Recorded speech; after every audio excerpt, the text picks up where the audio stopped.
I grew up with. It's like all the massive snow weather moved like one state down and further. It's weird.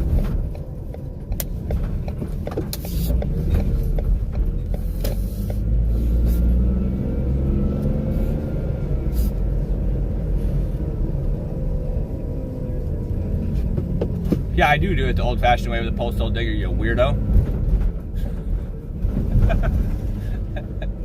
I use a postal digger and a spade shovel. So I used the hand postal digger, not the.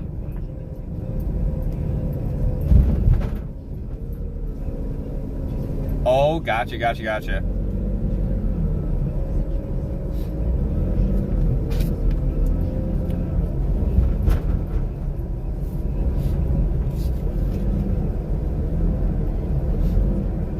Yeah, it's not a bad gig, but I think next year I'm going to be pushing pretty heavy to find something that's 8 hours a day, 5 days a week. That way I can get more family time. As long as Iron Stream keeps on the same path of growth, it definitely could be a possibility for me to switch jobs to something that has a small decrease in pay, but the hours are more in line with what I want. But we'll see how it all goes.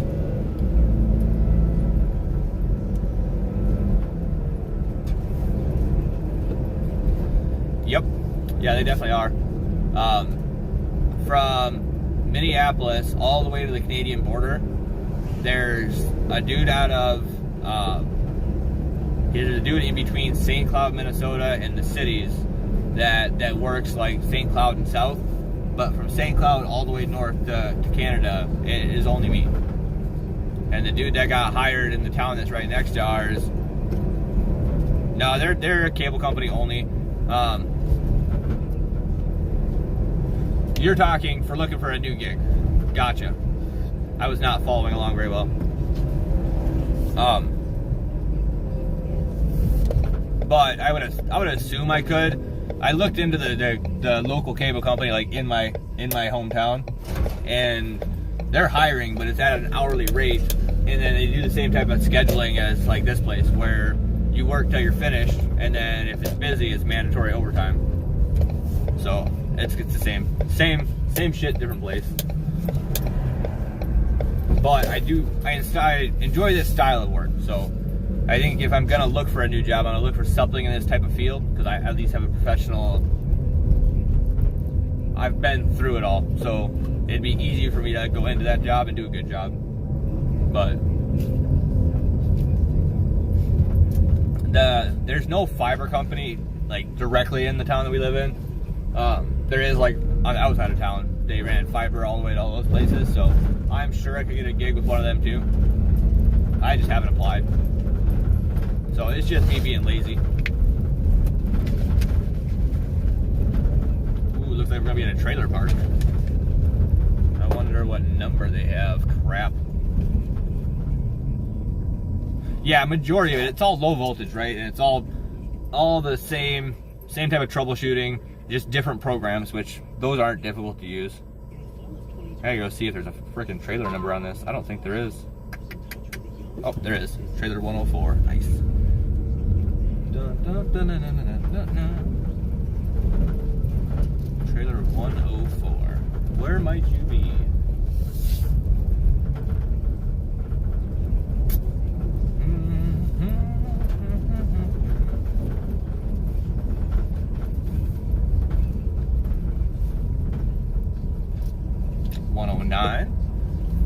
Dang, man, we went right down the exact one we needed to. Look at us.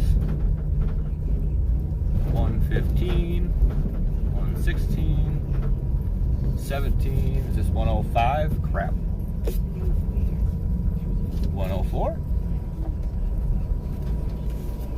Oh, this is 104. We're just gonna back right up. This is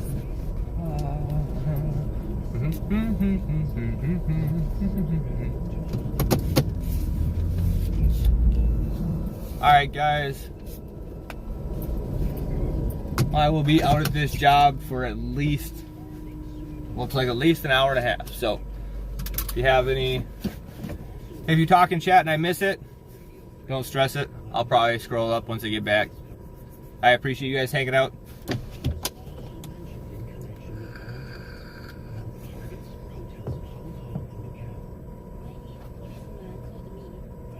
You too, Hitman. Thanks for hanging out and BSing with me. I appreciate it. I was carrying the bomb. I said, no, because I'm in Berlin now. In Berlin, when someone sent bomb threats to hotels 7 time zones away. All the bomb threats turned out to be hoaxes, and police determined the reporters weren't involved, but they weren't sure who was. However, as Floscom says, there were suspicions. Of course, my editors and the police, they have asked me, is it possible that Wang has done it himself? Floscom told them she wasn't sure and that anyone could have made the bomb threats. In the spring of 2023, Floscom wrote a 6,300-word first-person article on the bomb threats and her interactions with Wang for a newspaper, De Volkskrant. The story made a splash in the Netherlands. By that time, Wang had become one of the most publicized Chinese dissidents in all of Western Europe. Dozens of news organizations from Washington to Sydney had featured or referenced him. A few months after Floscom's article ran, Wang tipped NPR to yet another bomb threat story. This time, it involved a friend's family who were traveling in Thailand. And the Chinese NBC said his son make bomb threats and... But when NPR investigated, we found a completely different story. Wang's account of the bomb threats was mostly based on forged government documents, documents which Wang had assured NPR were authentic. Then, Wang's friend and his family alleged the whole scenario was really just an elaborate con in which Wang had wiped out their life savings. Wang says the family's claims are absurd. This is ridiculous. It's ridiculous. Ridiculous. And I promise I will sue all of them. You will sue all of them. Okay, have you ever called in a bomb threat? Ever? Never. Have you ever sent an email and made a bomb threat? This is ridiculous. After NPR published its expose, Floscom said she immediately began reviewing her reporting on Wang and the bomb threats. Do you now think it's possible that Wang might have been behind the bomb threats that targeted you? Well, it's really tempting to speculate about Wang and being behind things, but I'm not going to do that. The last time I was investigating what Wang was alleging, I got bomb threats in my own name. Su Yutong wrote 19 stories featuring or referencing Wang. Unlike Floscom, Su became an active participant in his story. For instance, she says Wang sent her screenshots. They indicated that the man who would accuse Wang of conning him was planning to kill a fellow dissident. Su says she notified police out of concern. Police arrested the man and soon afterward released him. Su says she now thinks Wang tricked both of them.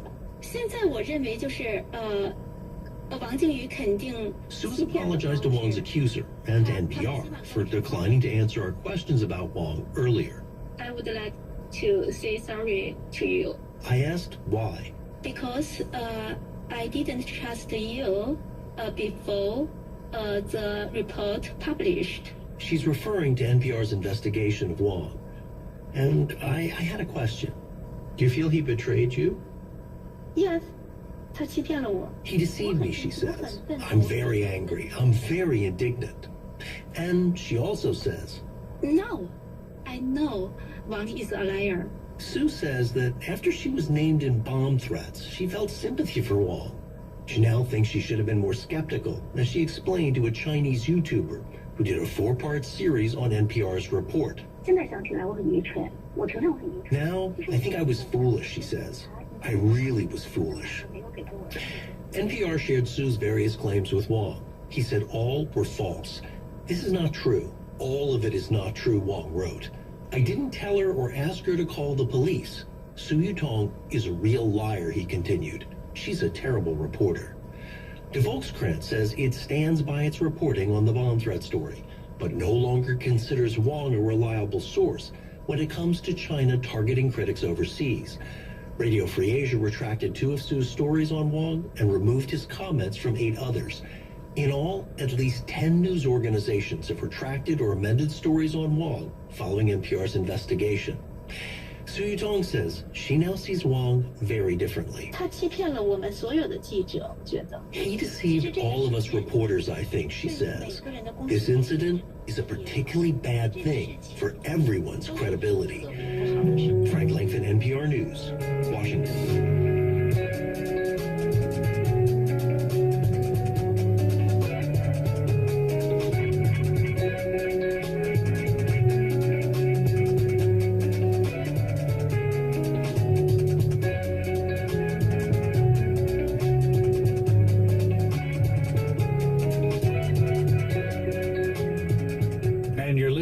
To NPR News.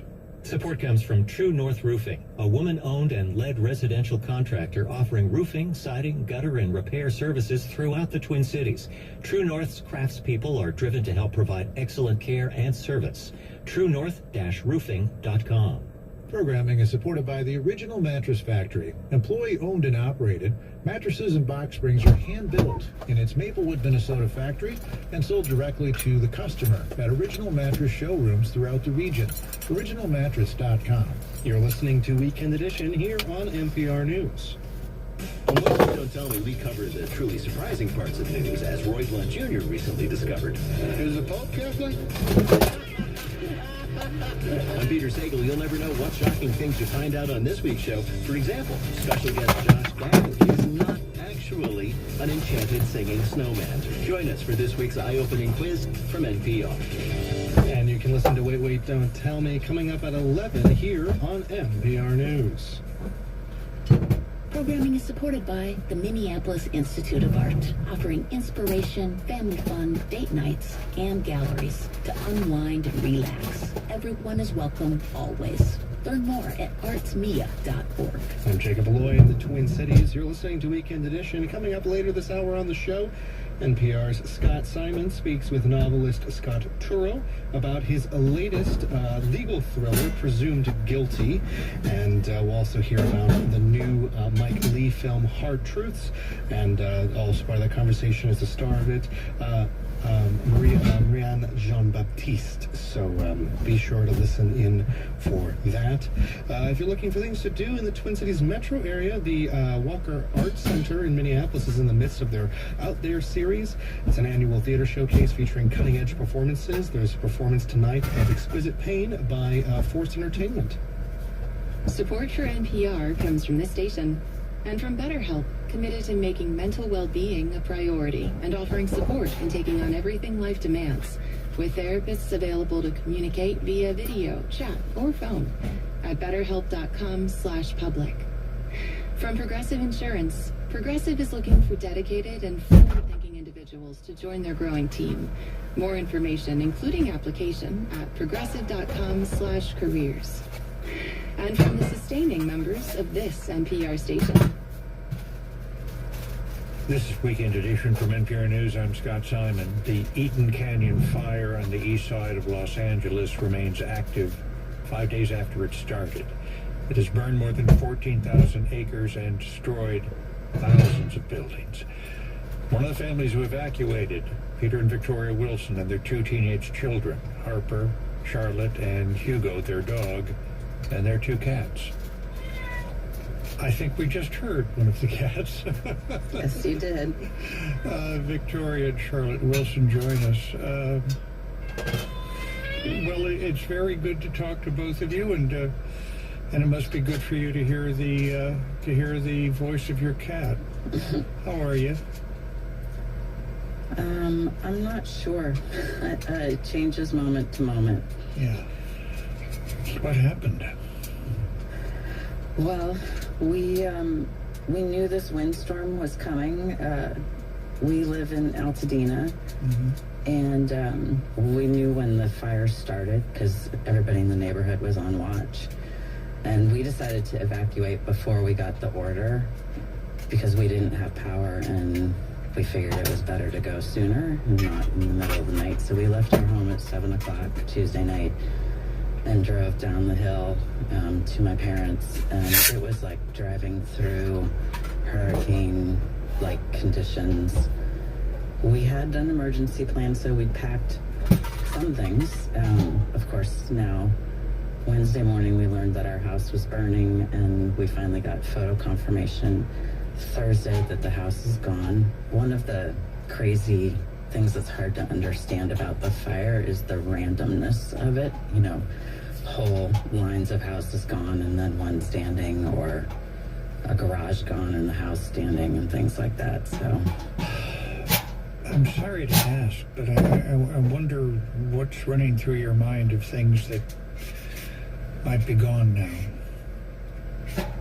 You know, the hardest things for us is like the things you can't replace, like my kids' yearbooks, my high school yearbook, things we collected on travels, my son's karate belts. He's been studying karate for 8 years and had all of his belts that he earned. Like, you can't do that again.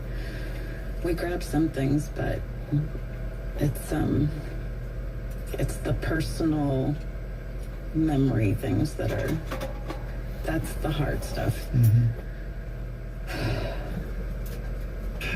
May we speak with your 16-year-old daughter, Charlotte, for a moment? Yes, let me pass the phone to her. Hi there, Charlotte. How are you doing? I think I'm doing okay. Have you been able to talk to any friends? Yeah, I've been talking to a lot of friends recently. A lot of people have been reaching out. It's good to be able to talk to them, and I was able to go over to one of my friends' houses who live nearby, and that was way more helpful than I expected. How so? Well, it was just like, it reminded me that, like, not everything is gone, and, like, I can still be with my friends when I want to. And, like, her whole family was still there. I was able to just, like, watch a movie with her and just talk about normal stuff, but we were also able to talk about the fire, and it was really helpful for me. Charlotte, that's wonderful. That's a real blessing. Yeah. What do you hope the next week brings? Do you let yourself hope for anything now?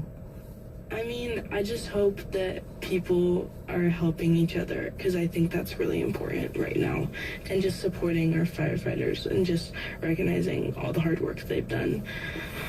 And the first responders and the Pasadena Humane Society helping all those animals. What's the name of the cat who keeps saying hello to us, Charlotte? My cat, the one that you can hear, her name is Sniffs.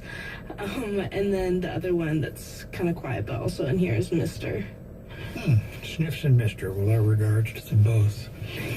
Thank you for speaking with us. Can we talk to your mother? Yes, I'll pass the phone back to her. Hi, Victoria. Hi. You have a fine young daughter. Thank you. Do you want to stay? Do you want to rebuild? Do you let yourself think about any of that? I don't know. I mean, and the scope of the devastation is so extreme, it's hard to know what the community will look like in the future. It won't be the same place that it was. That was like a funky rural place that had built up over the last 100 years. Mm-hmm. And you know, one of my friends said, she's like, I just want all my neighbors and everything back the way it was. But so I don't know if we'll rebuild. It's the short answer to your question. I just don't know. There's too much to be understood. I also don't know where else I would want to live. So even if we wanted to rebuild, it's going to be, years.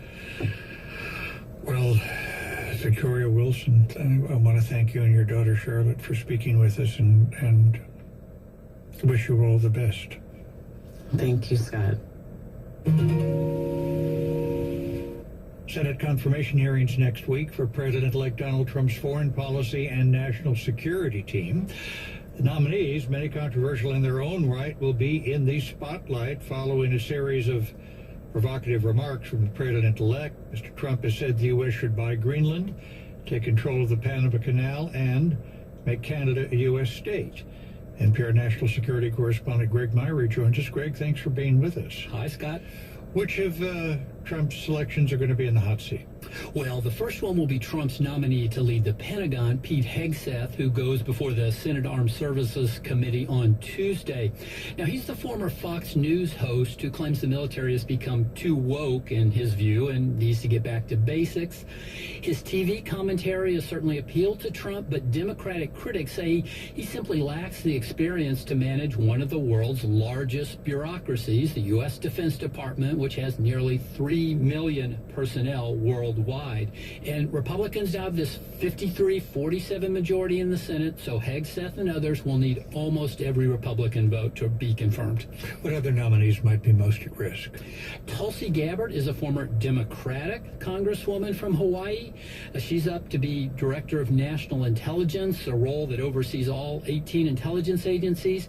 Democratic critics also cite her limited experience in the intelligence world, as well as sympathetic statements she's made toward Russian leader Vladimir Putin, and a 2017 visit to Syria where she met with that country's recently ousted leader Bashar al-Assad. What's the effect of President Trump's, I'll just call them colorful comments this week, directed at friendly countries, been? So, no sign that any votes in the Senate have changed, but it could certainly lead to some awkward moments for the nominees. Trump said the U.S. needs to control the Panama Canal for national security reasons, and he said he wouldn't rule out the use of force. Now, nominees who are going to be pressed on some of their own statements are also likely to be asked if they would support Trump's positions. And the outgoing Biden team says they've been working with those who've been nominated. The departing CIA director, William Burns, spoke with our NPR colleague, Mary Louise Kelly, about what he's been doing.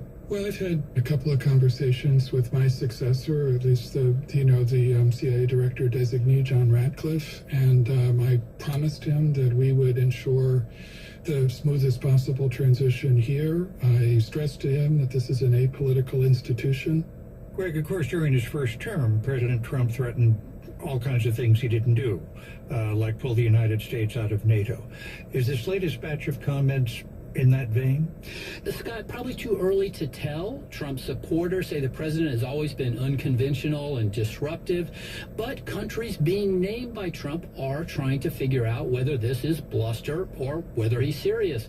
One example, when Trump talks about making Canada a state, that seems completely far-fetched and unrealistic. When he talks about tariffs on Canada, that's a threat that's perhaps more serious. So at minimum, this is taking the focus away from some other pressing issues. Well, and let me ask about that. Russia-Ukraine war, or the Israel-Hamas conflict. What do you see happening there?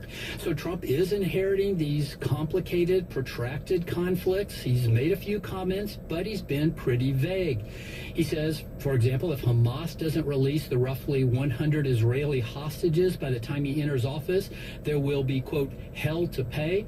What does that mean? He hasn't said. And just one final note, Scott, Trump has picked some respected and mainstream candidates on foreign policy. We're talking about Florida Senator Marco Rubio as Secretary of State and Florida Congressman Mike Waltz as National Security Advisor. And here's Greg Myrie. Thanks so much. Sure thing, Scott. And now it's time for sports.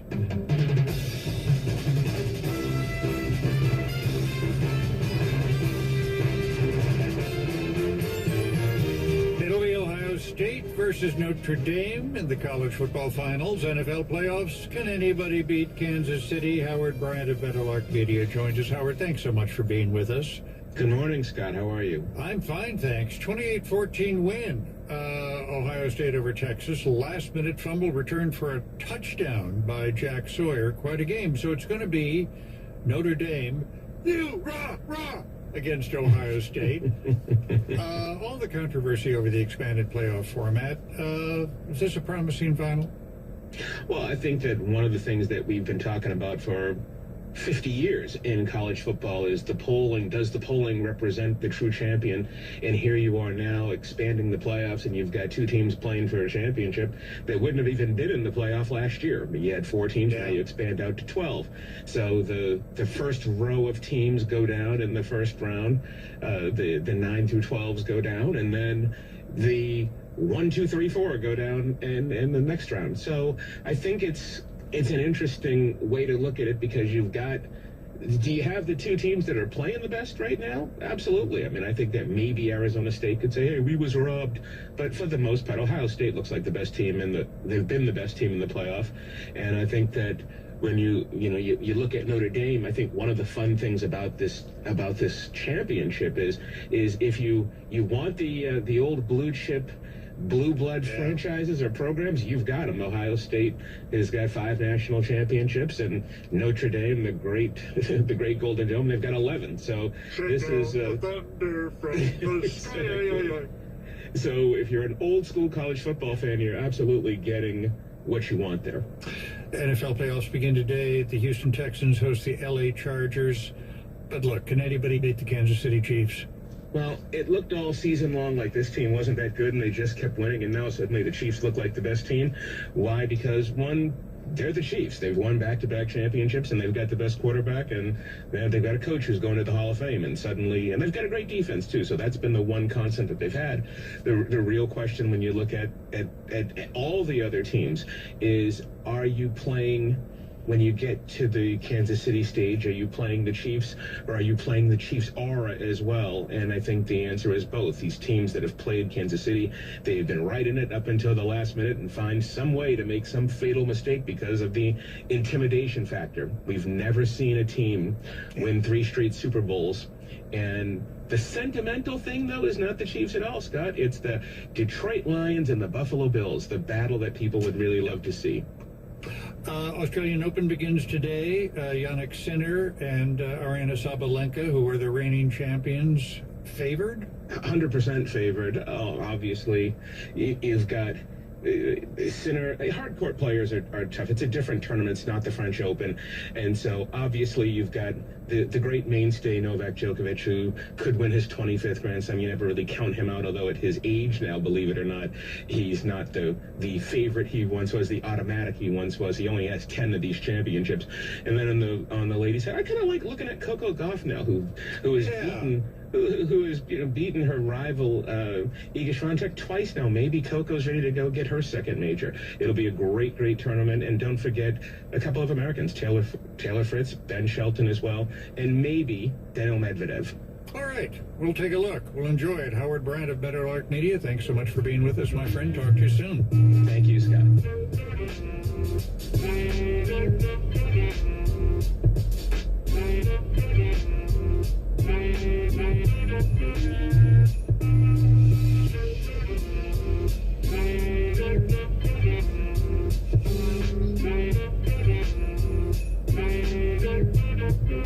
You're listening to Weekend Edition from NPR News. 2024 was the hottest year ever recorded in human history. That's according to newly released reports, and it comes as the past 2 years have been even hotter than scientists had expected. Alejandra Barunda from NPR's Climate Desk joins us. Alejandra, thanks so much for being with us. Yeah, glad to be here. Let's put some numbers on this extraordinary heat. So the National Oceanic and Atmospheric Administration, or NOAA, and NASA just announced their official numbers on Friday. And they both say that 2024 was about 1.5 degrees Celsius hotter than it was back in the 1800s, before people started burning tons of fossil fuels. For reference, that's about 2.7 degrees Fahrenheit. And 1.5C, you might have heard of it. It's kind of a symbolic number, because back in the 2015 Paris Climate Agreement, most countries tried to pledge to keep global warming to less than 2C, and ideally less than 1.5. And I want to be clear that being past that number for just 1 year, that doesn't mean those goals are breached, but it's not a good sign. But you said last year was actually hotter than scientists had anticipated? Yeah, 2023 and 2024 were both off the charts hot. Here's how climate scientist Zeke Hausfather describes some of the temperature records from 2023. Gobsmackingly bananas. Very descriptive. And so the last 2 years, they were about 0.2 of a degree Celsius hotter than scientists even expected. And that might not sound like a lot, but Hausfather says it's equivalent to about a decade of global warming. And that really matters, because it's important to know if this extra heat represents a permanent change to the climate or something else. And why? that is definitely the question. Scientists have looked at so many things. They looked at stuff like the solar cycle. That wasn't it. They looked at dust in the air. That wasn't it either. And then there was this other idea about a volcano that erupted in 2022. And that volcano shot water vapor into the atmosphere, which could theoretically heat up the planet. But that didn't pan out either. So a number of possibilities, but no one thing could be held responsible for those numbers. What else is on the suspect list? So the next idea was El Nino, which is part of this natural climate cycle. And during El Nino years, the planet is generally warmer. But when it first got unexpectedly hot, El Nino hadn't even started yet. Gavin Schmidt is a climate scientist at NASA's Goddard Institute of Space Studies. It's hard to blame the El Nino for things that happened before the El Nino even really started. It turns out that El Nino probably had some effect on 2024's numbers, but overall, scientists were still scratching their heads.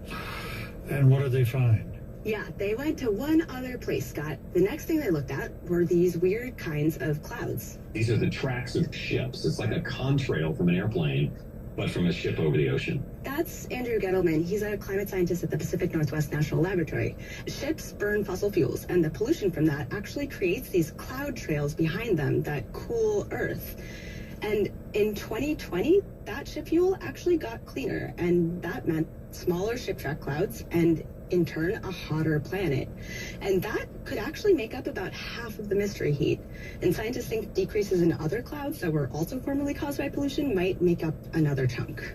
So let me understand this. Clearer skies, sunnier skies caused by less pollution ends up promoting climate change? Yeah, it's not ideal. But scientists like Schmidt say that just means cutting fossil fuel emissions is even more important to get at that main driver of climate change. Alandra Barunda of NPR's Climate Desk, thanks so much for being with us. Yeah, glad to be here.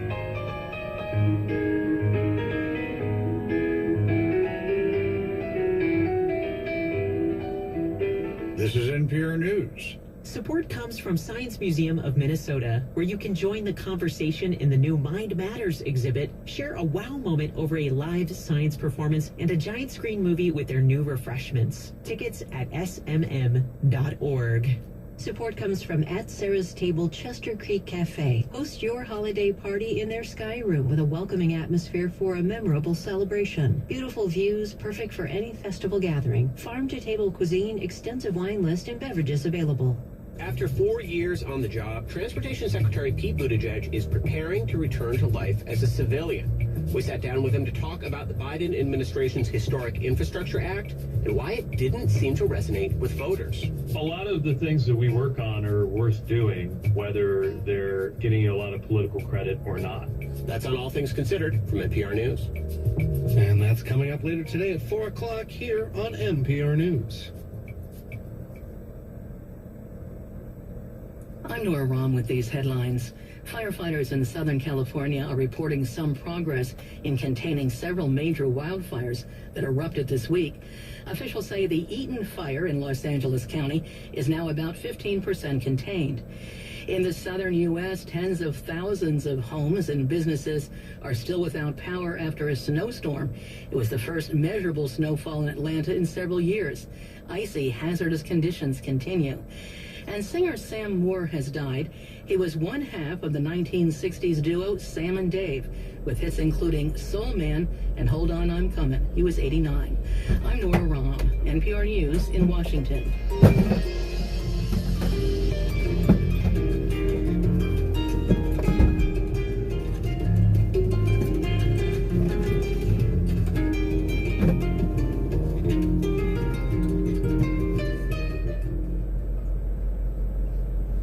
Support for NPR comes from this station and from Indeed, designed to be an end-to-end hiring solution for businesses of all sizes to attract, interview, and hire candidates all from one platform. Learn more at Indeed.com/NPR. From the Walton Family Foundation, working to create access to opportunity for people and communities by tackling tough social and environmental problems. More information is at waltonfamilyfoundation.org. And from the sustaining members of this NPR station. This is Weekend Edition from NPR News. I'm Scott Simon, and Rusty Savage is back The character created by Scott Turow has been a prosecutor, a defendant, a defense attorney, a judge. He's been played by big stars on screen, most recently Jake Gyllenhaal. But Rusty is now 77. He's retired, living in what city folks might call the sticks, when a young woman named May Potter goes missing. She'd gone camping with her boyfriend, Aaron Housley, who's on parole for holding drugs for her. May is found dead in the woods where they'd hiked, but her phone is in Aaron's possession, and he's charged with murder. So who are you going to call? Presumed Guilty is the new novel by Scott Turow, the novelist and lawyer who sold 30 million books around the world since Presumed Innocent came out in 1987. He joins us from Naples, Florida. Scott, thanks so much for being with us. Thank you for having me. Rusty has some personal complications when it comes to taking on Aaron's case. All right, a little bit chilly. Hey, thanks for the follow. I appreciate you. Defense lawyer, is he?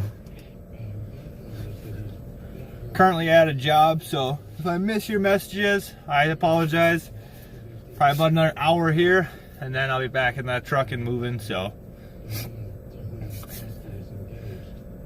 Tough 3, how's your day going for you? We're just warming up a little bit, and then we gotta jump inside here and get this job done.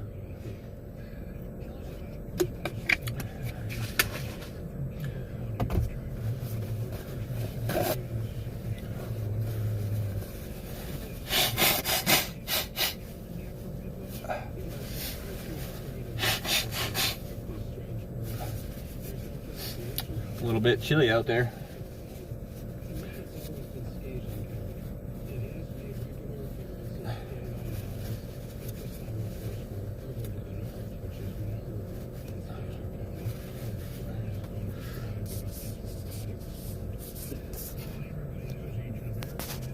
Only for a couple minutes, Blue. Outside stuff's already done. Dish is mounted, cables ran. So not too bad. My fingers got cold, so I gotta warm up a little bit.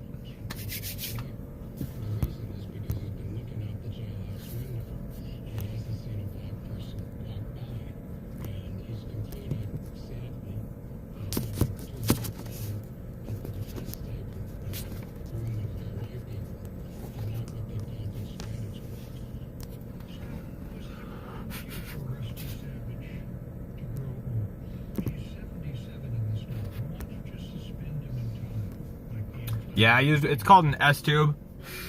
So it's 2 bolts in a corner and then 2 bolts in the other corner, and then the dish mounts right on top, and then 1 cable run into the home because they're doing wireless boxes. So only for a second, Ma. I'm about to grab all my stuff, head inside, activate this equipment. And that takes anywhere from 20 minutes to an hour, just based on how fast their internet and stuff is.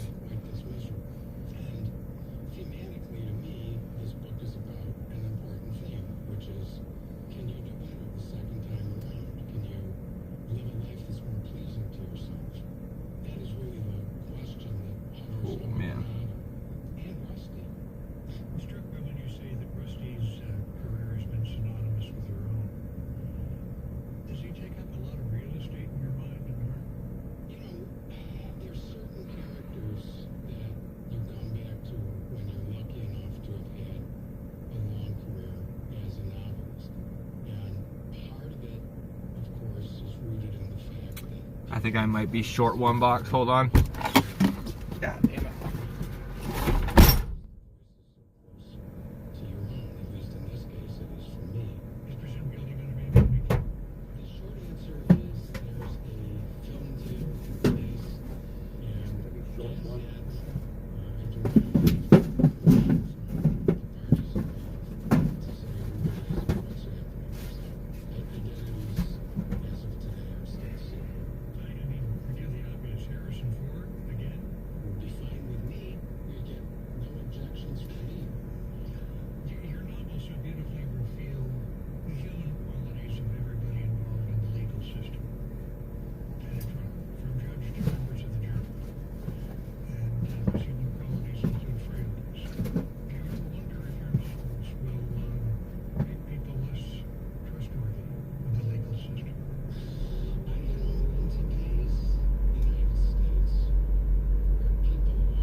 Alright guys, break was long enough.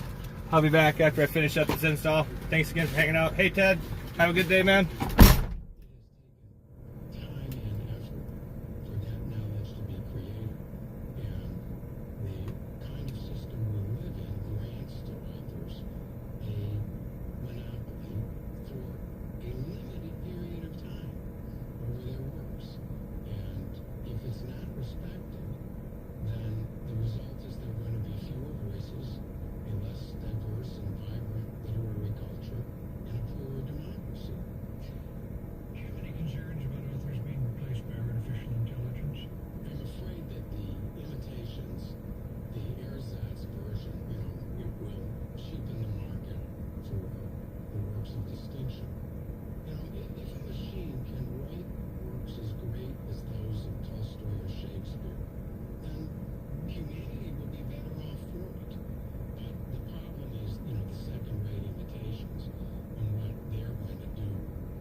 with Angela Davis, wherever you get your podcasts.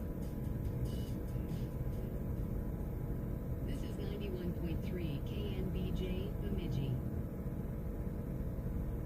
Support comes from the Blue Oyster, Minnesota classics from walleye fingers to burgers, along with their crispy fried gourmet mushrooms tossed with a honey chili sauce. Bill Bar, daily food specials, located in downtown Greer. Clouds are expected across the region today with highs ranging from 15 to 20 degrees.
injured at an Aldi store in Minneapolis last night.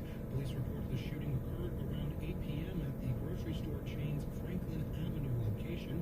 Preliminary information suggests the security guard confronted a man inside the store and attempted to use mace when the confrontation escalated. The man then fired several shots, striking the guard and left the scene on foot. The unnamed guard, an adult male, was transported to the hospital with non-life-threatening injuries. No arrests have been made in the case.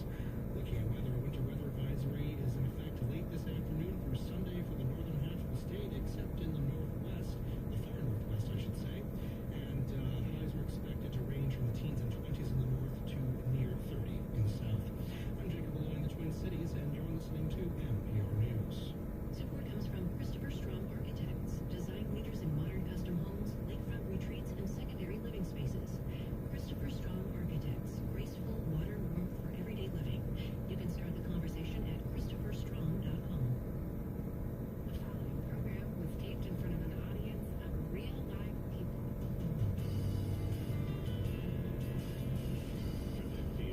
WBEZ Chicago, this is Wait Up Top the NPR News Quiz. My voice is so smooth, you'd think it just got Botox. I'm Bill Curtis. And here is your host at the Studebaker Theater of the Fine Arts Building in Chicago, Illinois, Peter Sagal. Thank you, Bill. Thanks, everybody.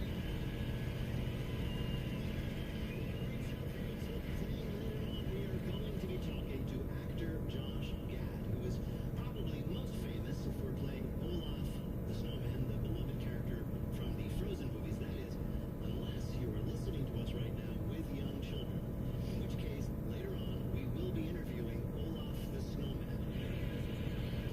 Remember, be yourself wherever you might be when you call in to play our games. The number is 1-888-WAIT-WAIT. That's 1-888-924-8924. Now let's welcome our first listener contestant. Hi, you're on Wait, Wait, Don't Tell Me. Hi, this is Caroline calling in from Stanton, Virginia. Stanton, Virginia, I don't know it. Where is it? It's right in the Shenandoah Valley. Oh, it's beautiful there. I know that much. What do you do there? It's so beautiful. I work on organic vegetable farms.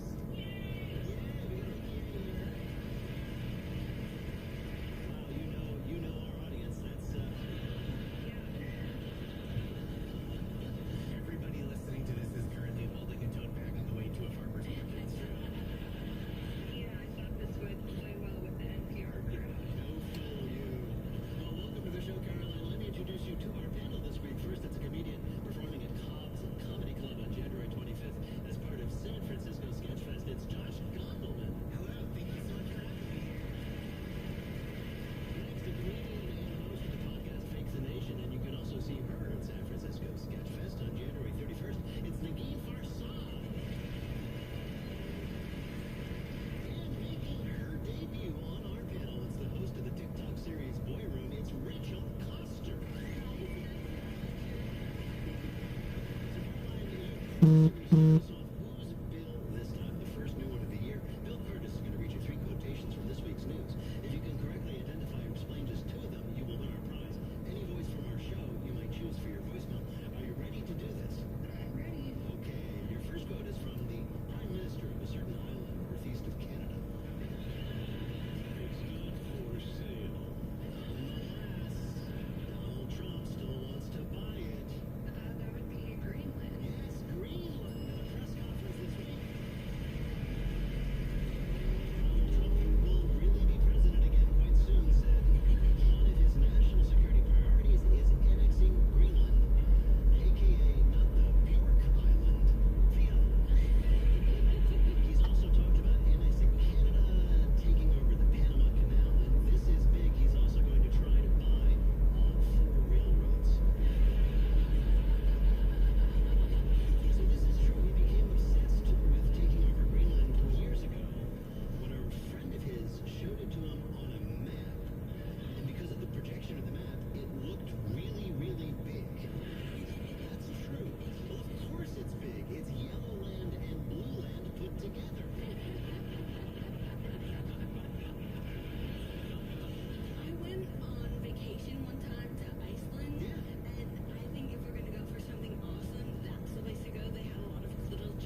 Glacier, as well as locally sourced cuisine.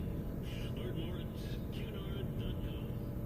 Indeed, designed to be an end-to-end hiring solution for businesses of all sizes to attract, interview, and hire candidates, all from one platform. Learn more at Indeed.com/NPR. And Progressive Insurance with Snapshot, a personalized program that bases rates on safe driving habits at Progressive.com. Not available in California or from all agents. From NPR at WBEZ Chicago, this is Wait, Don't Tell Me, the NPR News Quiz. I'm Bill Curtis. We're playing this week with Rachel Custer, Josh Gondelman, and Ian Farsad. And here are the shows. At the Studebaker Theater in Chicago, Illinois, Peter Sagal.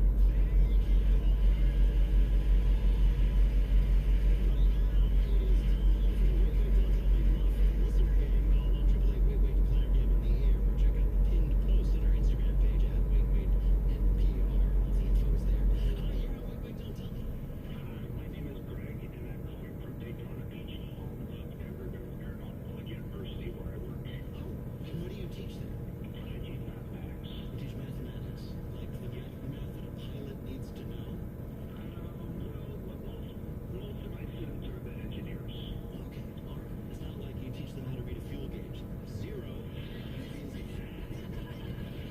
favorite pilot math is like we can't see it, so everyone will believe it, but we are 10th in line for takeoff.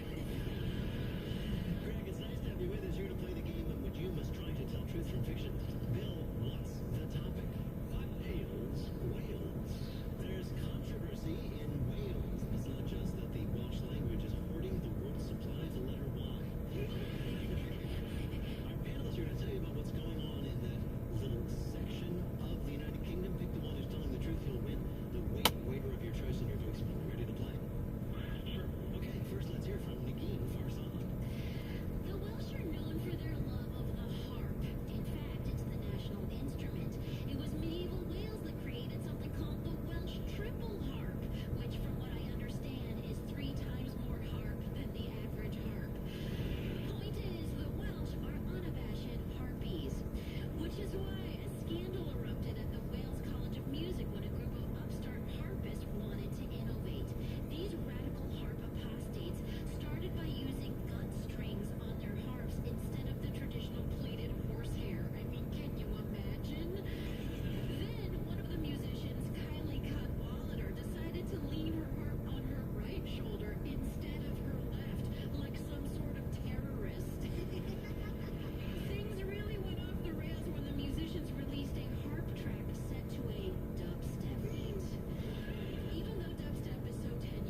Support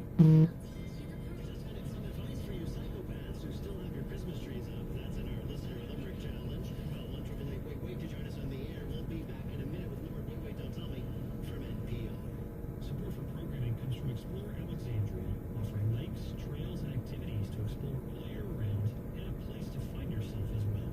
You can find information on things to do and places to stay at explorealex.com. Support comes from the Center for Western Studies at Augustana University, sponsor of the Bold Forum on Public Affairs, a lecture series focused on issues of national and international importance. More at augie.edu/CWS. My wife builds them a chicken coop. Another way that you know that we're unprepared to feed chicken farmers is that my wife built their coop out of butcher block from IKEA. Join us next time for more true stories told live. This week, stories about birds, raven masters, parrots, and chickens in Detroit. That's the Moth Radio Hour from PRX. And that is coming up next at noon here on NPR News, followed by This American Life at 1 o'clock. I'm Jacob Malloy in the Twin Cities, hanging out with you this fine Saturday morning. And of course, that last segment talked about Josh Gad and his new memoir, fantastic book. So I hear from everybody on Wait, Don't Tell Me. But if you're a fan of books, of course, you can always read our reviews and interviews with fabulous folks over at nprnews.org from all across the country. In fact, we have Ask a Bookseller, which is a weekly segment right here on NPR News during Weekend Edition on Saturdays. It's also a podcast and available at our website, nprnews.org. Every week, a bookseller from across the country talks about a book that they recommend. And this week, the recommendation was The Wealth of Shadows by Graham Moore. You can learn more about it at nprnews.org.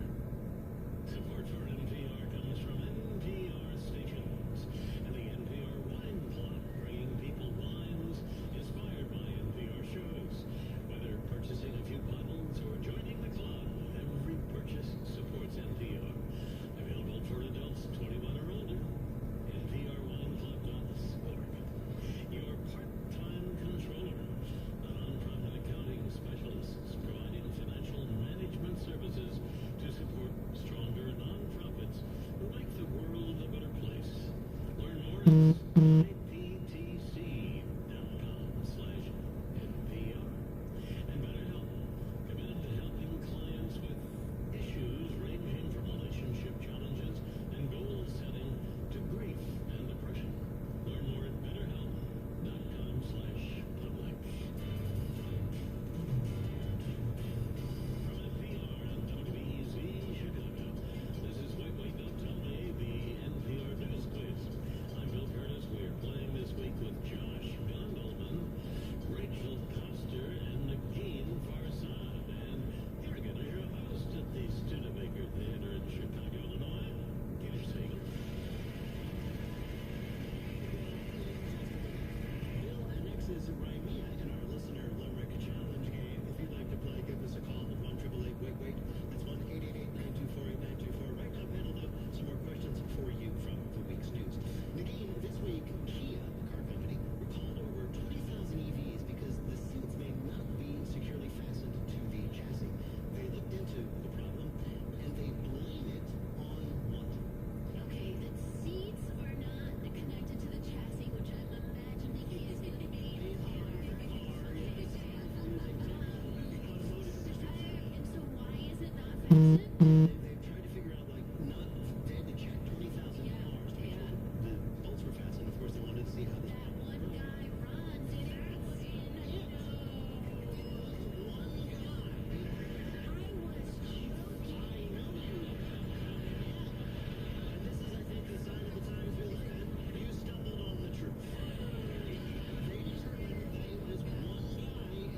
Factory who forgot to tighten the bolts, right?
Airlines apparently are keeping data on what all of us are watching on our little entertainment centers.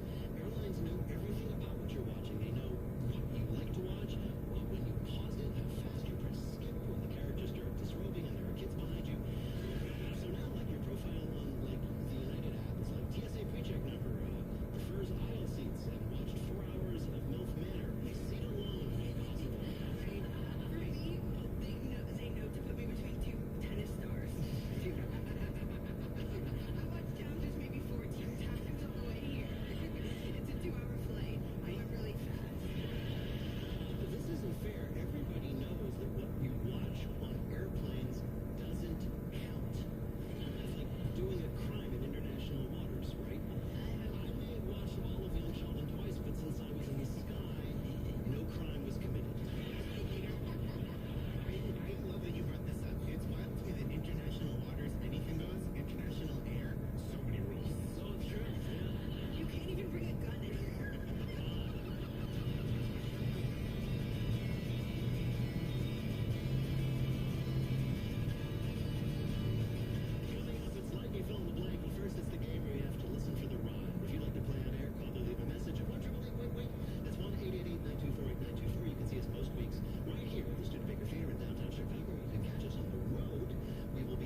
Research drinking blank in the morning can reduce risk of cardiovascular disease. Coffee like.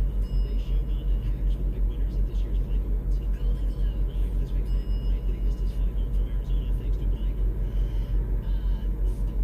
No, thanks to the driverless taxi he got stuck in, which was just driving in circles around the airport parking lot.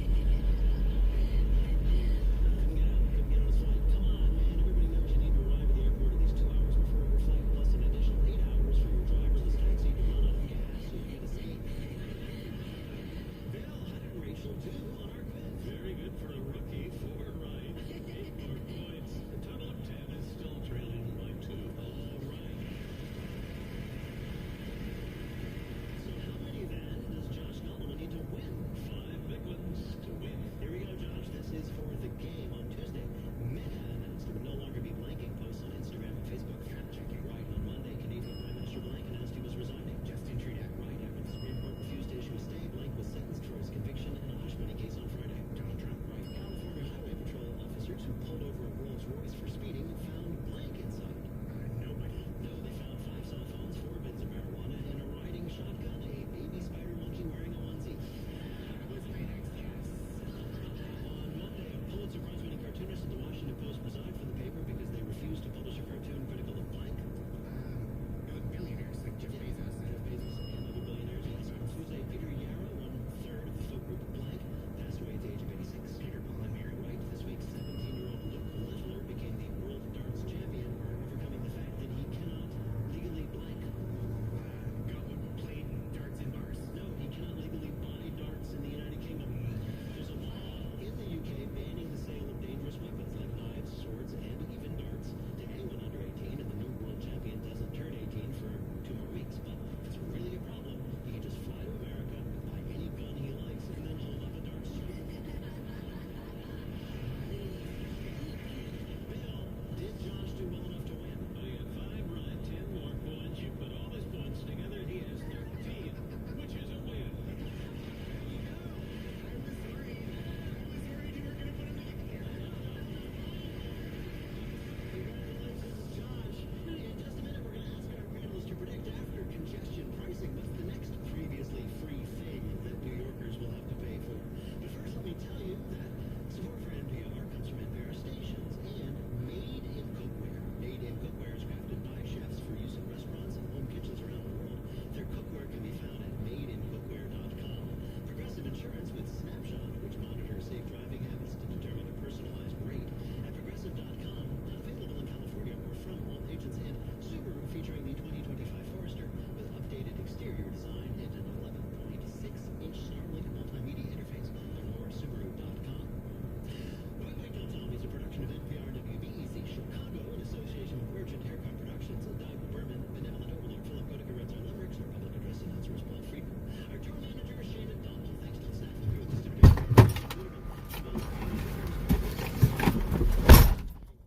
Oh my god, that lady's internet was the slowest in the world. It took fucking forever. Alright. We made it. We're alive. We're gonna get the fuck out of this place.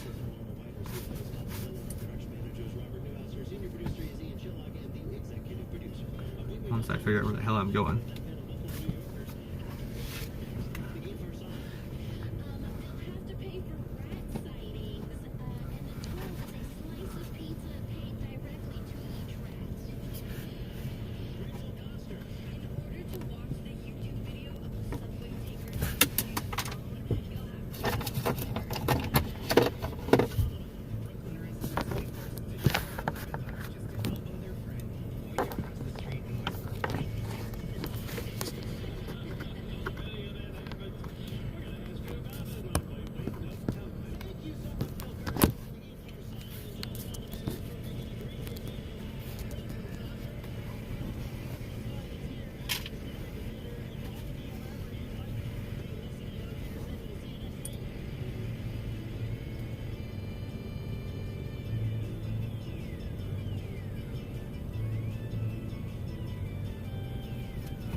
Bum, bum, bum, bum, bum. 2 hours and 42 minutes to the next one. Crap. Highs ranging from 15 to 20 degrees, along with a chance of snow. In Bemidji and Grand Rapids, wind from the east is expected. And International Falls can expect wind from the south. I'm so fucking hungry.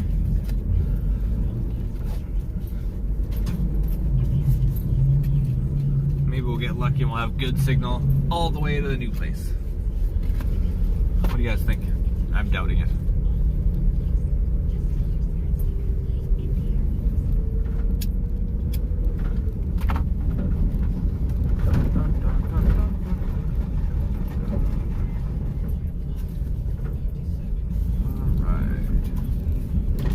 Off we go. Ancient fortress, the Tower of London.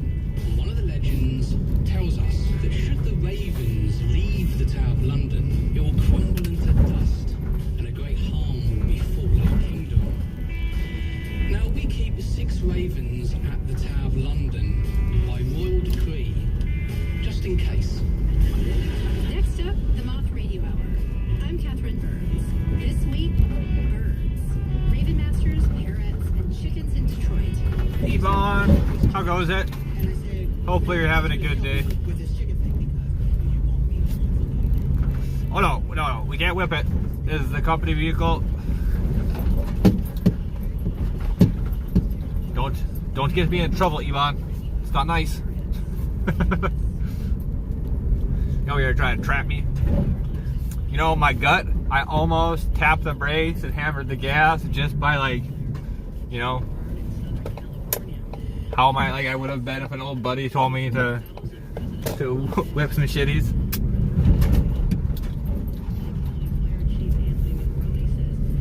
Not too bad. It could always be worse. I'm on the right side of the dirt. Can't bitch too much.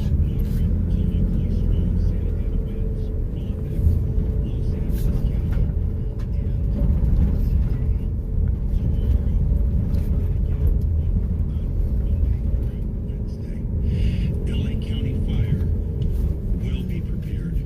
Firefighters have made some progress. The Palisades fire is now about 11% contained, while the Eaton fire is now about 15% contained. They burned tens of thousands of acres since they began Tuesday. Meanwhile, Los Angeles... Yeah, I work 6 days a week all week, so, or every week, all year long.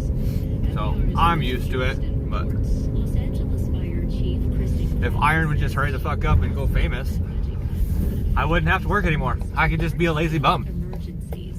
I'm just kidding, I would go fucking nuts. Needs to be properly funded. Budget reduction exercise, and that will equate to $3 million. And I rang the bell that these additional cuts could be very, very devastating. This week, Los Angeles Mayor Sharon Bass said there were no reductions that were made that would have impacted the situation that the city is now dealing with. Much of the devastation is occurring outside LA city limits. Windsor Johnston, NPR News. In the southern U.S., tens of thousands of homes and businesses are still without power after a snowstorm yesterday. Icy, hazardous conditions continue. The NBA has postponed its game in Atlanta today. A new study is raising concerns that 1/3 of U.S. hospitals controlled by private equity firms. From member station WBUR, Priyanka Thale McCluskey. Yeah, see, I put, I don't know, probably close to 65 hours a weekend. It gets old. I don't like to complain about it too much. But this, at least this isn't factory work. I couldn't do the same amount of time in a factory. There's no way. Private equity grows. There really is an urgent need for greater transparency, monitoring, and regulatory oversight. Lawmakers are paying attention. This kind of stuff, if I have to stand there for a while, my back starts to hurt just in general. So just the thought of having to do a 12-hour shift at a factory makes my brain hurt. For NPR News, I'm Priyanka Thale McCluskey in Houston. This is NPR News in Washington. Yeah, I worked at a mail factory. We did 3 12s on, 4 off, 4 on, 3 off. And even though you had 4 days off, Like, I didn't do anything. I was just tired all the time.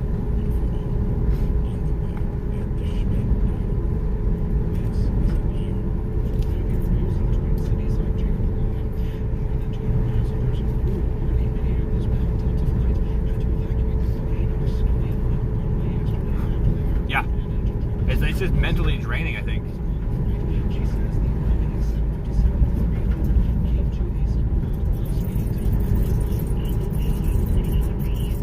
Yeah. Yeah, I don't envy people that have factory jobs. Not in the least.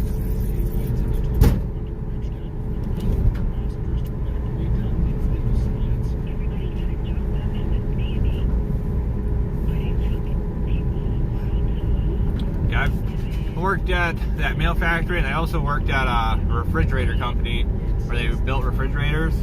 That wasn't too bad because every hour or so they would rotate positions. So like at one time you'd be putting like the plastic liners in, and then the next time you'd be putting like the pumps in and stuff. Like, so you would change, and so you'd be using different muscles and stuff. That wasn't too bad, but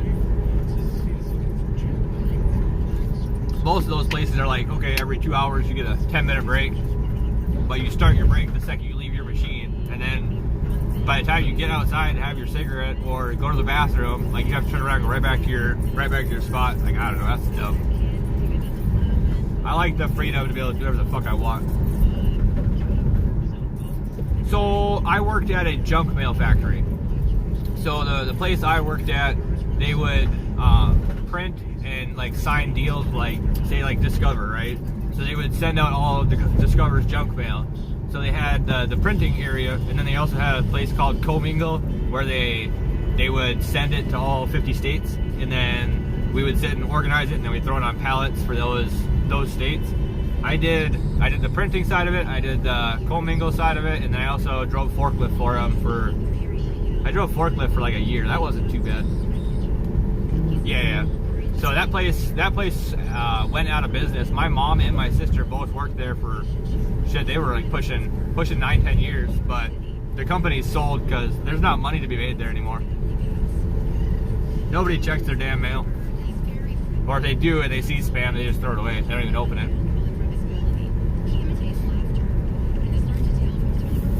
They can do the same thing spamming somebody's email, which saves them thousands of dollars. So why not do that?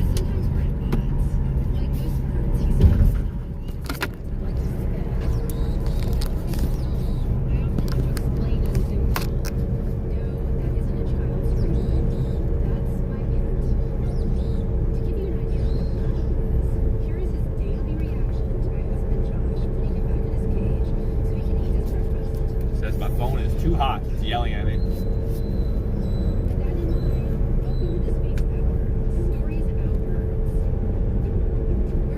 Enjoy, man. I appreciate you swinging by and hanging out for a couple minutes. You have a good rest of your day. I'll be here all day doing something.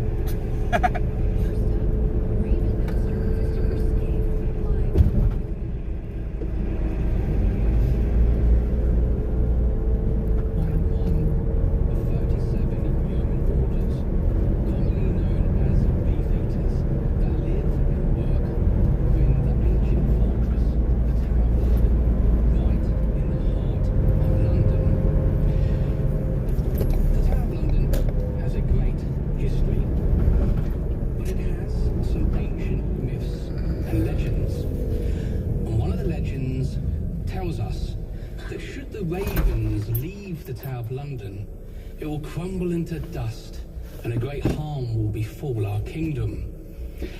Now we keep 6 ravens at the Tower of London by royal decree, just in case. Derek Coyle was the Raven Master, and he came to me one day and he said, "Chris, would you like to join my Raven team? Become one of my assistants." You must have seen me watching the Ravens hopping around Tower Green and around the scaffold site, and thought that I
Marty. Thanks for coming by, man. I appreciate you.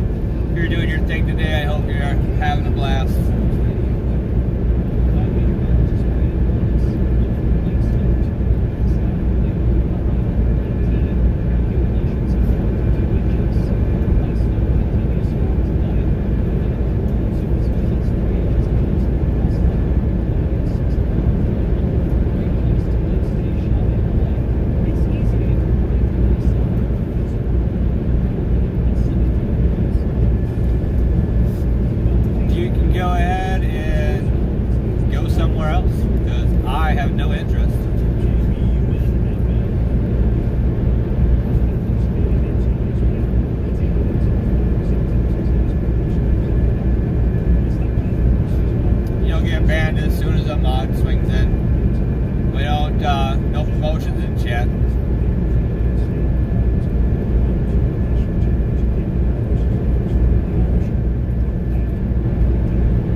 Maybe they have a phone holder here.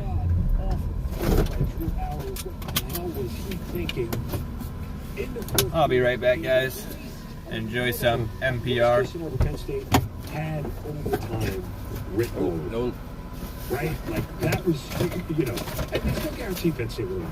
I can't see what they would say overtime. So I don't know.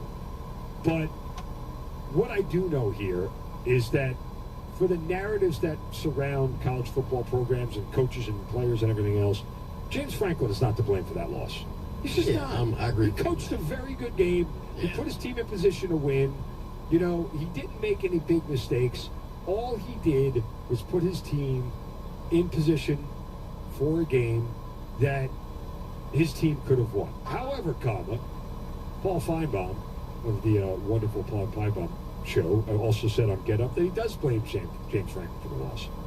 It was a massive mistake, and I know that's easy to say after the fact, but you just laid it out. They had not gotten any production in that regard, and I just don't understand what James Franklin was thinking. I think sometimes when you have the record that he does, you get tired of seeing it on Get Up, you get tired of hearing about it, so you do something out of character. This just baffled me why he would put such a high risk in a situation. You know, take a few shots, but make them safe and go to overtime and try to win the game. You lost the momentum early. You had the 10-0 lead. Remember, you had a 10-0 lead against Ohio State too. So I understand what's working behind him, but it turned out to be an absolute mess, and he will pay for it. And I know that there will be those who defend him. That's great. He's an outstanding coach, but he still hasn't won that big game. Mark, how's he going to pay for it? Yeah. I mean, look, why? If you go to overtime, you are now taking a situation where, you know, I feel like it's almost neutralizing, right? Is there more pressure on Notre Dame in the final, whatever you want to call it, 90 seconds of that game to make a stop when everything favors the offense? The clock stops after a first down. Penn State still has timeouts, everything else.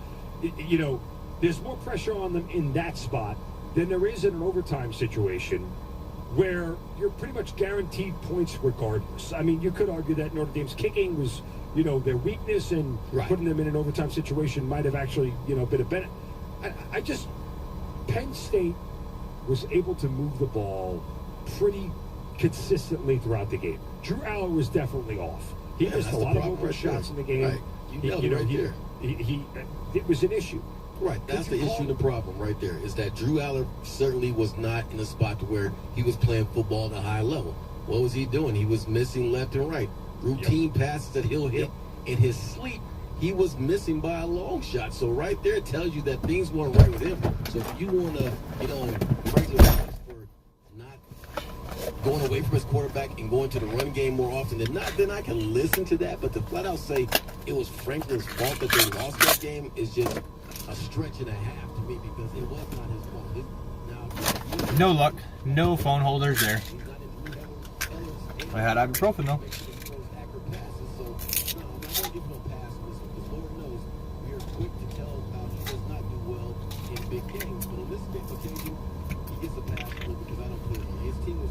Too late. Already went in. Already came out. No do for you. I needed food. I was freaking dying.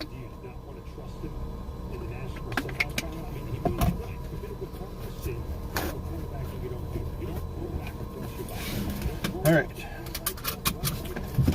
On the fucking road.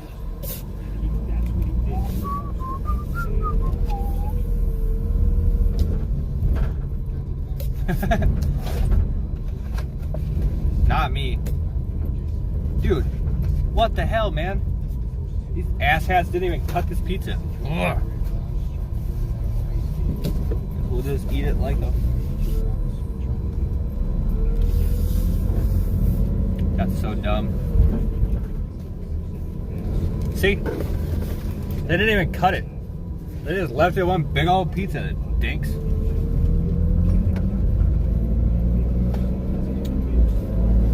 They're lucky I'm in a hurry.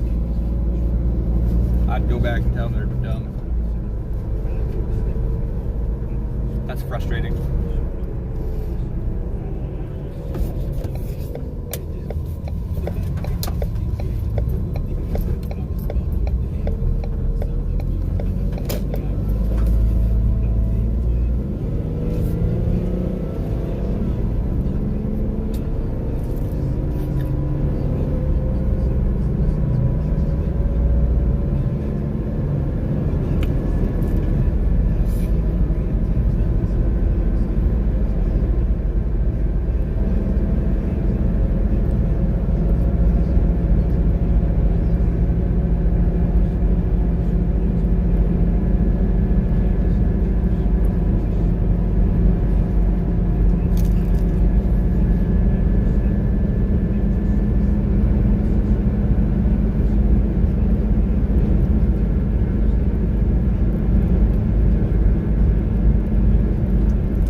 the grease stayed inside.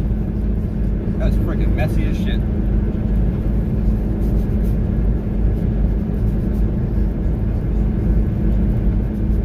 Alright. I have a big brain. I keep wet wipes. So much better than having to stop and wash your hands.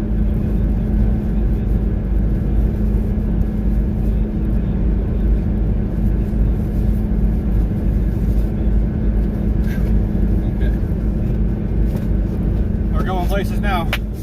I'm not starving. I've used the bathroom. Now we just get to sit around and drive. Woohoo!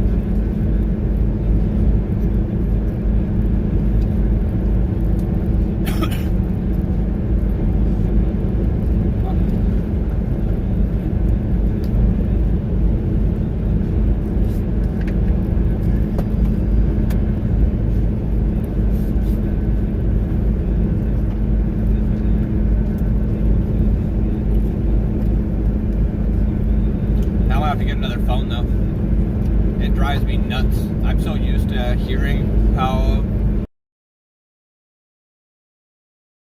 not be able to pull them up and listen. It's driving me friggin' nuts. It's not really a big deal or anything, but I like to be there hanging out. Hopefully they're both having a good day.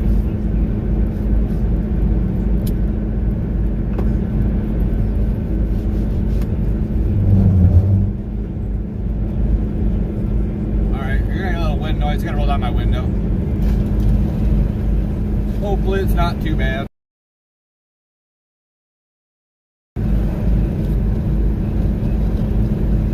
Now on ESPN in the ACC, number 4 Duke leads Notre Dame 63-53 with just over 11 minutes to play.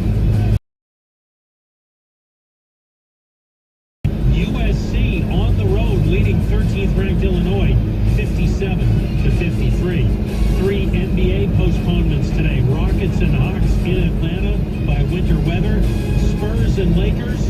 Hornets and Clippers in Los Angeles by the wildfires.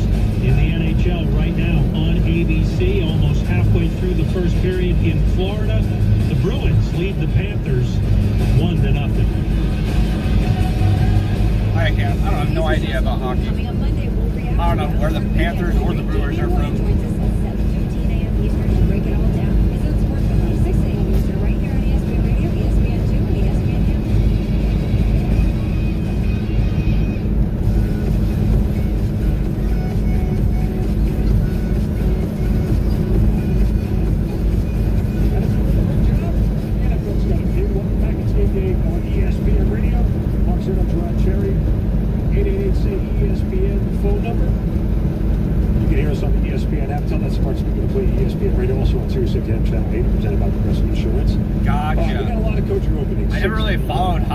Professionally. I played it all the time, but never followed it. Gotcha. I assumed one was from Florida, but I was like, well, you never know. Sometimes they host tournaments, so I wasn't 100% sure. I can tell you a couple of names that I think are let's start with the New York Jets because they're not possibly Aaron Rodgers coming back at quarterback, possibly a good defense. How are Barron and Irons streams going, Blue? Pretty good? Where would you go as the likely candidate for the New York Jets? I'm going to go with Tony D'Amato, the head coach of the Miami Sharks. There you go. I'm going with him. He's going to get Willie Beaton going. And he can locker room speeches. Great locker room speeches. But in all seriousness, why not give Rex Ryan another try? Why not? What would it hurt you? What would it harm you? He's used to dealing with your antics as the owner, and I'm talking about the Johnsons. And simply put, maybe he's ready to get back into the mix and be a viable NFL head coach again. So if I'm the Jets, that's where I'm leaning towards. I think she said she had to finish that sweater today because she forgot to yesterday. So I assume that's what she'd be doing for a little while. There's a lot of reasons to like the Jets.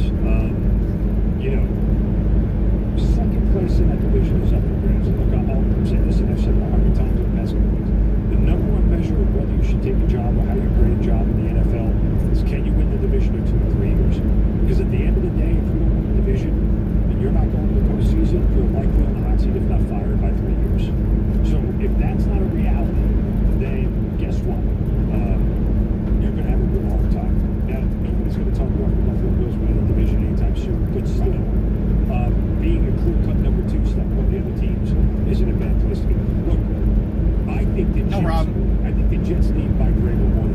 your guys' battles. I think you need somebody who can change the culture.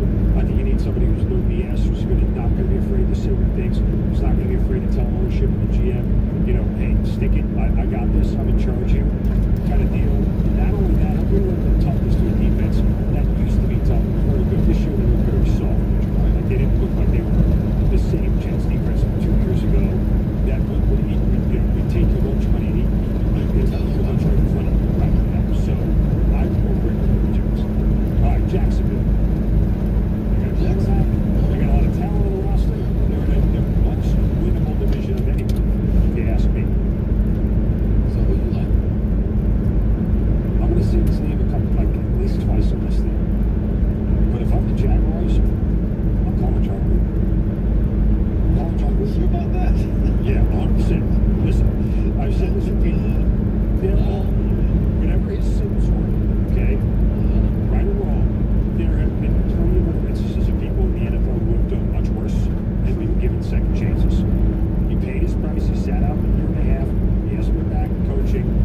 But when you're looking for somebody to get the best out of the quarterback, to create an offense that puts up points, okay, to create a culture in a city and in an area that has no culture, and that really will be able to take a very strange owner and what looks like a flawed GM in Trent Baalke and get things right from a personnel standpoint, I don't know if there's anybody done. Good Lord, dog, taking shots at Duval, but here's the thing, man. John Gruden is an excellent football coach. I get that, respect that, understand that. But if I'm gonna go down this route, I'm gonna go with someone who's familiar with this division and has some success in it, and that'd be Mike Vrabel. And just for reasons that you gave with Gruden and why he would make sense, the defense for the Ravens, I believe, for the Jaguars has potential to be great. They have playmakers there. This is not a credit problem with Ravens. You probably make the argument that, hey, he didn't do a good job of developing quarterback while the head coach with the Titans. So that's one of those things where he better hire a good quarterback coach and offensive coordinator. But I like Ravens in this division because he's familiar with it. Yeah, I mean, again, I think when it comes to Jacksonville, for me, more than anything, you need somebody to establish a culture. Mm-hmm. Jacksonville's never had a culture. They don't have anything. That's just Coughlin, I would say. Yeah, that's right. You know, I mean, Doug Marrone, I think, created a little bit of one there. He took it to the playoffs that one year with the AFC Championship. Jack Del Rio. Yeah, Jack Del Rio. I mean, you've had some things there. Let's go to the Raiders.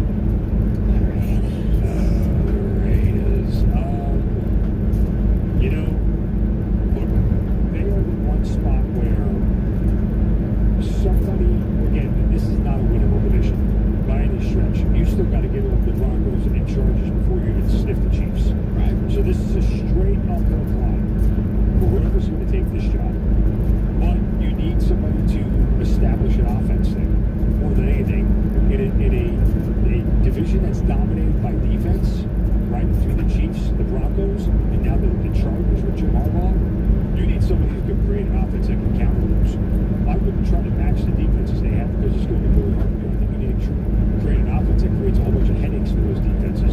And I would end up looking for, you know, I don't think you would take it, but Ben Johnson, obviously the hottest OC would be the way I would go.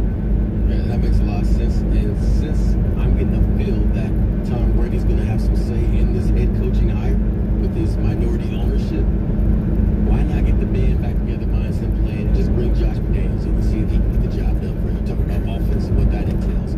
But if I really had my choice, I'd make it a Patriots affair. I would bring Braves and I'd bring McDaniels in and see if one of those two guys. Very, very tough spot because there's not a lot there. Limited talent is there. Like, there were so many players there who at least, you know, were vocal to, loyal to, and, you know, now you don't know what that looks like going forward. All right, next, the Chicago Bears. Again, another job that's not tenable because you're not winning the division anytime soon. You still have to leapfrog the Packers and the Vikings before you can think about sniffing the Lions, and that doesn't seem like it. This to me is the least favorable opening out of anything. It really is. I mean, at least with the Raiders, you get to pick all the groceries, right? You now and I'm not saying stuck with Caleb Williams is a bad thing per se, but that accentuates him and makes him a focal point. Because if he fails, guess what? As a coach, you're going to fail. Right. That's the bottom line. And the Bears have made that clear that their biggest priority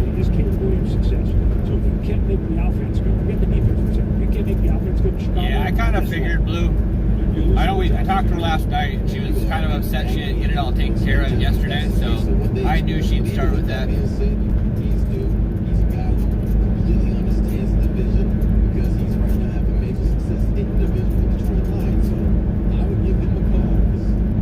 Nice.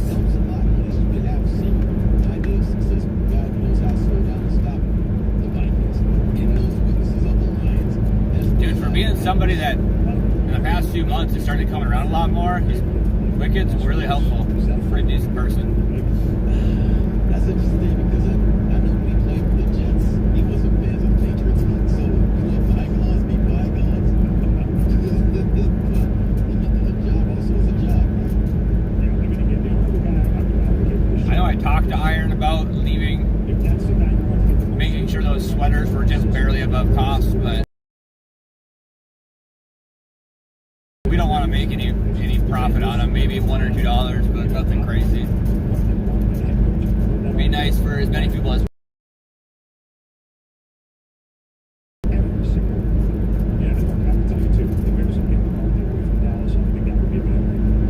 Thanks, Baron. I hope your stream's going well. I do got you up at home, but I'm having withdrawals. I'm so used to hearing you and Iron. Nice, I figured as much.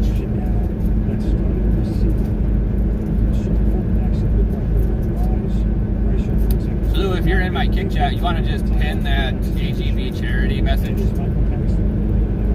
If you already tabbed out, don't worry about coming back.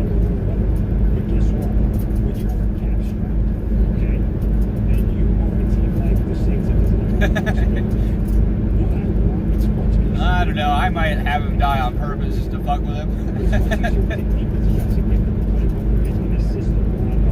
I might download that game. I think I've tried it before once. I don't know. I think it might be just too slow for the way my brain works. It's not a bad game, but it doesn't seem. It seems like, yeah, maybe it's just me.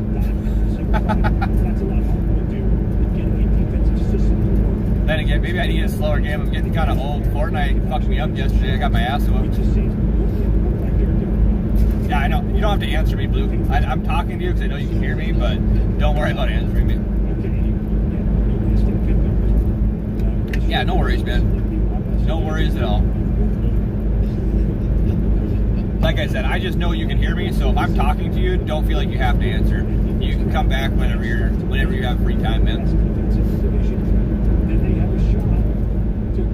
It's easier to talk to somebody that you think's listening than to just talk to yourself. So I always just pretend like I'm talking to somebody when I'm streaming. It makes it easier to like keep a conversation going. You're talking. It's kind of why I got the sports radio on. Figure there's no music. So Ox5, I hope your stream's going badass, man. I appreciate you swinging in and hanging out with me.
Coming up next, we'll take a look at a wild card weekend matchup with forward to the most. This is Game Day on ESPN Radio and ESPN. The playoffs are here. Josh Allen. The latest news, the best analysis, struggles in the postseason have been significant. Plus, predictions and reaction. One of the best defenses, if not the best defense in the NFL. The NFL playoffs, continuing coverage right here on ESPN Radio. We are live outside the home of Joe and Rosie Goddard, where a pretty big tickle fight broke out just minutes ago. Sources say their father instigated the laughter. Let's go inside for a comment. Apparently, they have no moment. Dads, let this be a reminder that it only takes a moment to make a moment. Call 877-4DAD-411 or visit fatherhood.com. Brought to you by the U.S. Department of Health and Human Services and the Ad Council. Is that a faucet, Bertie? That's not a faucet. That's a river rushing through the forest. Forest rivers provide over 100 million people with clean water to drink. What? I can't hear you because of the vacuum. That's not a vacuum. That's the trees in the forest cleaning up the air we breathe. I didn't know the trees were so amazing. Yep, and the forest gives us shade, trees to climb. That's awesome. Let's go explore some more. Visit the forest today and enjoy all it does just for you. To learn more about the forest and find one near you, go to Yeah, I feel like that commercial was like, hey kids, come hang out in the forest. Make sure his toys I feel like kids are gonna go get lost. You taught her what to do when the smoke alarm goes off. You do so much to keep your child safe. But are you using the right car seat for your child? Car crashes are a leading killer of children ages 1 to 13. Protect your child's future at every stage of life. For information on the right seat for your child, visit safercar.gov/the right seat. A message from the National Highway Traffic Safety Administration and the Ad Council. When is the best time to talk to your family about staying in touch during a disaster? When floodwaters reach your door? When wildfires are engulfing the edge of your neighborhood? Or an earthquake is destroying buildings? Or is the best time perhaps today? During a disaster, you may not be able to stay in touch with your family or friends as easily as you think. Go to ready.gov/communicate and make your emergency plan today. Don't wait. Communicate. Brought to you by FEMA and the Ad Council. Dear John, I was hoping you would come to this, but you've left me no choice. I'm leaving. Uncontrolled high blood pressure is really serious, and lately you seem to really not care. I've been there for you since day one, and I know you think I'm gonna keep taking. But no, my friend, I can quit whenever I want. Why can't we get back to the good times when we were more active and ate more healthy foods? You would check on me every once in a while. Is I've never done that. I don't want to leave, but unless you stop ignoring me, what This heart commercial is bullshit. when I quit, you quit. Don't let it quit on you.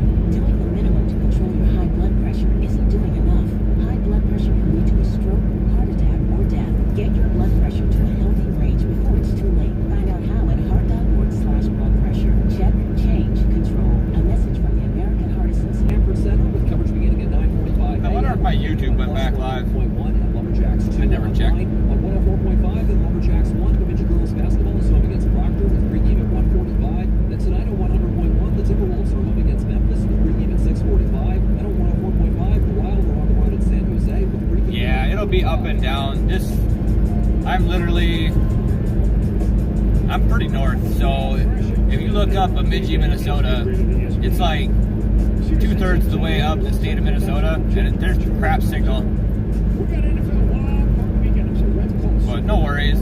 As long as the stream comes back up, I'm not worried about numbers and stuff. People will refresh when they refresh. I ain't worried about it. Yeah. I looked into Signal Booster. They're like $500, and then all the reviews are subpar. Some are like, oh, it works amazing, and then other ones are like, oh, it's mediocre. Good, good. In Southern California, due to those wildfires that are getting these people, it's just really wish and pray for the best for them. And everybody's okay out in Southern California. That said, NFL Wild Card Weekend matchup we're looking most forward to is. Oh, it's about to go down shorter than that. Is the Ravens and the Steelers will be 3 times. We can talk about this, but that's where I was going. Yeah, yes, and I am rightfully so because two teams are very competitive, and as of the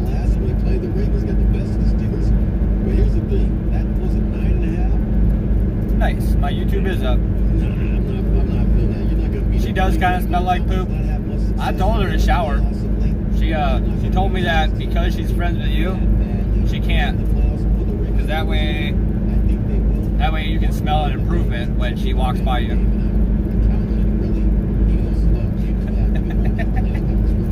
Then I cracked myself up.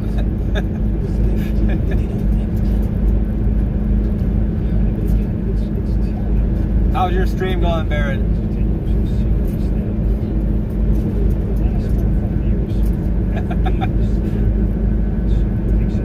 Don't worry about it, Blue. You ain't gotta apologize to me. You want to talk gibberish, go for it. You don't want to, don't. It don't matter to me then. It's pretty hard to piss me off. Yeah, I do that shit on a keyboard or on my phone all the time because the send button is directly below the backspace button. So I send that shit all the time. It pisses me off.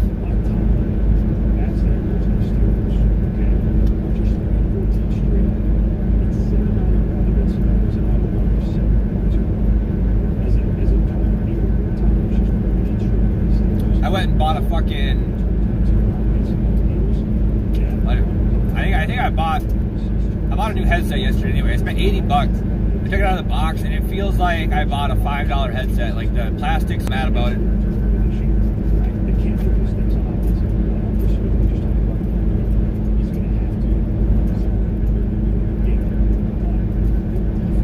I'm just gonna start sending Iron to buy all my shit. I have very good luck lately.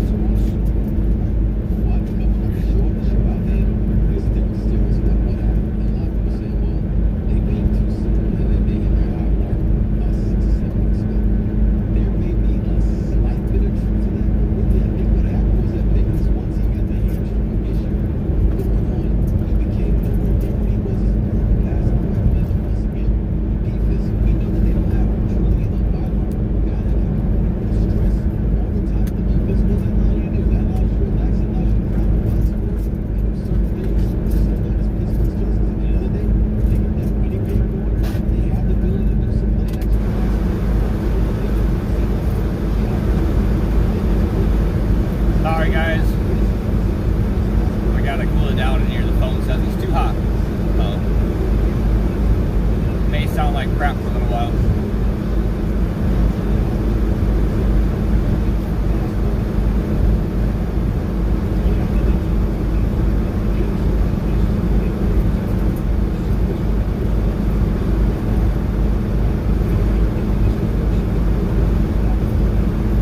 If I can find a goddamn phone holder that I can stick to the dash, then I can take the phone case off. Then it won't overheat as bad, but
background noise in a couple minutes here, guys. Just trying to cool the phone down. I think me and Iron are thinking about getting a third phone for hotspot and stream, so that way our personal phones don't have to be used.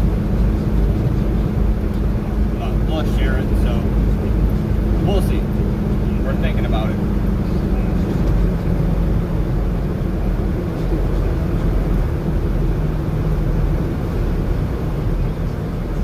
Mazakeen, thanks for swinging in. I appreciate you. Hopefully you're having a good day. If you're a streamer, I'll look you up when I get home, and I'll check you out too. If you are, I hope you're having a great stream.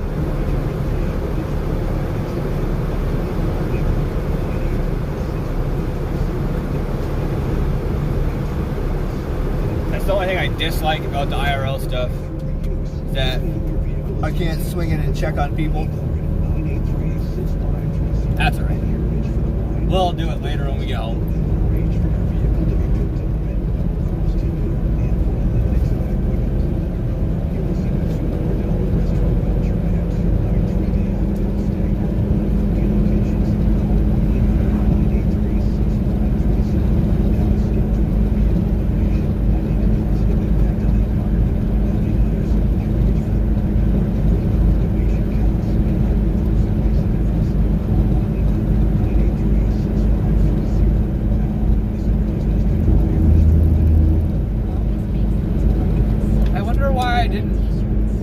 Recognize your name. How weird. Usually I'm pretty good with memory. Well, no, I lie. I'm lying through my teeth. I'm not good with memory. But cool, awesome. I'll definitely make sure I'm following you when I get home and catch your next live. I appreciate you swinging. It means a lot.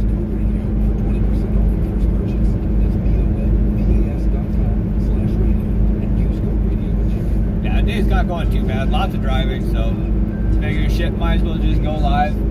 I needed to put hours in for Twitch anyway, so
other than black, not black as a dog hair. Yeah, that's fine.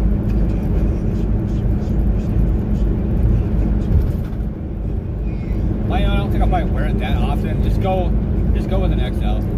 It's a shirt, not a sweater. Like if it was a sweater, then I would say for sure 2X. But being that it's just a t-shirt, it should be fine in XL.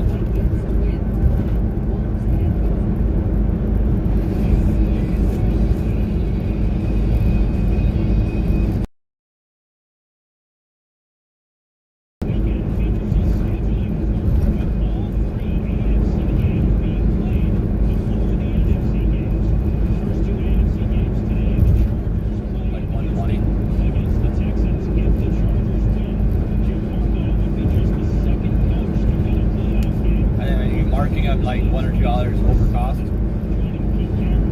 Yeah, that's fine.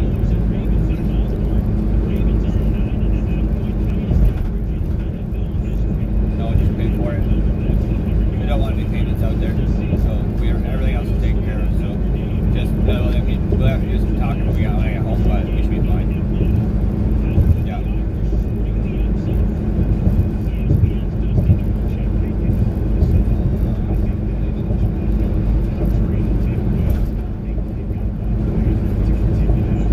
Nice. Boop, boop. Oh, I think kickstand, you weirdo.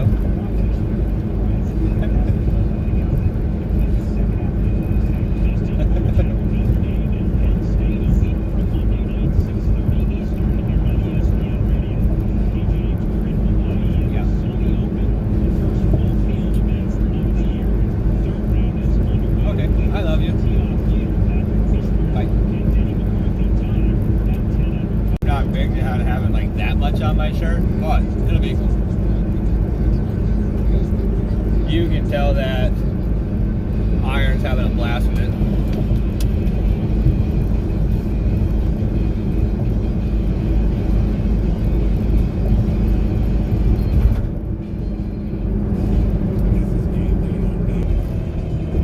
Ooh, there's a casino right there.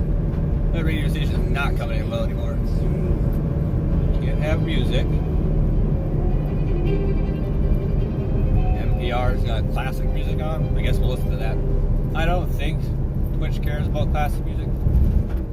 This is like a truck stop. I wonder if they have a phone holder. We're going to the store, guys. We're going to the store. Don't tell the wife. We're not going to spend any money at all. Promise. That's one thing I've never got yelled at for before.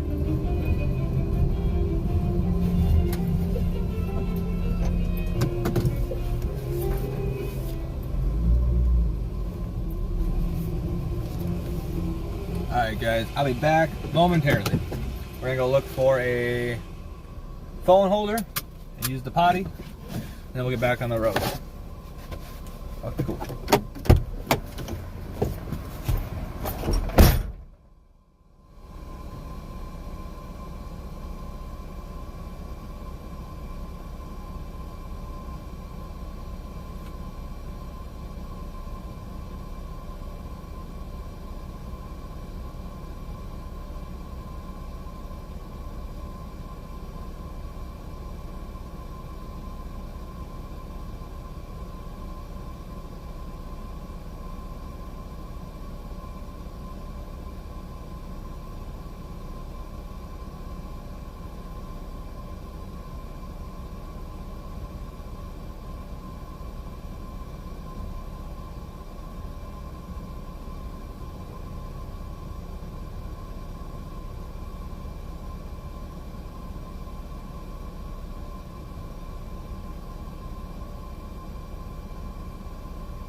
milk.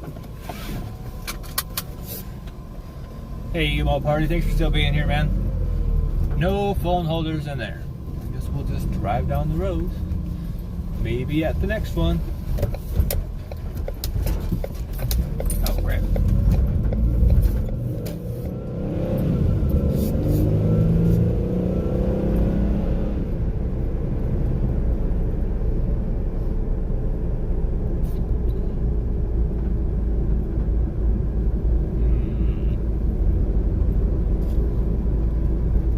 We should get gas.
Burr. It's cold out here.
Hey, princess.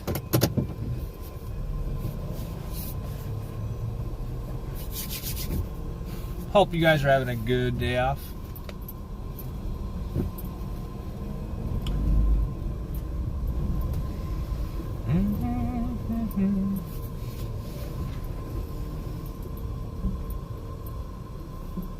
Come on, let's go.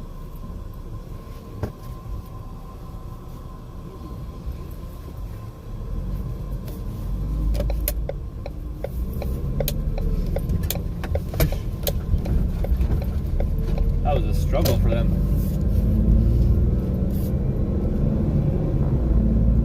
Hey, Mom. You guys still working? Screw overtime.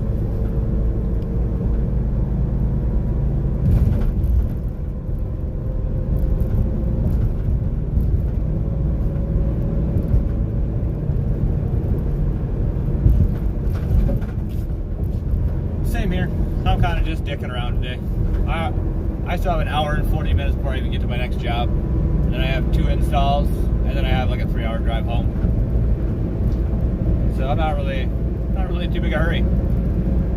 Poison Pixie, I hope you're having a good day. Thanks for coming by. You doing your thing today?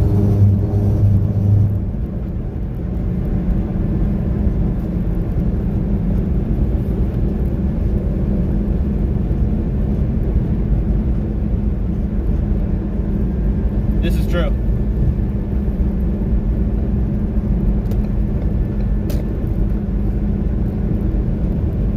Oh yeah. No worries, Blue. Like I said, just swinging by when you can is awesome. Don't stress it. My numbers have no drastic effect. Like Baron and Iron, like you chatting there, it does a lot for them. Where me, I enjoy talking to you, but it's not life or death.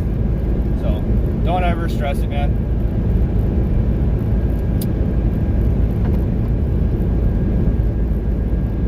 Thanks, Blue.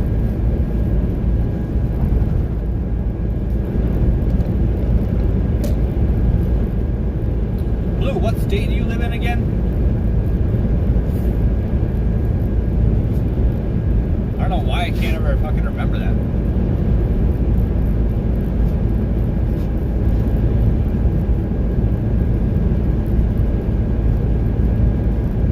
Pretty north too then, huh? I was hopefully you were gonna say somewhere south, like I don't know why I can't. That's like below New York and shit, right? Over there. Yeah, oh no worries, Blue. I was just curious because if we go down to DreamHack in Atlanta again, I couldn't remember where you lived, so I was like, well, I wonder how far of a drive it would be if you just wanted to like meet up with us all there and do like to at least be able to see each other. But I just don't know how far away Virginia is from Atlanta.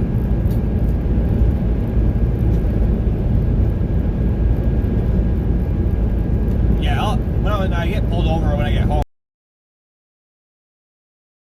Because Iron and I were debating on just driving down, taking like 2 weeks of PTO, drive down and then drive back, and then make it like a whole 2-week stream event or something. We talked about it, but we haven't made any like guaranteed plans because that's a long time for us to have a babysitter and have dog watchers and all that shit. Yeah, I will. I don't screw around on my phone too much while I'm driving and stuff because that's just dangerous, man. And even if you look down and it takes 3 seconds and you can stay in a straight line, that has no effect on deer or somebody pulling out in front of you or some other dumb shit happening. So you gotta be kind of careful.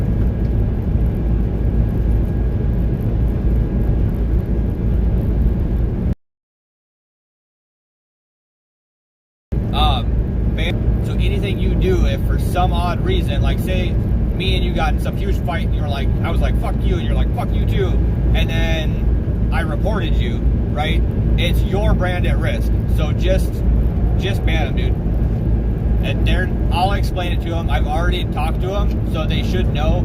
But Jake listens, but only half listens. So he may have like heard, but not paid attention. Where Princess knows that she can watch, she just can't talk.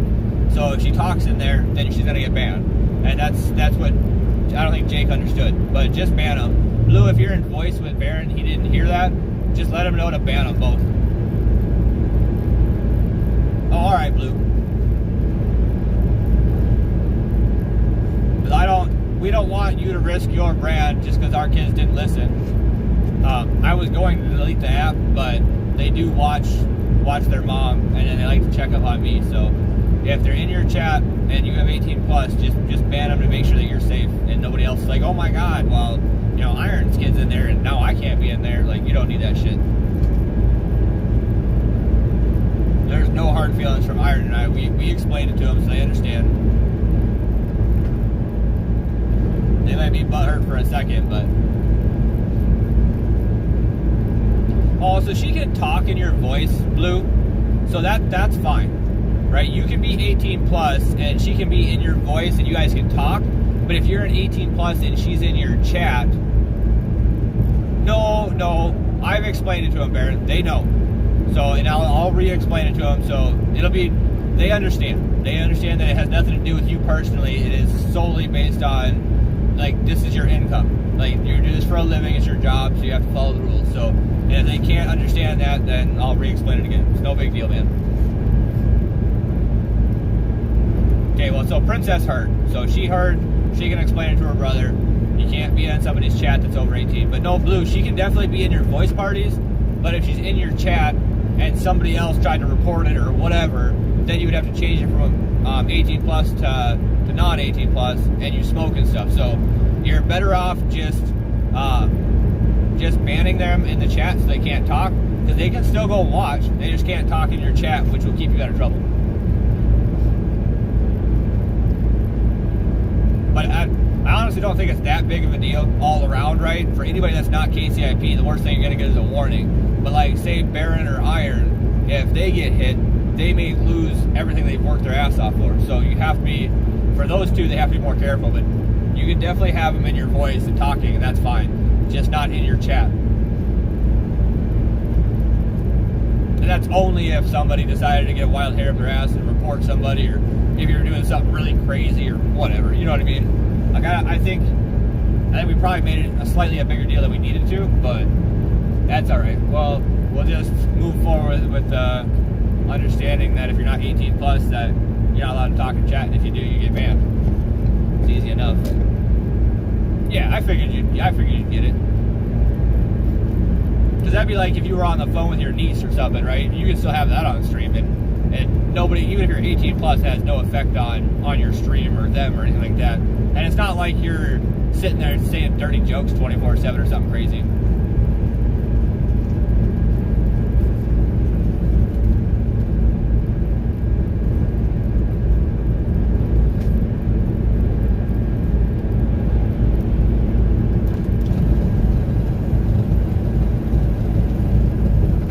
Love you too, Princess. It's gonna be a pretty late night, so you're gonna have to help Mom with supper probably.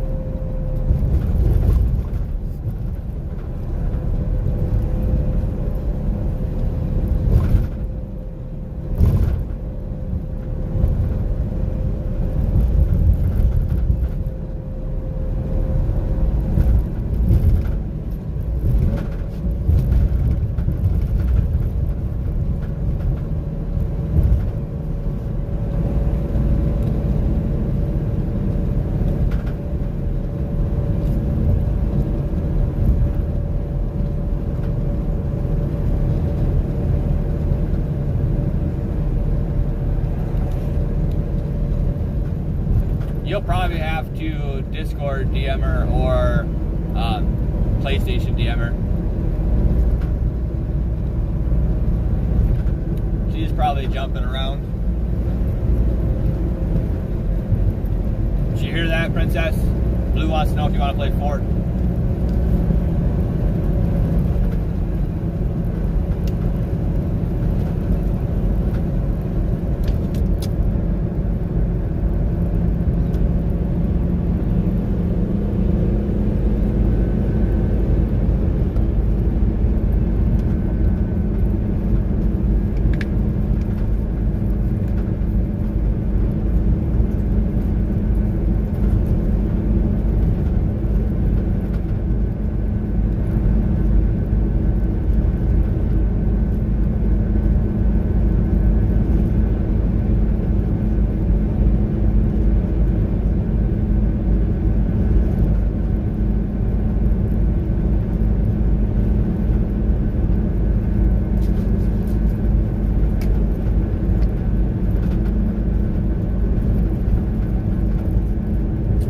I just wanted to make sure you heard. I didn't know if maybe you shut the stream down or not.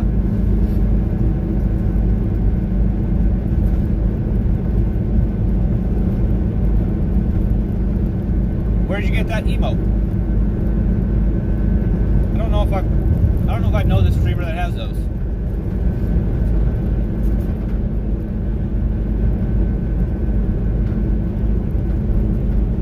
And don't forget to play your Monopoly game today, Princess.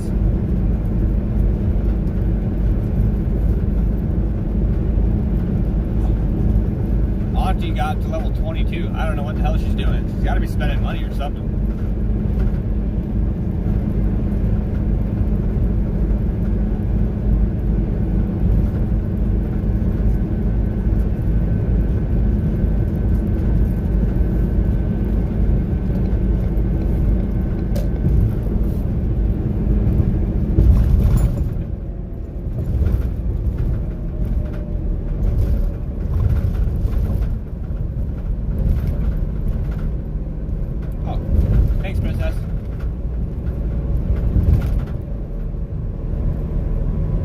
I was playing it last night. I got to like level 18 or 17 or... They give you a bunch of free dice, so I played them yesterday for you.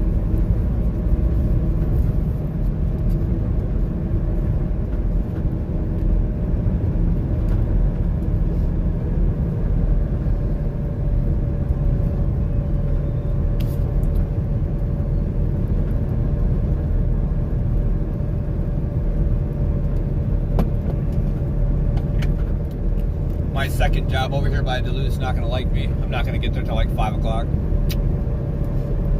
Hopefully they're not too pissy.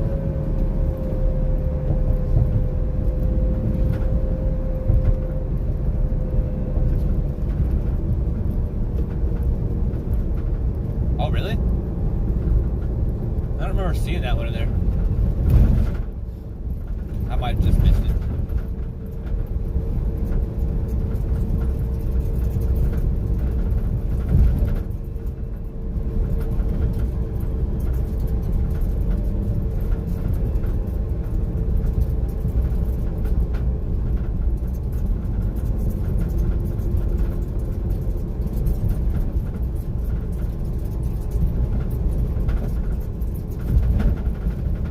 What do you mean, Princess? It's no. Doesn't make sense.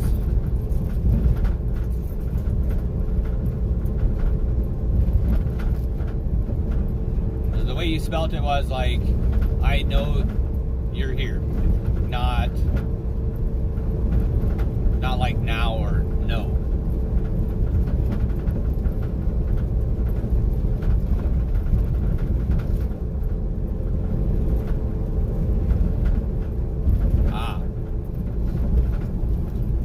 That's probably why I didn't see it.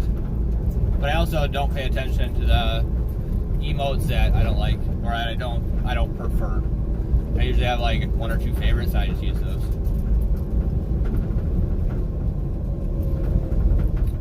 Dude, this is such a small town. They have a mall?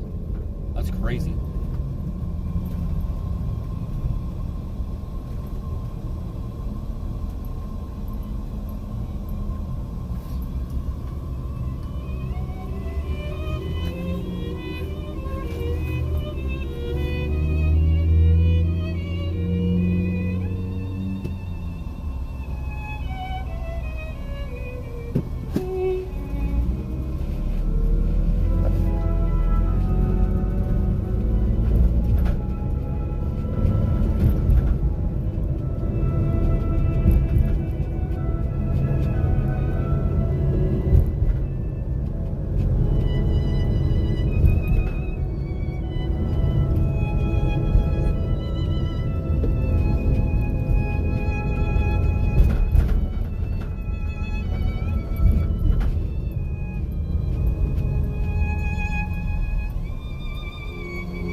coming in.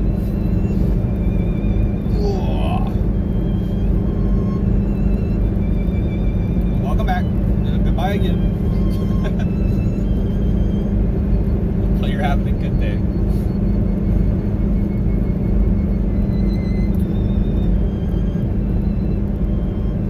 I think we're going to invest into like a wireless camera to point back towards me. And a couple other things. And then I think I'll probably stream more frequently from the van. But we'll see.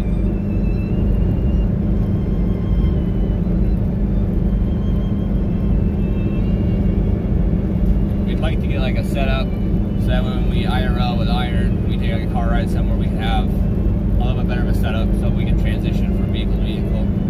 But we'll see.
snow's held off. I'm supposed to get a snowstorm today.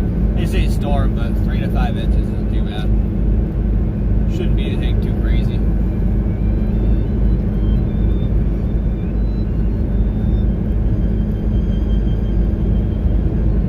Hopefully it holds off till I finish out my route for today.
for you. To his other hand, lifts him up, and then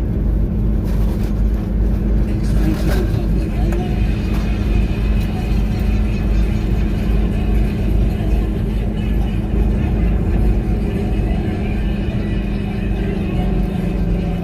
I had never seen somebody with a beard get spanked before. Like, it was really like floating and everything. And this guy's like letting them have it, right? Like one after the other. This dude spanked him so much he took a break. There was one point where he was holding him suspended in the air by his belt. Can you and also imagine? like,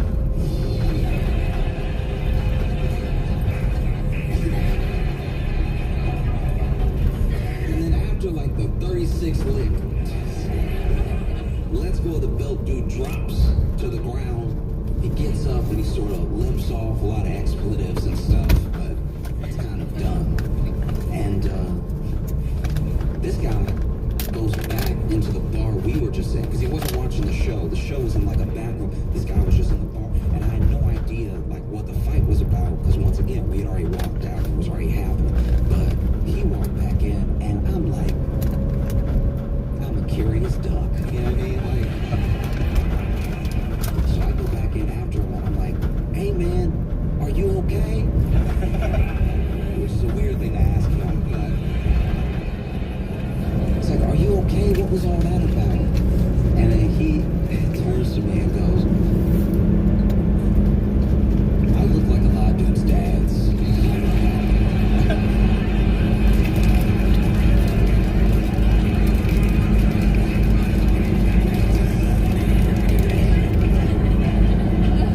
This dude was like 30, and he looked like he could be a dad, right? And so he's like, "No, I just look like a lot of dudes' dads." And I was like, "Wow, how'd you find that out?"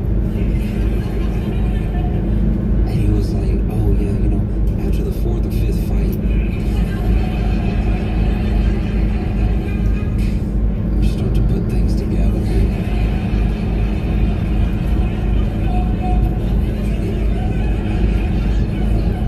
And he told me that sometimes he goes to the bar with his friends, and you know, he's like, after a while, I can just tell. Some guy starts looking at me, and then he comes and starts jawing at me, and I can tell it's not about me, because I was just sitting here, I wasn't doing anything. And then he wants to fight, and he either swings at me first, or he says, "Let's go outside," but this happens pretty often.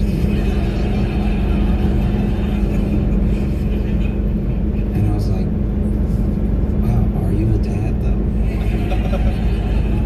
He was like, "Yeah." I was like, "Do you spank your kid?" He was like, "Oh, no, I remember."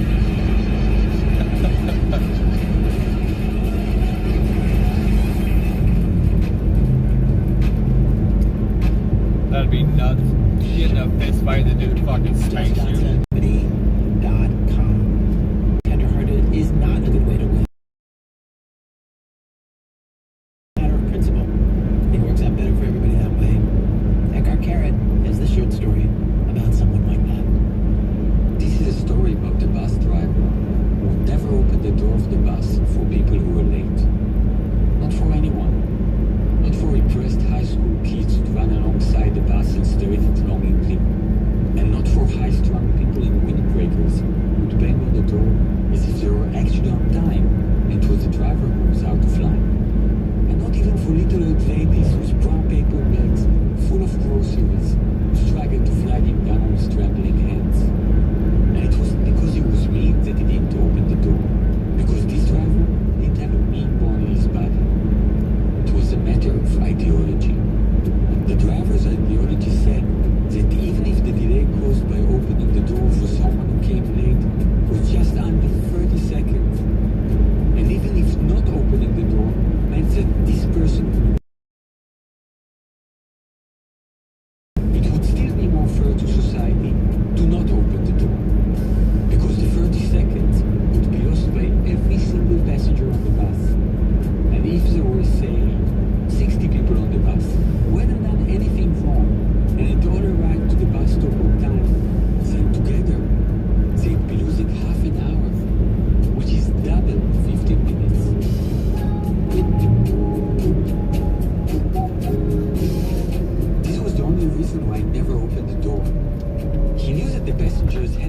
slightest idea what his reason was, and that the people running after the bus and signaling him to stop had no idea either. He also knew that most of them thought he was just an asshole, and that personally, it would have been much, much easier for him to let them on and receive their smiles and thanks. Except that when it came to choose, was assistant cook at a restaurant called The Steakhouse, which was the best pan that the stupid owner of this place could come up with. The food there was nothing to write home about, but the Eddie himself was a really nice guy. So nice that sometimes when something he made didn't come out too great, he'd serve it to the table himself and apologize. It was during one of these apologies that he met happiness, or at least a shot at happiness, in the form of a girl that was the door already caused him to miss out on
information at therife.org. Clouds are expected across the region today with highs ranging from 15 to 20 degrees, along with a chance of snow.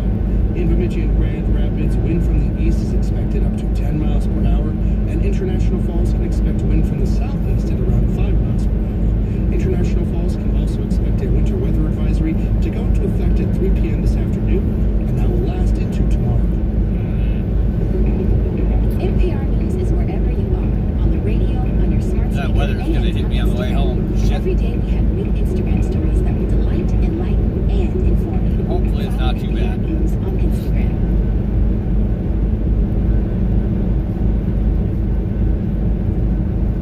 Quick warning, this episode has a lot of discussion of trauma and violence, including sexual violence and abusive relationships, and it may not be suitable for all listeners. Yeah, well, we're set to 18 plus.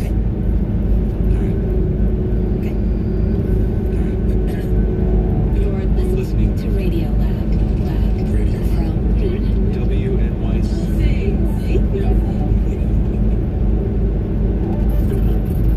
Hey, I'm Lots Faster. This is Radio Lab, and today it is producer and reporter Sarah Kari's turn at the campfire to tell a story. Yes, and we are gonna kick it off with a story that I heard from a guy named David King. Okay, yes, yeah. My name is David King, and I'm a writer. And tell me, David, how did you get obsessed with this story? Well, I had the chance to live in Sweden in the 90s, and I used to walk past the square where the robbery took place every day on the way to the library, to the Royal Library for another project. And I always heard of it as a big deal in Sweden. I had no idea how good the story was. I mean, it just had everything. So this story, it starts off with a robbery, one that maybe you've even heard of before, but it becomes so much more than that, because it would end up giving birth to an idea that lives in my head, in your head, in all of our heads, that has become kind of hard to shake loose. Oh, yeah. Okay. But maybe I should just tell you the basic story first. Oh, yeah. Okay, let's do that. Let's do that. So, August of 1973, Thursday, August 23rd, 1973, in Stockholm, Sweden, downtown Stockholm. in this sort of big square in the downtown. It's called Norrmalmstorg. It's got restaurants and shops and a big fancy bank. Sveriges Credit Bank. Sverige means Sweden. And on Thursday morning, the bank had just opened. A tall, muscular man enters the bank. He has a lady's wig on, Gray zippered sweatshirt, he has some makeup on, this kind of bronzing powder. a pair of tinted sunglasses, and all of a sudden he rips out a submachine gun, fires in the air, says the party starts. Down on the floor. But instead of just grabbing the money in the bank and running out the door, this guy, his name is Jana Erik Olsen, he starts taking hostages. They're all young. Ends up with 3 women and 1 man. They were all bank employees, and he wants to use them as leverage for bargaining. And this is not something that really ever happened in Sweden at the time. So the police, They arrive on the scene fast. oh, the police car is kind of pulled up, Right outside the building, the square, start stationing snipers on buildings near the bank, on rooftops. and right away alerts are going out on the newswire. The press is there really fast. All the major newspapers and TV and radio stations. So, Jana is in the lobby with the hostages, and he starts yelling his demands to the police. He wants 3 million Swedish crowns, which is a lot of money. Like today, it would be like $5 million US. But the really crazy thing is that then he demands that the police bring him Clark Olofsson, is Sweden's most notorious gangster. what? So Clark Olofsson, 26 years old, is very handsome, very charismatic. he was famous for robbing banks and breaking out of prison, but he was also very charming and sort of a media darling. He had become something of a folk hero to Sweden at the time. And I mean, in fact, I saw this one list of the 10 most influential people in Sweden. Clark was one of them. Oh, wow. Yeah, so anyway, He Jana, wants Clark released from prison and brought to the bank.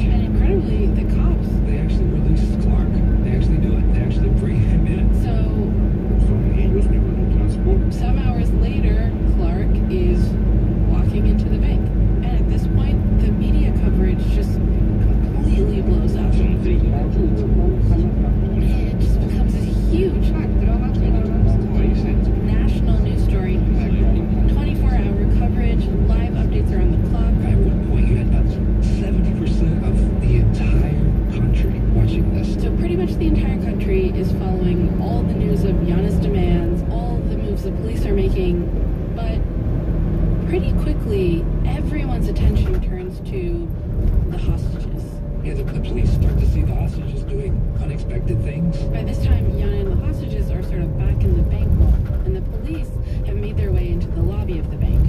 And at a certain point, Yana lets the hostages go to the bathroom. And hostage goes to the bathroom. One by one, unaccompanied, they go down some stairs and around the corner, out of sight of Yana and Clark.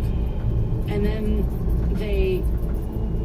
And go back to the vault. On the way back, walking right past a bunch of police. Hey, bat player. Thanks for swinging in. They could have left. Hopefully you're having a good day. They go back to the gunman. Like what? Why in the world? What's happening? What's going on here? And anytime they come out of the vault to talk to the police, their body language is kind of weird. That's right. And then Clark comes out with the hostages. He has his arm around them. And one of the police chief thinks that they're frowning at him. There's a sense of hostility. But the stories about these hostages really start to blow up when Clark manages to find a phone and brings it back into the vault. Clark is calling his friends in the media.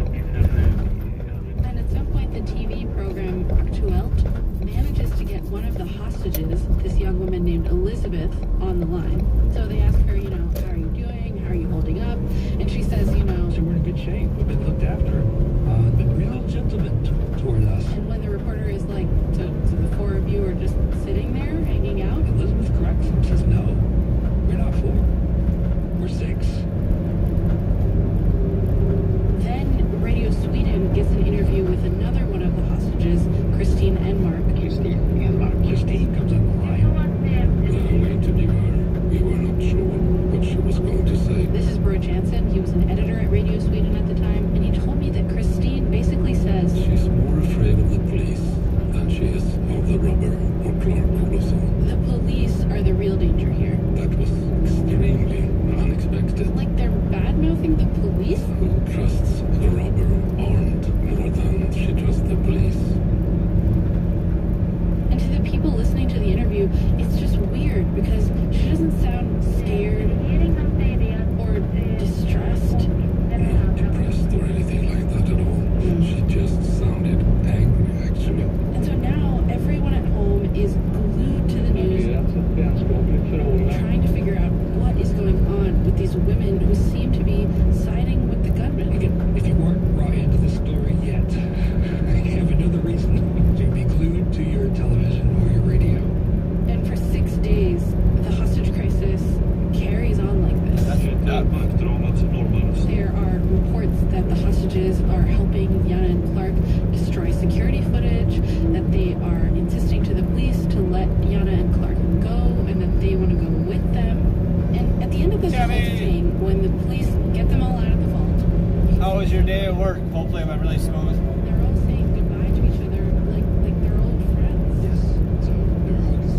And at one point, the police are sort of forcing Clark down, and Christine says, and she turns to Clark and says, we'll see each other again. So in the days that followed, what you had was all these articles and news reports trying to make sense of everything, and you get all these experts saying that what happened here is that these women, Elizabeth and Christine in particular, had formed an attachment to their captors, to Yana and Clark, potentially even a romantic attachment. Basically, that they had developed what we all now know as Stockholm Syndrome. So this is the origin of that. This is where Stockholm Syndrome comes from. Yes. I went with the idea, this is how it began. I thought that was going to be the story. But I had no idea how much went wrong with it.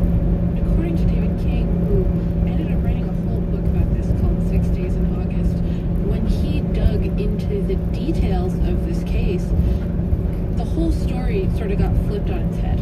I mean, from the beginning, in a way, because in particular, David says what you see is the police from the very beginning had no idea what they were doing. This was the first time that something like this had ever happened. This is Lars Erik. He was one of the first police officers on the scene, and he's being translated here by reporter Alice Edwards. They had no experience negotiating these kinds of things. So pretty much right away, what they do is they bring in somebody to be their negotiator. Yes, the psychiatrist interest of the time. This is a reporter who was covering the situation at the time. My name is Åsa Moberg, and I'm a writer and freelance journalist. And she told me that Niels Bejerot, he was supposed to be the best negotiator with those people in the Blankpot. so he was supposed to be talking to Jana and Clark and then advising the police on what to do. It doesn't always seem like it was very good advice. For example, when Jana asked for all that money, at first the police seemed to be trying to meet his demands. The police are scrambling to try to get this money. And Niels Bejerot actually walks in with the money, but it turns out to be sort of obvious that they're traceable bills. Which ends up making Jana, who already seems unstable, even more pissed off. And at the same time, they're escalating the situation by Coming down the staircase, coming in other entrances. trying to sneak into the bank lobby. And we try to see what's happening. Trying to crawl into this scene so they can shoot it. Then Janne shoots at me. 7 bullets, like a silhouette around my head. So Jana's really freaking out, ends up pulling the hostages back deeper into the bank, and when Jana demands that they bring Could be a help. The police are kind of desperate. but instead they just handed Jana a charming, media-savvy accomplice who knew what he was doing. And from there spring in beers, but then it's so obvious that the beers have been drugged that Jana catches it right away. He takes it, he just shakes it a little bit. There's a fizz. The bank, from the hostages' point of view, of course at first they were terrified of Jana. I thought he was crazy. He was so nervous. It was very frightening for me. So this is actually one of the hostages, Christine Enmark, in an interview that she did with podcast host Terrence Mickey, and she told him that while she was scared at first, once Clark showed up, The situation became totally different. He said, you can't have the girls tied up like this. He was calming everything down, and Janet became very calm. So I thought, wow, what's happening? So while the police are sneaking in and trying to shoot them or sending in drugged beers, Yeah, I'm headed to Duluth now. I already finished in Bemidji. I'm about 40 minutes out from this job by Duluth. Then I have like 4 hours worth of work and then the drive home, so it'll be late. At this point, Jana and Clark have demanded a car, and I may even have to stop. It's supposed to. Right now, it's nothing. Like you can see the road. Like a little flurry here and there, but nothing bad. So we'll see. I know the snow. They said 3 p.m. for like up by I Falls, which means it'll probably hit me too. But I haven't actually looked at the weather, so we'll just have to drive slow. Is the weather getting nasty there, or are you saying it's going to get nasty up here?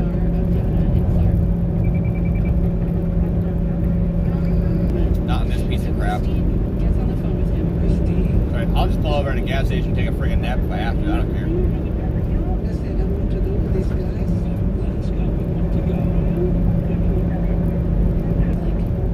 Saying that it is bad weather there already, or it's going to get bad. Saying that it is bad weather there already, or it's going to get bad where I'm at.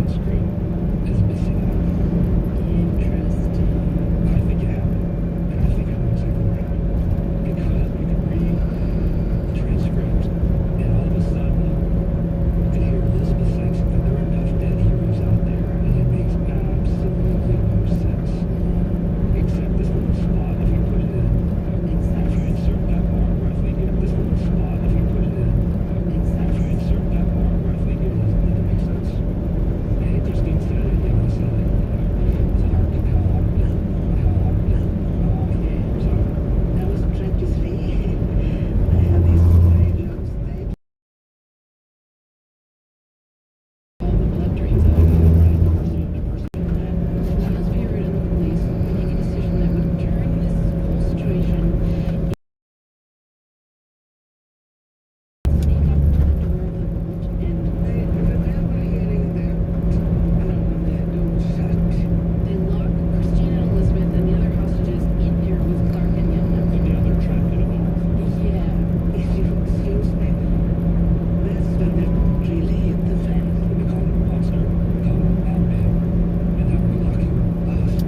should be a little bit better now.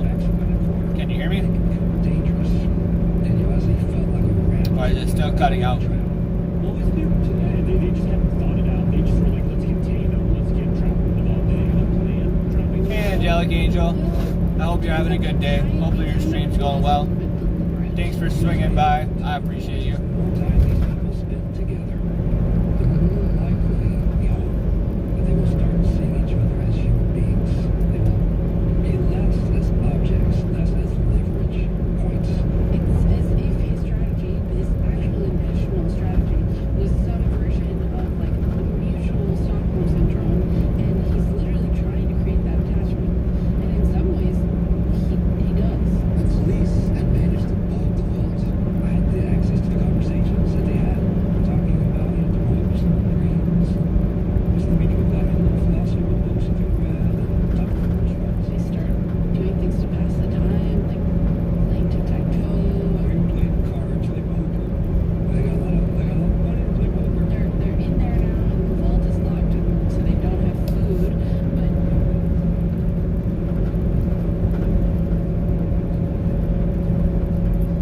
Gotta make a phone call.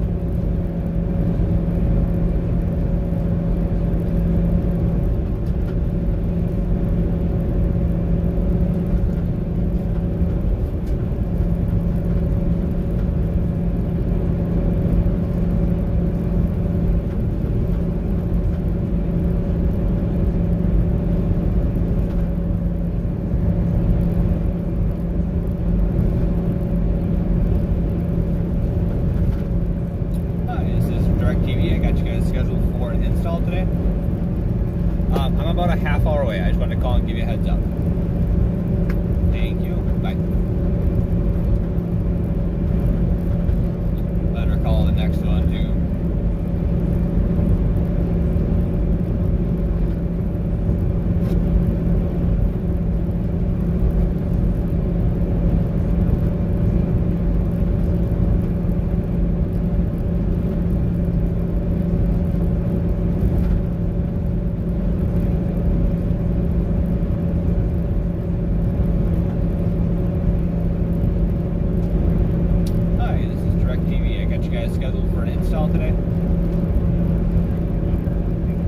Yep, I'm running a bit behind schedule. I still have one more job ahead of you. It's in the same town as you, and I'm going to get there about 3 o'clock, but it's an install, and it's going to take about 2 hours, so I won't be out to your place till between 5 and 6. Is that still going to be all right? Okay, I just wanted to make sure I touched base with you so you weren't waiting around and wondering where I was at. So I'll give you a call when I finish up the other job so you know exactly what time I'll be there, but I just want to at least touch base with you. No problem at all. Thank you. See you in a bit. Bye. Oh, crap. I was so hopeful that he was going to say, nope, I don't want you to come. It's going to be too late. Damn it. Oh, well. You ever get those days where you're just wicked fucking lazy? That's how I feel today. That's alright, though. It'll all work out.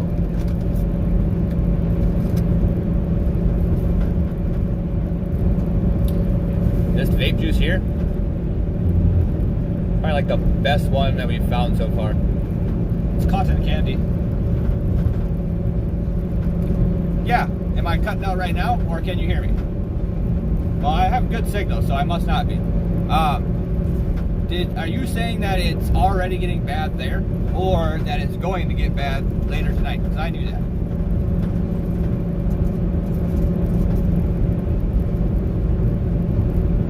Yeah, there's no weather.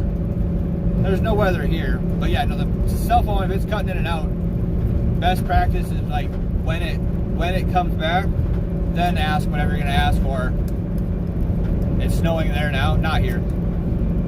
I assume it's going to start probably in the next hour. They said 3 o'clock for I Falls, and I mean that's pretty north, so I would assume it'll probably be about the same in my area. Hopefully the bad stuff holds off till about, I'm not gonna finish here till like 7:30. So what is what?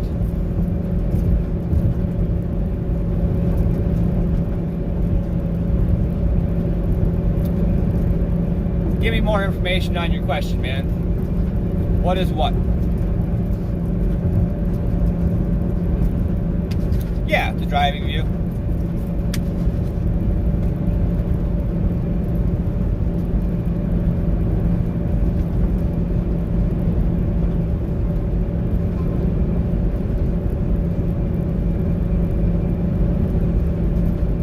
Gotcha. So it's already shitty there. Okay, so I'm gonna have bad roads no matter what I do once I get halfway home, even if it doesn't start here. Okay, that's alright. I'll just drive careful. No big deal. There's nothing I can do about it. I'm already 20 or 30 minutes from Duluth, so all I can do is be careful.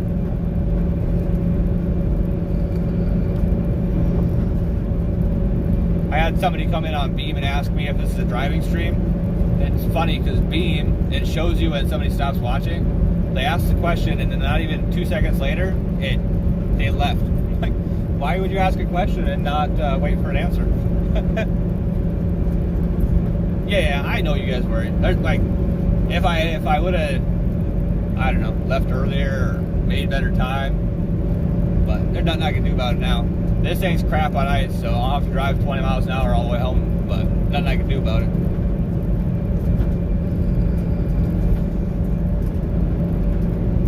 I'll let everybody hang out and watch my crappy road adventure.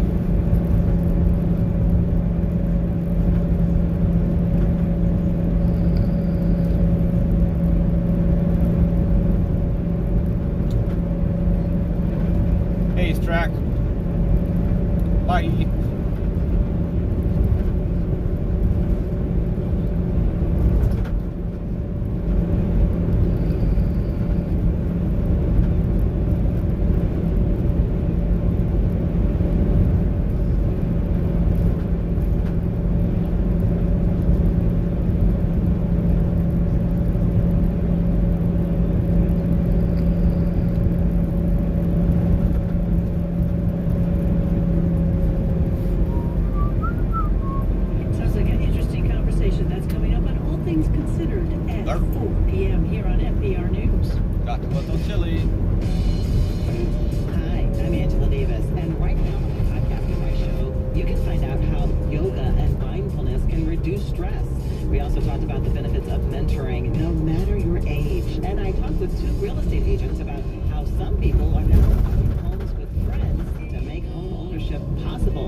Wherever you get your podcasts. And coming up on Reveal at 5 p.m. here on NPR, all the president's pardons. They'll be discussing Biden's pardon of his son Hunter, pardons of the January 6ers. Hey, I'm Lefty Master. This is Radio Lab. We are back with Sari Kari. Hello. Talking about Stockholm Syndrome. Or the thing that, as I said right before break, in the months after the hostage crisis, wasn't yet even called Stockholm Syndrome. According to David King, the idea of this like being a syndrome actually comes from the police department, the NYPD. What?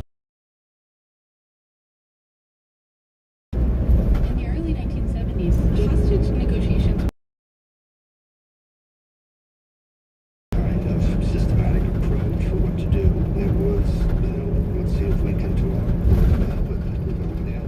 This is Ed Conlon. My name is Edward Conlon, and I was a detective with the NYPD, and I'm also a writer. And he's written a lot about the moment when hostage negotiation as a practice emerged. And one of the things that interests me about it is that it was created in response to the 1972 Munich Olympics when Israeli athletes were taken hostage and killed. And we had a chief here who said, do we have a plan? What do we do if that something like that happened in New York City? The answer was no. And he said, let's come up with something. And the guy who was tasked with coming up with something was a police officer named Harvey Schlossberg. Harvey Schlossberg, a former detective with a degree in psychology. If there was a museum of New York Jewish accents, that's all it is. Harvey's would be it. Yeah, you can say a lot of things wrong. It doesn't really matter. He's got the 70s sideburns. He smokes a pipe. And so all through the summer of 1973, Harvey's trying to figure out what they should do. And in August of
for a couple days till it warms up to 30 again. Trace as we have how this thing that was started out as a lie becomes warped into this thing that we all know.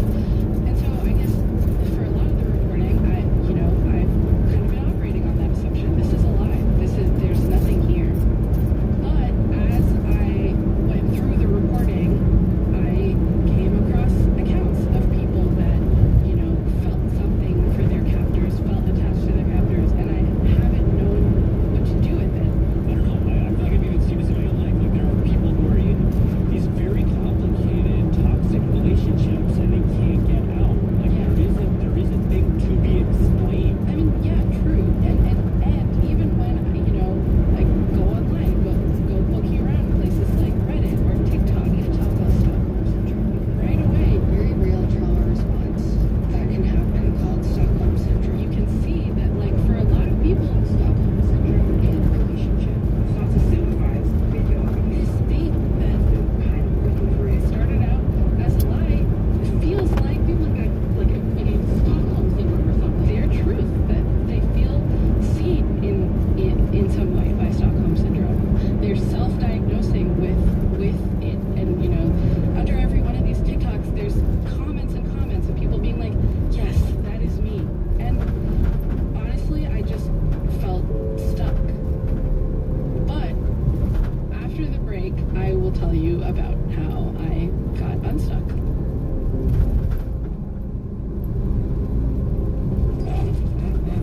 Radiolab is supported by Progressive Insurance. With Snapshot from Progressive, safe drivers get personalized rates on car insurance. We're almost there.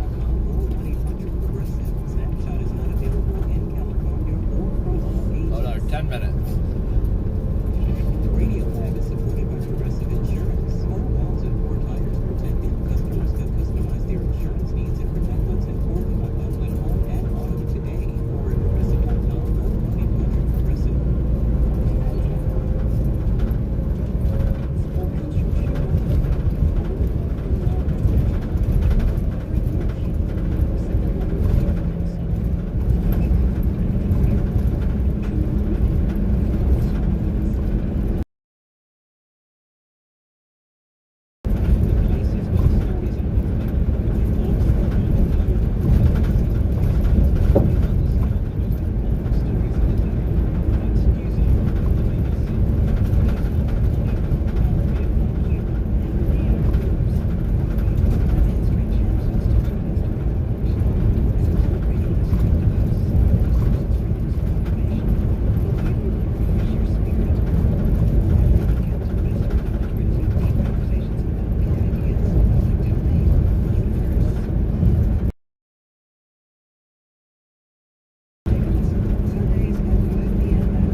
Jobs go really quick.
you're having a good day.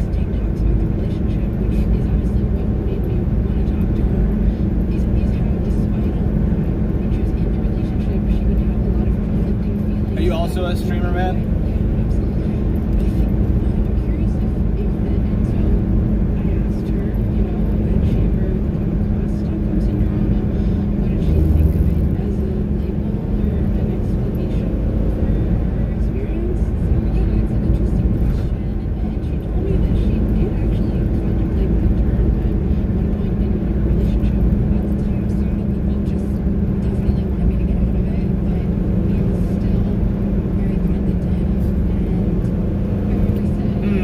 don't know about all of that. That seems pretty biased.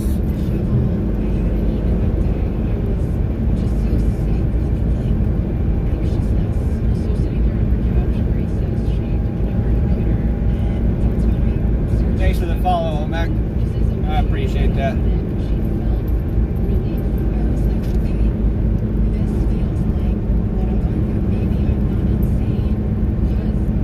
Hopefully you're having a good day.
To my next job, so I'll end up turning up the NPR. You guys can listen to that. If you got other streamers you want to go check out while I'm at this job, feel free.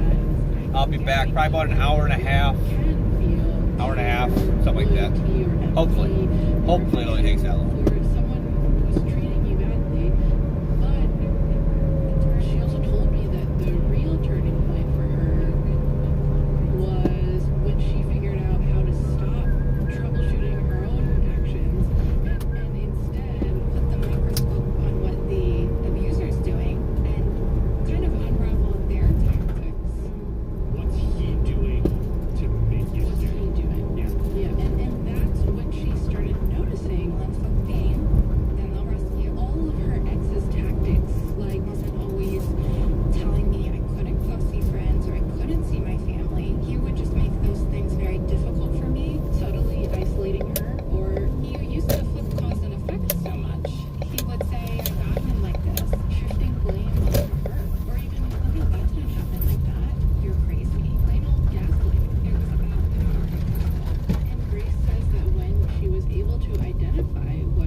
Strange thing.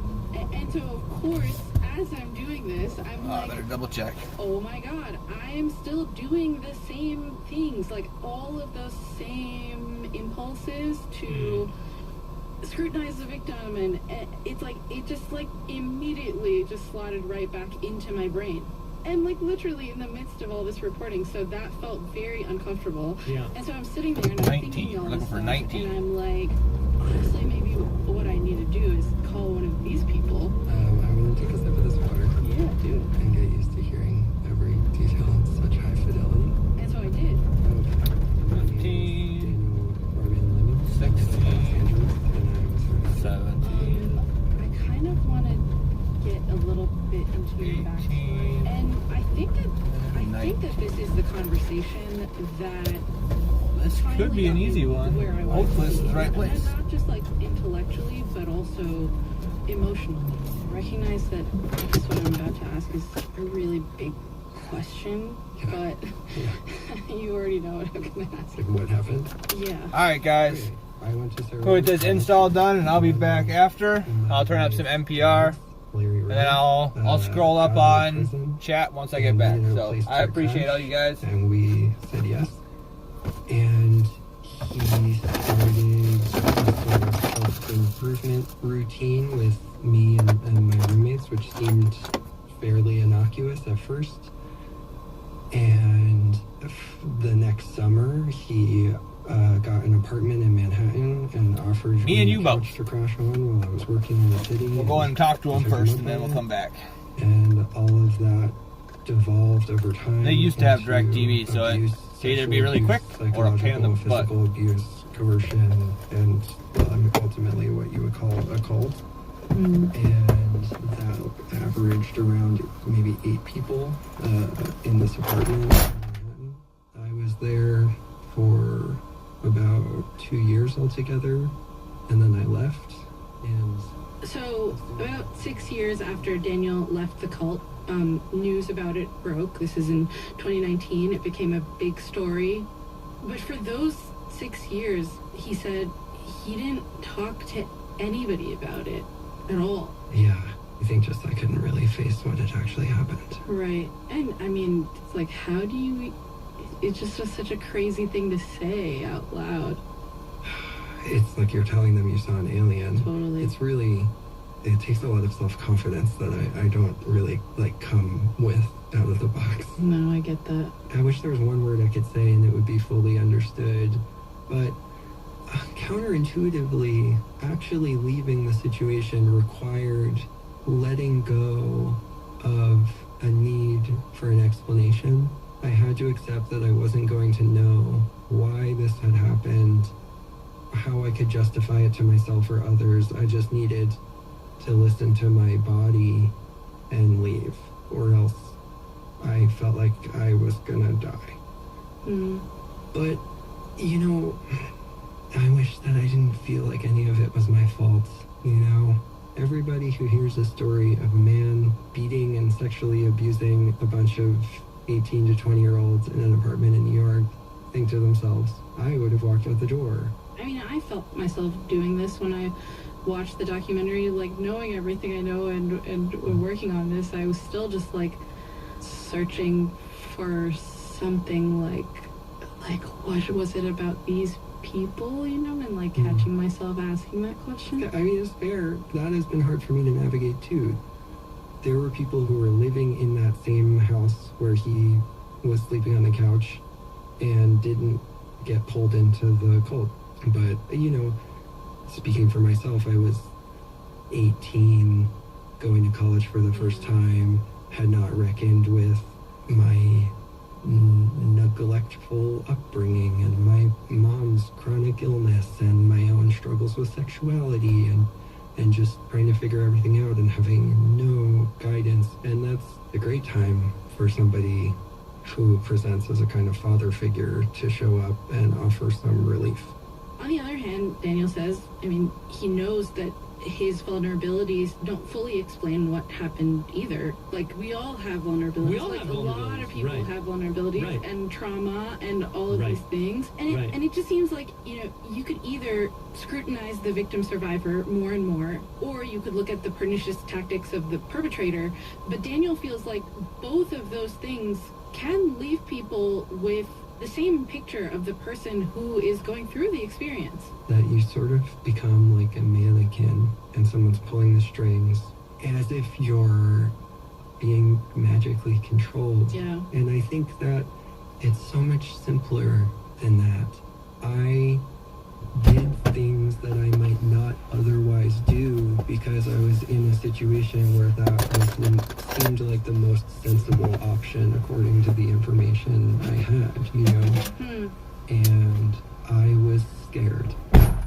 When I lived with Larry, I remember looking down at my feet and seeing like visible dirt spots because it had been so long since I'd been allowed to shower. And now, of course, that sounds so out of control, but you just kind of proceed trying to avoid pain, you know, and then you add on top of that, all of my friends were there and I watched them do the same things.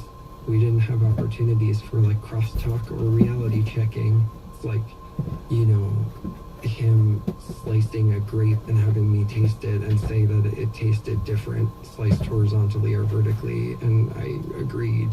You know, even now I'm like, I guess the oxidization, there's like more surface area, you know, so it's yeah. And on top of all of that, Daniel was telling me about how at the time he was basically broke in New York City, and he'd find himself thinking that maybe things would actually be even worse if he left. You know, so it's just like the known evil versus the unknown evil, and so cost. And, you know, the way you make decisions is just with the information you have. That's a way of answering that question, why didn't you leave? And it would be much easier if the answer was just, we developed Stockholm Syndrome. Right. I mean, speaking of Stockholm Syndrome, I guess I am curious what you think of it or how you feel about it. I think that Stockholm Syndrome, it's one in a long line of really easy answers that we offer to ourselves in order to not have to confront complicated and scary questions. Questions like, you know, is it possible that something like this could happen to me? Like because if you have those vulnerabilities and this kind of person walks into your life, right, then it's like really hard to say what you would do. I think that's the scariest piece of it. And I think that's what an idea like Stockholm protects us from. It satisfies our need to be like, well, I would never respond like that. And the fact is, you don't know how you would respond until you're put in that situation. And I can tell you, victim survivors, they never thought they'd respond like that either. Things that they never thought they would do, they did under those conditions because it's a fundamentally human response.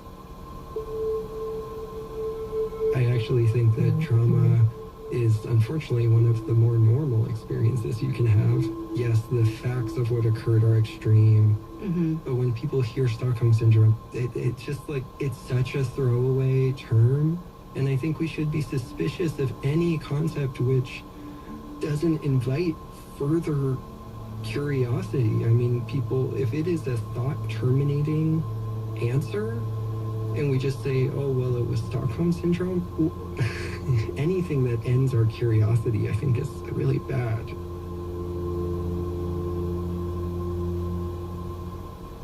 I feel that. You have to want to ask more questions. Yeah, right. And I think that if the questions that we were asked was less like, explain to me why you didn't leave, and was more like, how did you leave? I'm so glad that you got out. Can you help us understand how you did it? Just to go back to the beginning for a sec, I can't help but think about Christine Enmark, you know, the patient zero of Stockholm Syndrome, and all of the questions that for 40 years nobody asked her. I always felt that I did something wrong.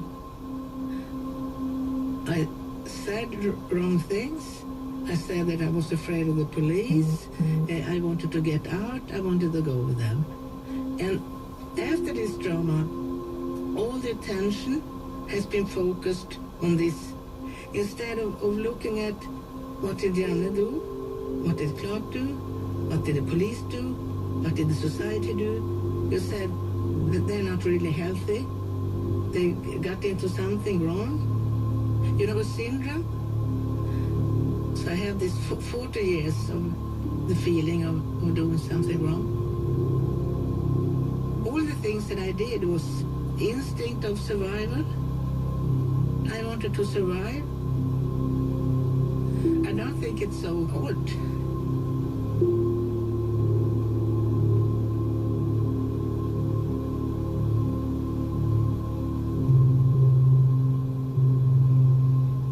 Thank you all for listening. If you or someone you care about is experiencing domestic violence, remember you are not alone. Help is available. In the United States, you can reach out to the National Domestic Violence Hotline at 1-800-799-SAFE, 1-800-799-7233, or visit their website at thehotline.org. They offer confidential support 24/7, 365. Your safety and well-being matter, and there are people who care and want to help. That's it for us. We'll catch you next week. Bye.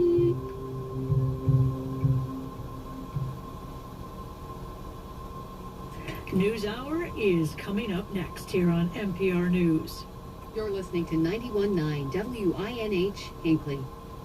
Programming is supported by DBS, the local experts in all things basement-y, providing solutions for cracked walls and leaking basements. Appointments for waterproofing and other basement repairs can be made at dbsrepairmn.com.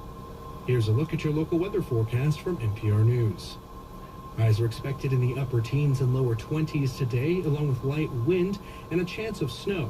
Snow accumulation is forecast up to 1 inch. The Iron Range, Ely, Duluth, and Hinckley can expect a winter weather advisory to go into effect at 3 p.m. this afternoon, while Grand Marais and the North Shore can expect a winter weather advisory to go into effect at noon. Support comes from the College of St. Scholastica. Become a leader in the tech field with their new bachelor's in computer science. Study in Duluth or online. Visit go.css.edu/computer. Welcome to NewsHour from the BBC World Service. I'm James Kimarasamy. With more strong winds predicted in Los Angeles, a call from the city's mayor. In spite of the grief, in spite of the anger, in spite of the shock, we have got to stay focused until this time passes, until the fires are out. We hear from the daughter of Dominique Pellicot, the Frenchman convicted of drugging his wife and allowing multiple men to rape her. I know that he drugged me, probably for sexual abuse, but I don't have any evidence. And memories of soul legend Sam Moore of Sam and Dave fame from a singer who recorded with him. The joy of performance is what enriched his soul and in turn enriched all of us. He really was a soul man. All of that coming up after the news.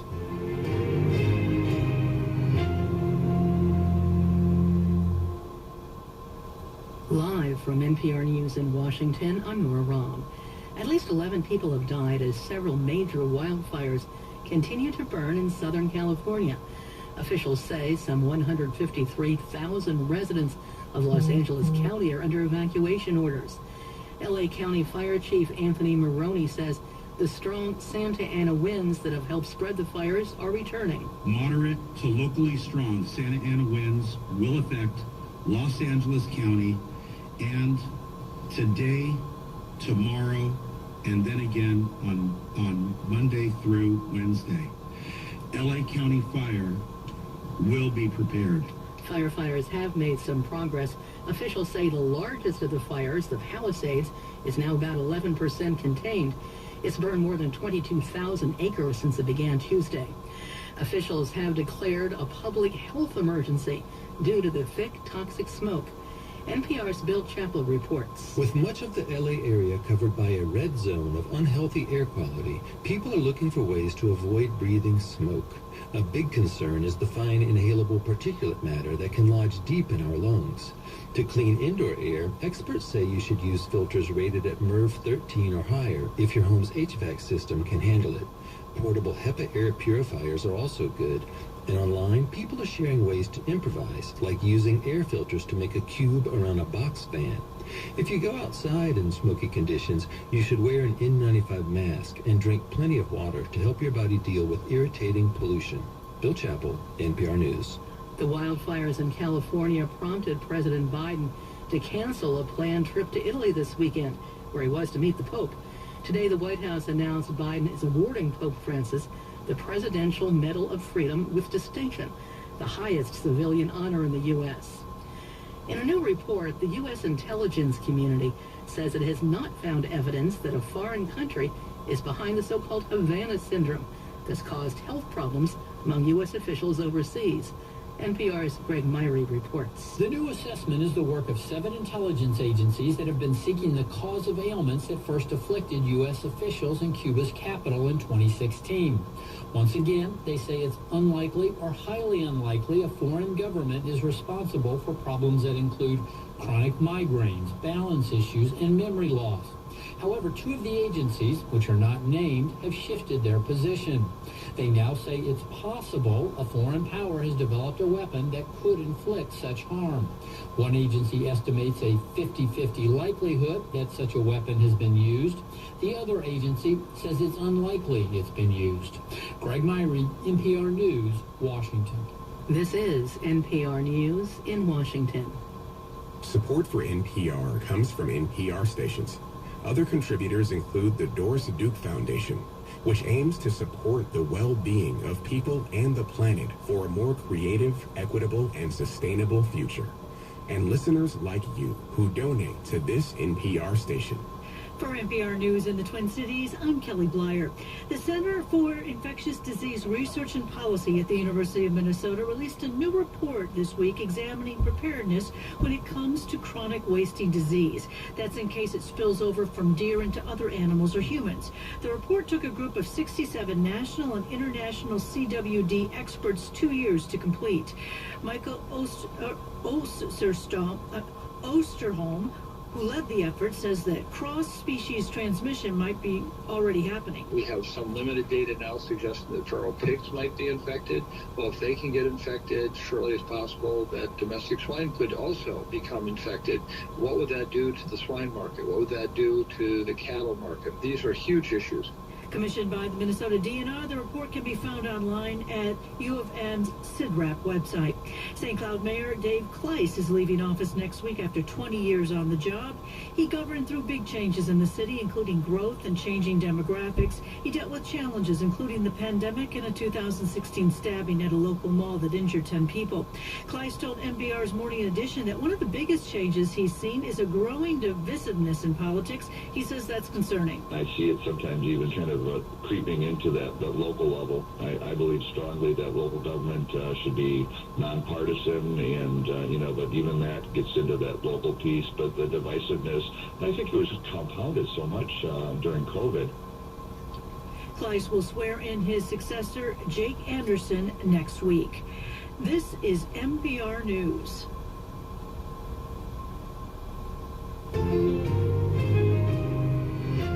Hello and welcome to NewsHour from the BBC World Service, coming to you live from London. I'm James Kamarasamy. Later in the programme, we'll hear from the daughter of Dominique Pellicot, the Frenchman convicted last month of drugging his wife Giselle and allowing dozens of men to rape her. His daughter tells us about the day when her mother told her the truth about her father. It was a Monday.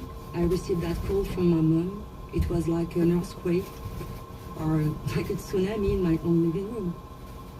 I was so close from my father.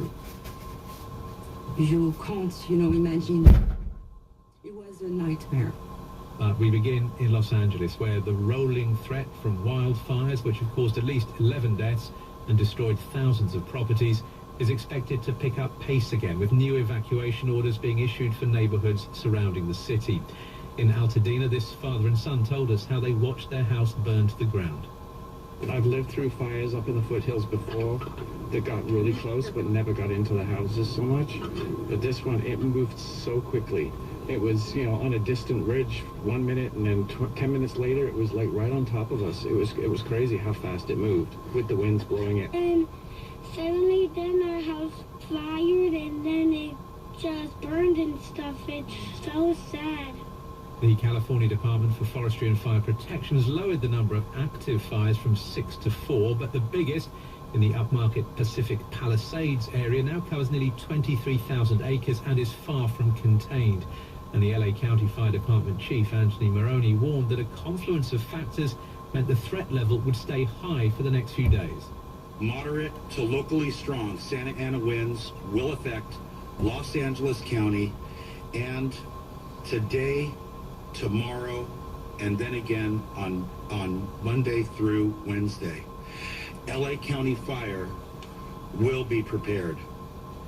These winds, combined with dry air and dry vegetation, will keep the fire threat in Los Angeles County high. At a news conference today, the mayor of Los Angeles, Karen Bass, addressed the criticism of her city's readiness and the resourcing of its firefighting services, but she said the immediate priority was to extinguish the fires. We are hurting, grief, still in shock and angry, and I am too. The devastation that our city has faced. But in spite of the grief, in spite of the anger, in spite of the shock, we have got to stay focused until this time passes, until the fires are out. Now, we need to stay focused, but I will say that when the fires are out, make no mistake, we will have a full accounting of what worked and especially what did not. Well, you can speak to our correspondent in Los Angeles, Peter Bowes. Now, Peter, it's still a very dynamic situation by the sound of things. It is, and there is still a very intense firefight going on at the two major fires, the Palisades fire and the Eaton fire, which is around Pasadena. Certainly the Palisades fire has been causing, I think, most concern in terms of how it's spreading. And it's moving towards densely populated areas, Brentwood and the San Fernando Valley, which is the area just to the north of Hollywood. And a lot of people in those areas are now being told to be prepared to evacuate their homes at any moment. They have to have their cases packed, they have to have their pets organized, their medications, and wherever they need to go, and to know where they're going to go.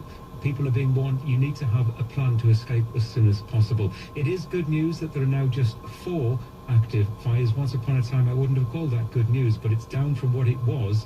And the bad news is what we've just been hearing about, that the fire conditions have been raised to potentially critical because of the winds over the next few days. Very briefly, Peter, the mayor there talking about the need to focus on the fires, but there was also a sense of her and fire chief trying to sort of patch things up a bit.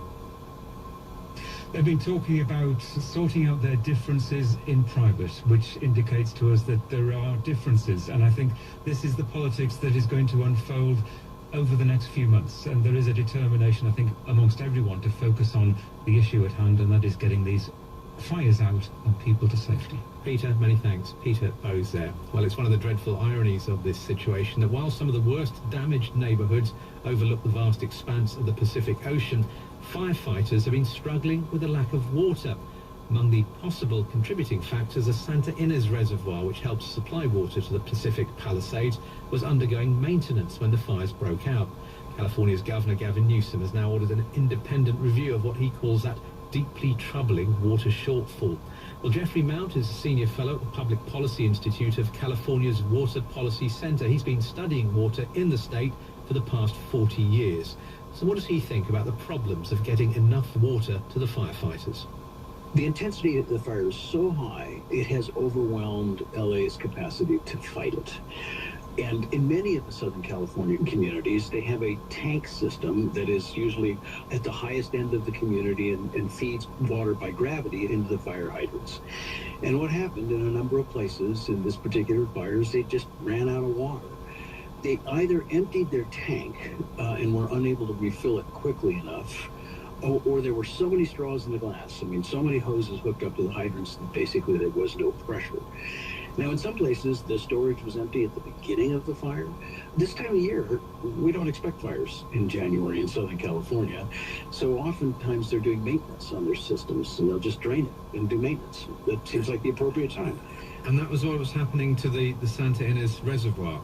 That's what it looks like. I can't confirm it was empty. I mean, I looked at it on a Google Earth image, and it looked empty right before the fire. And if it was, it would just be normal at this time of year for it to be undergoing maintenance because, as you say, fires on this scale are just simply not expected. This is unprecedented. And the phrase unprecedented has been kind of worn out in the last 12 years in California. I think what's been lost is most people don't realize that it hasn't rained for more than 9 months, or at least any significant rain more than 9 months in Southern California. It also happened to be the hottest summer on record. So you've just simply baked everything and there's no moisture, and usually by January you've had a couple of significant rainstorms, and so your vegetation moisture, your soil moisture is high, and you just don't get these kinds of fires, even when you have winds like this. What do you make of Donald Trump's claim that there wasn't enough water going through Southern California because what he called an essentially worthless fish was being protected? It was very hard to parse that particular claim because almost none of it was relevant to the fires. On the fish, he singled out one fish. It's actually a group of fish that do limit some water. I mean, that group of fish are some pretty important fish, like 4 runs of Chinook salmon, for example, and sturgeon. So it was more than just Delta smelt, and I'm not sure why he would just single that one out. And that's the first problem. And then the second was that the water that is coming to Southern California is shipped hundreds of miles in canals all the way to Southern California. And once it gets to Southern California, it's stored in reservoirs. And that's where that water was, and their reservoirs are full. You've used the word unprecedented several times in this interview. I did. But I suppose people are wondering, could this happen again next year? You know, will that word become out of date quite quickly? And if so, what should Californians prepare for? So, yeah, we have just beat unprecedented to death in California, so we should stop using that word. We now have a precedent. And when we have a precedent, it is a certainty we will see this again. And of course, all our climate change projections suggest as much, and that is that rainfall is going to be coming later and later in the year, so we will have dry periods like this, and it'll be hotter and hotter, so we will literally dry out our landscapes, desiccate our landscapes. So we're going to see this again. And in fact, we should always make the assumption that when the unprecedented happens, there's a precedent, and we should plan accordingly. And that was Jeffrey Mount, Senior Fellow at the Public Policy Institute of California's Water Policy Center. Now, firefighters have been struggling with a lack of water. Some of those who've had their homes destroyed are worried about what's going to happen with their insurance claims. Amy Buck is the Executive Director of United Policyholders. It's an organization that advises insurance customers about natural disasters. So what issues have people in and around Los Angeles been facing when trying to get help from insurance companies? We're talking about getting delays in getting an adjuster assigned to start processing the claim. You know, just actually to get to the site to confirm that the home is gone, and then to start the process of adjusting the loss and calculating both what it's going to cost to put the house back and also what it's going to cost to compensate the property owner for all their personal property. So what sort of time frame are we talking about? How long might the process take? So there are regulations and laws that require insurers to be prompt.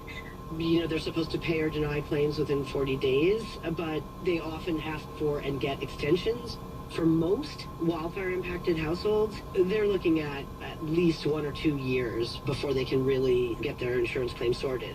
What percentage of those affected are likely to be without private insurance? Under normal circumstances, I would have said 2% or said even, you know, as little as 1%. Because California has been in the throes of a home insurance availability and affordability crisis for the last 4 years, and a lot of people have been dropped and have been scrambling to replace coverage, I worry that we're going to see a higher number, maybe 5%. And to be clear, these people were dropped by insurance companies because of previous wildfires? What insurers have been doing in California is hitting pause on selling new policies, and they've also been non-renewing, dropping existing customers to remain profitable. And giving what sort of reason for that?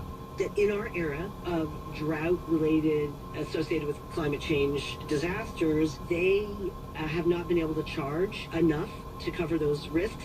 But the California Insurance Commissioner has introduced a 1-year moratorium on policy non-renewals and cancellations in the areas that have been affected by these wildfires. Will that make a difference? It will certainly bring some relief to the impacted areas. At least they don't. It's one less thing they have to worry about. We appreciate that the legislature, gave the commissioner the authority to do this non-renewal moratorium. Clearly, the priority is those who have been affected by these fires, but going forward, in presumably the scale of this, from the point of view of the insurance companies, they're going to say, look, this justifies the sorts of things we've been saying and doing if these events are only going to become more common. Absolutely. They had been making their case based on a series of bad wildfires that we had in 2017 and 2018. But if they're successful, what might that mean? Would the federal government have to step in and offer some kind of relief on a national level? Well, that had already, the wheels to make that happen have been slowly starting to turn. There was a proposal put in last year called the Insure Act that would have created a national disaster insurance program, sort of recognizing that California, Florida, Colorado, a lot of states already have very stressed homeowners insurance markets, and sort of anticipating that at some point the private sector's appetite for this particular risk is going to really shrink even more. But at this time, there's not a live proposal that I know of that is advancing. I think we're going to see that in the months and years to come.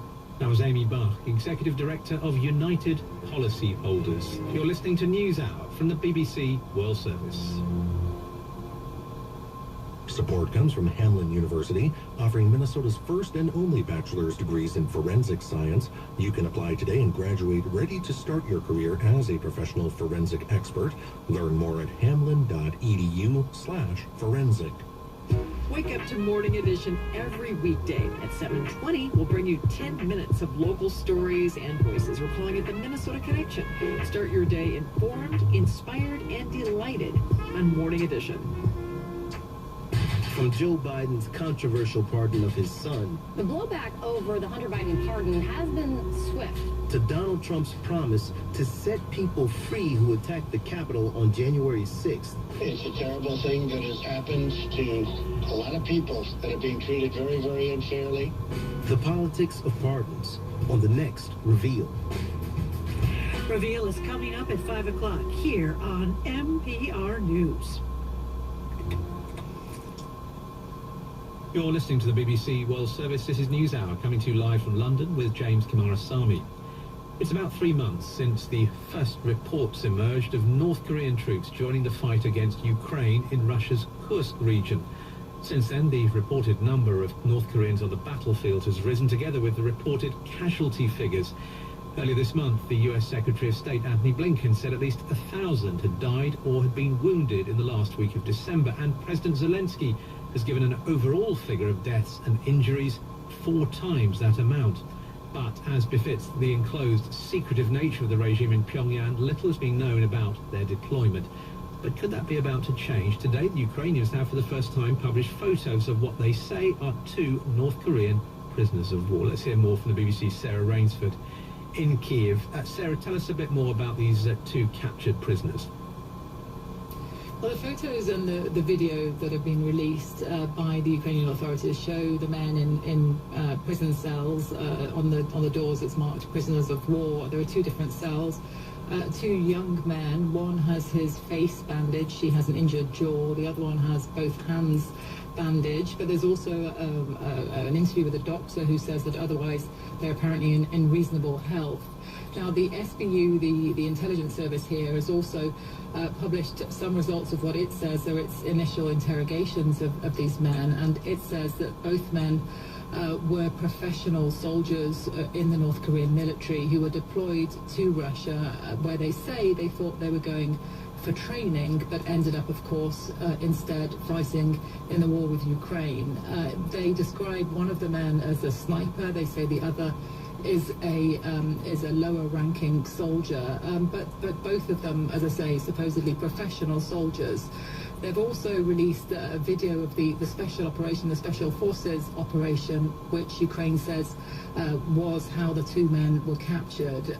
It shows the trenches. It says this is in the Kursk region of Russia, which of course has been partially occupied by Ukrainian forces since August, and you see Ukrainian special forces dragging a man out of the trenches and then away from the battlefield, and he's then shown being filmed again by Ukrainian forces. Of course, we can't verify an awful lot of these images, but putting it together and putting it together with the information coming from American intelligence and South Korean intelligence, it does appear to build up to a picture of Pyongyang sending troops to help Russia fight its war with Ukraine. And I think some evidence they're trying to show, if these are indeed North Koreans, that they were actually born in Russia. Yeah, one of the soldiers was apparently found with a Russian military ID.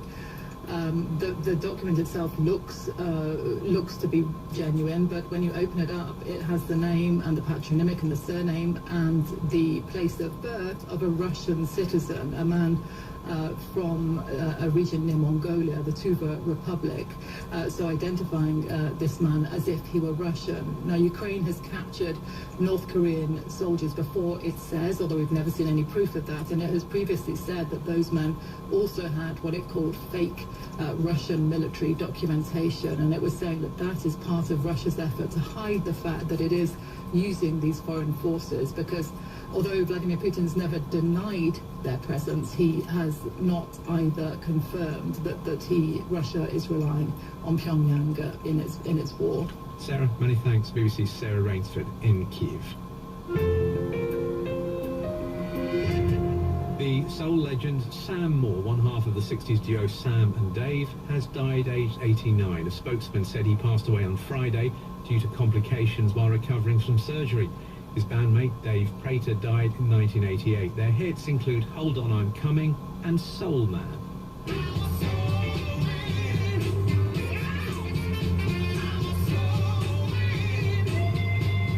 Sam Moore told the BBC in 2008 that the duo first performed together at the King of Hearts Club in Miami, where he was working as a singer and talent show host in the 1960s. I called him up, and now, ladies and gentlemen, the next contestant would be Dave Prater. He's going to be doing the song of Jackie Wilson's Dogging Me Around, not knowing that the young man didn't know the whole song. So I said, well, what I'll do, I'll help you out. I'll do the best I can with you. Well, the British soul singer Beverly Knight met and sang with Sam Moore, and she told me how important his music was to her. We first met 11 years ago when I flew to Memphis and I was working on my album Soulsville, and I asked if, basically just asked management, you know, about doing a duet with Sam Moore, because I wanted to do a version of Hold On I'm Coming. So I flew to the studio, Royal Studios in Memphis, and Sam was there, and we just got in the studio and got singing together.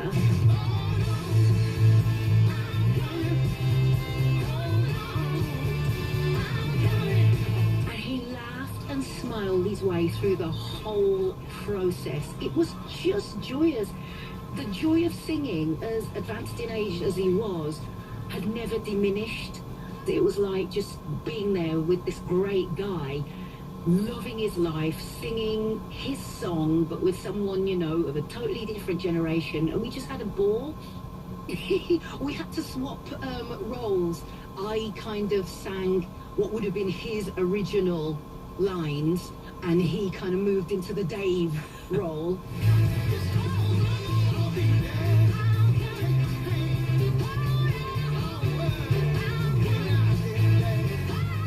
Said, ooh, I'm old. You got to sing those lines because I can't keep up. And he was laughing his way through it. And he had a tough time. I mean, he didn't get the material rewards that one might expect someone who's going to go down in history as a soul legend would have.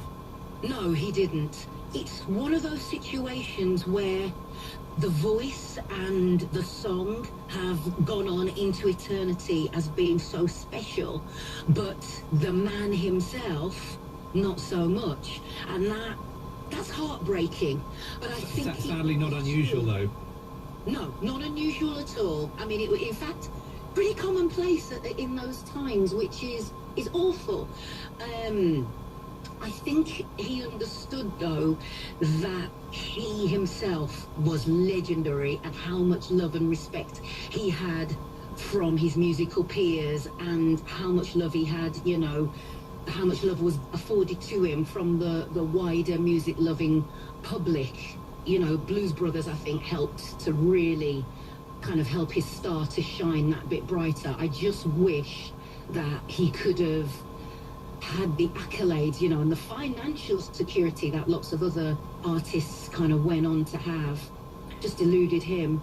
Just a final thought then, when his legacy is talked about, how do you think he will be remembered?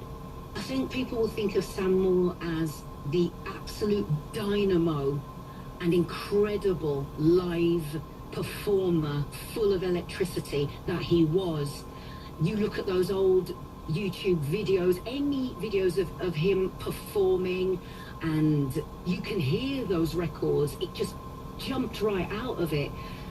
The joy of performance is what enriched his soul and in turn enriched all of us. He really was a soul man. The British singer Beverly Knight speaking to me about Sam Moore, who has died at the age of 89. Let's hear a bit more of the original version of the track that she covered with him. Sam and Dave here with Hold On, I'm Coming. You're listening to NewsHour.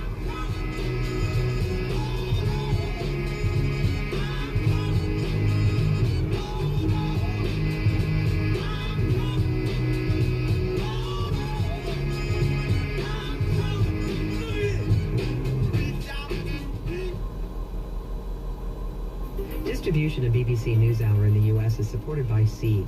Seed's DSO1 is a 24-strain 2-in-1 probiotic and prebiotic engineered to survive digestion, support healthy regularity, and promote whole body health. Learn more at seed.com/public. And Made in Cookware. Made in Cookware is crafted by chefs for use in restaurants and home kitchens around the world. Their cookware can be found at madeincookware.com. Support comes from Walker Art Center, presenting Boney Manili, a new theatrical production. Family drama, Milli Vanilli, and artistic ambition collide in this surreal dark comedy. January 23 through 25. Tickets at walkerart.org. Snow is on the way for northern Minnesota tonight, between 2 and 5 inches. A lot of the area is under a winter weather advisory. The North Shore is under a winter storm watch. So that would be more severe, so beware of that. Coming up on NewsHour in the next 30 minutes, the chatbot helping to get aid to Lebanese civilians displaced by the recent war. We speak to the daughter of Dominique Pellico, the Frenchman convicted of drugging his wife and allowing dozens of men to rape her, while a Venezuelan orchestra's tour of Europe is proving to be controversial, and the Palestinian filmmakers hoping to make it to the final list of Oscar nominees. All of that after the news.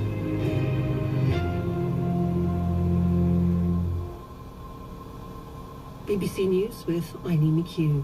Strong winds that have spread wildfires over a wide area of Los Angeles are likely to continue for several more days. The authorities in LA say dry desert winds are expected to intensify. There have been celebrations in parts of Sudan after the army captured the eastern city of Wad Madani from the paramilitary rapid support forces. The capital of Al Jazeera state has been controlled by the RSF for more than a year. Iran has closed down many schools, universities and government offices across the country due to worsening pollution and shortages of gas and electricity as temperatures drop. Many Iranians are blaming government mismanagement for the crisis, which has been made worse by ongoing U.S. sanctions. Ukraine says it's captured 2 North Korean soldiers who are fighting for Russia. President Zelensky said the men were taken during fighting in Russia's Kursk region. Russia has accused the United States of hostile action after Washington imposed sanctions on its energy sector. They target 2 of Russia's largest producers and nearly 200 ships. The Israeli military says 4 of its soldiers have been killed and 6 others injured in the far north of Gaza. They're said to have come under fire and then been hit by an explosive device in Beit Hanun. Police in the Netherlands say they've arrested more than 700 climate protesters who blocked a road in The Hague. Activists for Extinction Rebellion were demonstrating against the subsidies which are paid to fossil fuel companies. The Peruvian government has declared a state of emergency across 20 regions, including the capital Lima, due to severe rainfall. The measure will last for 60 days. And Joe Biden has awarded the Presidential Medal of Freedom, America's highest civilian honor, to Pope Francis. Mr. Biden is only the second Catholic president and has met the Pope on several occasions. That's the BBC News. Welcome back to NewsHour. It is now 6 weeks since a ceasefire was agreed by Israel and Hezbollah in Lebanon. But the consequences of the war in that country are still being felt by Lebanese civilians who are forced to leave their homes. To help with the recovery process, one woman has created a chatbot that simplifies access to much-needed aid. BBC Trending's Reha Kansara has been speaking to her. It took me a week to get it started. I've used a website called Callban. Hania Zatari is a civil engineer working for the Ministry of Industry in Sidon in southern Lebanon. Last September, at the height of the war between Israel and Hezbollah, the 45-year-old put her programming skills to use, building a chatbot dubbed the Aid Bot to help displaced people access aid such as food, mattresses, blankets and medicine. Callbell.eu, the website she used to create the bot, is actually for businesses who use Meta's platforms such as WhatsApp, Instagram and Facebook Messenger to engage with customers. But Hania's alternative use of the software enabled the bot to link to WhatsApp so that people in need of aid can request what they need, how much they need, and provide their location. They ask for some clothes or anything like that. The bot will be asking them for the size. If they all ask for baby milk, it will ask for the age of the babies and the milk number. An estimated 1 million people have been displaced in Lebanon since the war began in October 2023, when Hezbollah, Hamas's ally, began firing rockets from the south of the country into neighboring Israel in support of Gaza. In Israel, the government says it evacuated around 60,000 people along the border. Hi, Heldun. Hello. Can you hear me? Yes. Last October, Heldun Abbas fled his home in neighboring Najariya. He rented an apartment in Sidon with his wife and children, his parents, as well as his brother and sister and their families. 17 people, aged between 9 and 78, were living in a 3-bed apartment. One room for my father and my mother, one room for my sister and her son, and also my brother. So the other people like me, my son, my daughter, and my brothers, we were living and we were using mattresses. We put it in the big hall to sleep.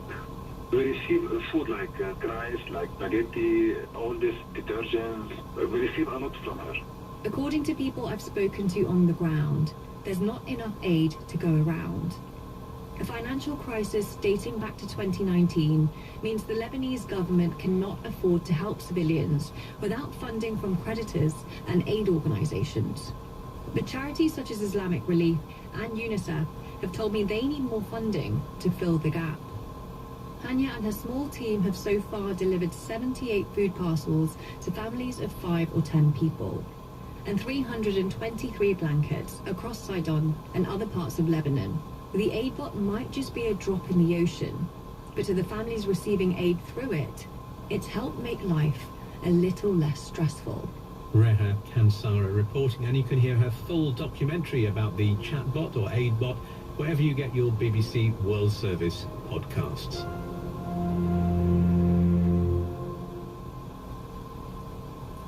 You're listening to the BBC World Service. This is NewsHour, coming to you live from London with James Kamarasamy. It was the biggest rape trial in French history. Gisèle Pellicot, the wife, mother and grandmother who waived her right to be anonymous and became a global icon, and Dominique Pellicot, a man found guilty last month of drugging and raping his wife and inviting 50 men into their home to abuse Gisèle while she slept. Well, Caroline Darion is the daughter of Dominique and Gisèle Pellicot. She stood alongside her mother in court and faced down her father. Caroline believes that her father drugged her, and she believes he assaulted her. She's written a book called I Never Call Him Dad Again. The BBC's Emma Barnett has been talking to Caroline Darion, her first broadcast interview since the trial, and she asked her about the sentence given to her father. And a word of warning, as you would probably expect, the interview deals with the theme of sexual abuse. He was found guilty. It took 20 years, but he already done, 4 years in jail. But I'm not sure, the verdict, the final verdict was, what I was expected. So you don't think your father's sentence was long enough? My father's sentence is the right sentence, but I'm more talking, you know, about the other people. The majority of them only took between 3 and 10 years. To me, it's not enough. And how was your mother on the day? I mean, my mother is 72 years old. So what she did was extraordinary. I think for her it was a relief. Just it's over now. This trial is over. She said on the steps of the court she never regretted opening the doors of this trial. You know, she waived her right to be anonymous so society could see what was happening. I wondered for you what that was like, that decision for her to do this, because it's not just going to be her life that is opened and her name that is known. You know, that was a decision that we took all together. But the main reason why we've left the closure of this trial was really for all of those criminals to face up their crime so that the shame can sensitize.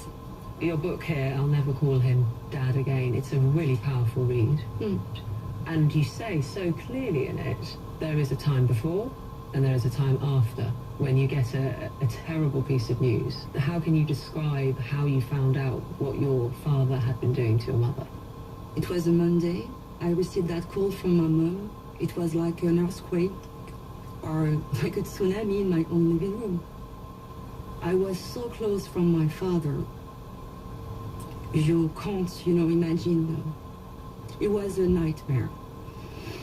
I remember that I shouted, that I cried, I even insulted him. It was one of the worst moments in my life. Did you believe it? Could you understand what she was saying? Because it's so far from... It was a kind of a few seconds. I thought I was dreaming. It was a nightmare, you know? The discovery of this was not because she woke up or she discovered this. This was because he was caught in a supermarket taking photos up the skirts of women, and the police, I understand, took his computers and found this entire collection of images. That's when they saw how many men had also come to abuse your mother. She was shown, you know, several pictures of her where she was raped with different men each time. I mean, and this was by the police. By the police officer. So she saw 7 different pictures. You come together with your brothers, who are also then told this information. You decide to go to be with your mother, and it is while you're in the south of France, you leave Paris, you journey there, that you receive a telephone call from the police to come again to the police station. And I was shown 2 pictures of me, totally unconscious, with a pants which is not mine. So, you know, I was in shock. Did you recognize that it was you unconscious in the photo? Right from the start, you know, I lived what we call a kind of a dissociation effect. I had some difficulties to recognize me right from the start. And then the police officer told me, but look, madame, you have a brown mark on your face. It's you on those pictures, madame. Because it matched? Yes, it was matching, and then I looked at those 2 pictures differently, and you were just wearing a top and and a pant, and that's it. I was laying down on my left side like my mother on all of her videos and pictures. What do you think your father did to you? I know that he drugged me, probably for abuse, for sexual abuse, but I don't have any evidence. He has always denied. He has always denied, but he told different versions each time. So he lied. Do you think your father raped you? I think so. I'm convinced that he raped me, yes.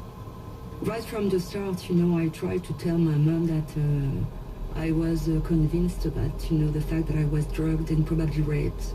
But for her, it was difficult, you know, to integrate You know, she was raped more than 200 times by different people. So for a mom, I think it's difficult, you know, to have to integrate all of that in one go.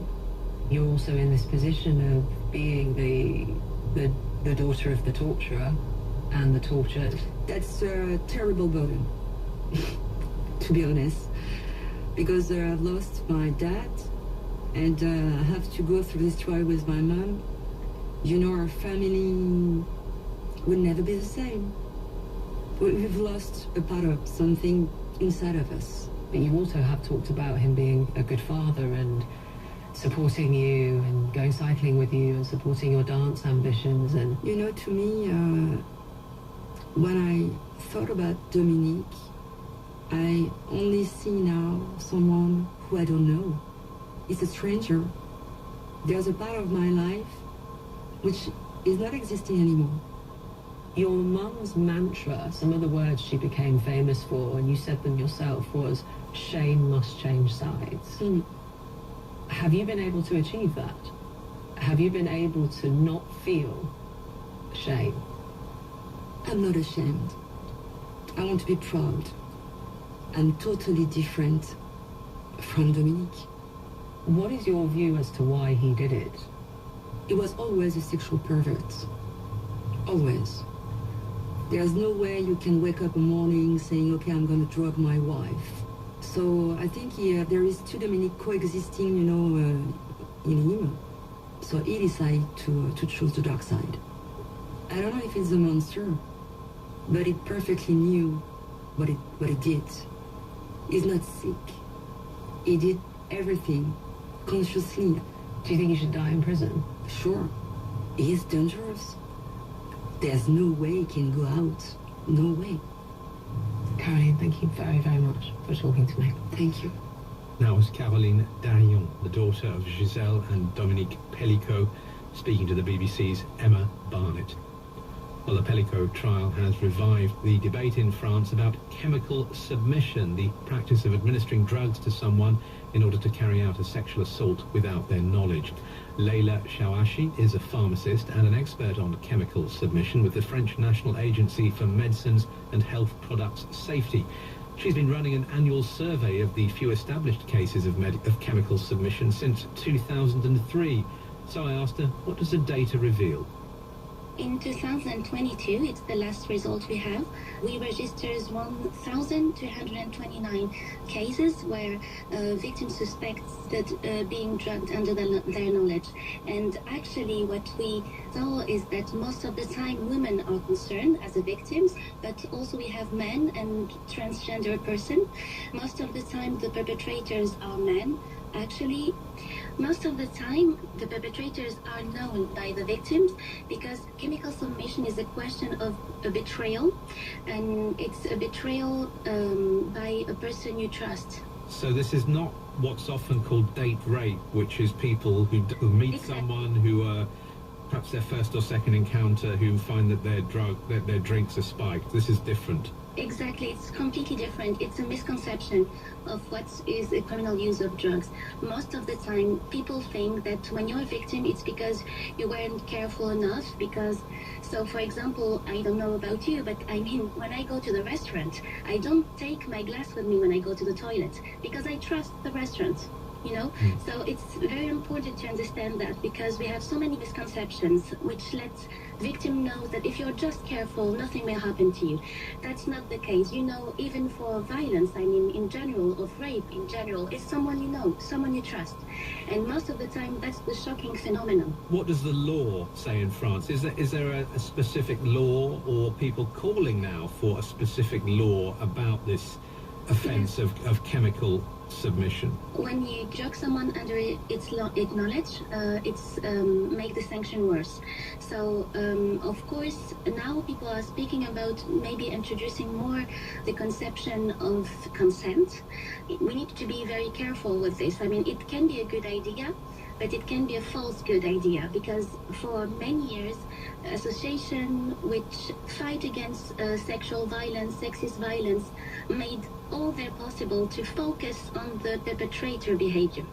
how did he act to make the victim obey, actually? Because in many cases, the victim is under threat, under the risk of a violence, if the violence appear before, for example, if we take a familiar context.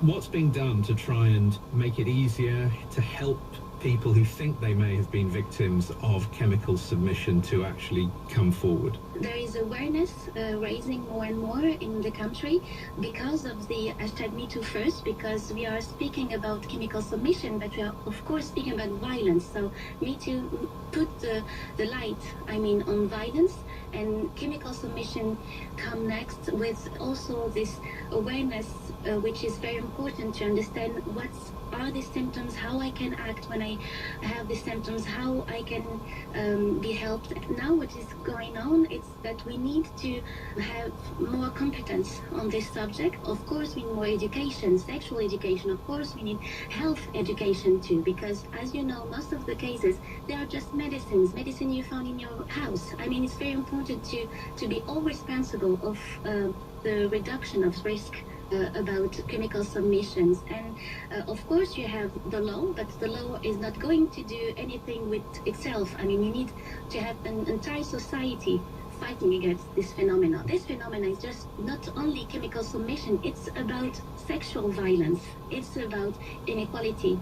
That was Leila Chouachi, pharmacist and an expert on chemical submission in France. Just a reminder, if you miss any live editions of the programme, you can always catch up with our podcast. We update it twice a day, 7 days a week. Just look for BBC NewsHour podcast in your search engine. You're listening to the BBC World Service, and this is NewsHour, coming to you live from London with James Kamarasamy. Distribution of the BBC World Service NewsHour in the United States is made possible by American Public Media, producer and distributor of award-winning public radio content, engaging audiences, creating meaningful experiences, and fostering conversations. APM, American Public Media. With support from BetterHelp, committed to making mental well-being a priority and offering support in taking on everything life demands. With therapists available to communicate via video, chat, or phone at betterhelp.com/public. The 2025 Minnesota legislative session begins next week, and it looks like we're facing a procedural mess as the DFL and Republicans jockey for power. I'm Brian Baxt. The NPR News Politics team will be here for you to make sense of the gamesmanship. Tune in to Morning Edition and All Things Considered for daily updates, or go to nprnews.org.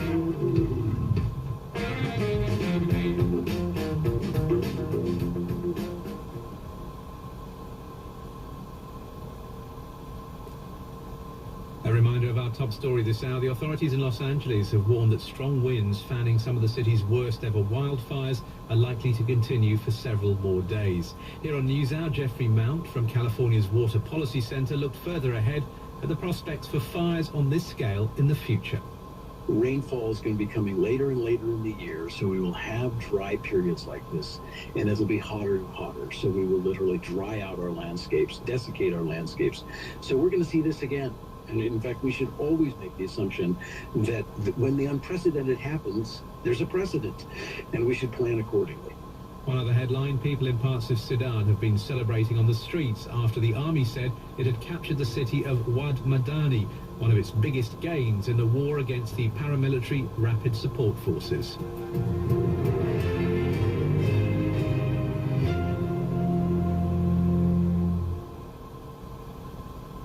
You're listening to the BBC World Service. This is NewsHour, coming to you live from London with James Kamarasamy. Nicolas Maduro was sworn in for a third term as Venezuela's president in a ceremony on Friday in the capital, Caracas. The inauguration came 6 months after an election widely condemned as fraudulent. And Nicolas Maduro's declaration of victory is not the only thing that has angered opposition figures in Venezuela. Many of them are protesting about an upcoming European tour by the state-funded Simon Bolivar Symphony Orchestra. Pianist Gabriela Montero is among those calling for European concert halls not to host the orchestra, and she told my colleague Julian Warwicker why.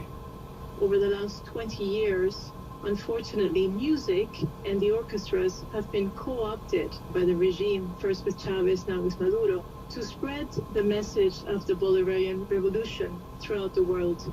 It's been very effective because music is a very emotional language, because watching the kids perform is a very emotional visual cue, which convinces, which enamors, which distracts from the real situation in Venezuela. I feel that at this time, I can't fathom how an orchestra that is owned by the state and that represents the state is going to perform in the same concert halls where I perform. This is not the time for music. This is time to mourn. It's the time to have silence. This is not the time for these orchestras to be making concerts. I get the politics and I get the very strong feelings you have on the subject. I wonder what it ultimately achieves. So you silence the orchestra in the minds of those who would otherwise go and listen to them, but that doesn't change anything politically back home, does it? Well, it does. It kind of silences the propaganda machinery of the government, because remember, these orchestras are funded by the same state that will co-opt the will of the Venezuelan people. Let's talk about music and your music. You've not been able to go back to Venezuela, I know, for I think it's 14 years now. 14 years ago, you composed a piece called Ex Patria, which I know you were keen to highlight for us in this conversation. Why did you pick that out specifically? Well, because I began to denounce the Chavismo regime in 2010, and in 2011 I decided to write a piece of music, my very first composition, to tell the story of the suffering of Venezuelan people, to tell the story of the collapse of Venezuela. So I wrote this piece, which is a very, very strong orchestral tone poem with it was piano, and I just wanted people to really feel the pain and the suffocation. We're talking at a time over a weekend when Mr. Maduro is inaugurated again as president. Can you have any hope at all for the future of your country, and whether or not at some point in that future you'll be able to return there? My greatest wish is to return. I miss going home so much. I haven't seen a large part of my family and friends and my public for 15 years. My greatest wish is that my country heals, and that my country is a country where every single Venezuelan citizen can live in freedom. Every single musician can also live in freedom.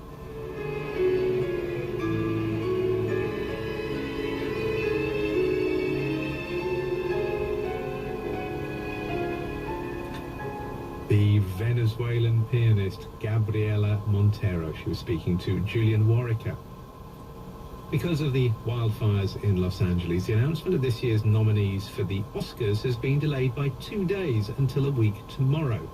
Now, 3 films made by Palestinian filmmakers have already made it onto the preliminary list of nominees.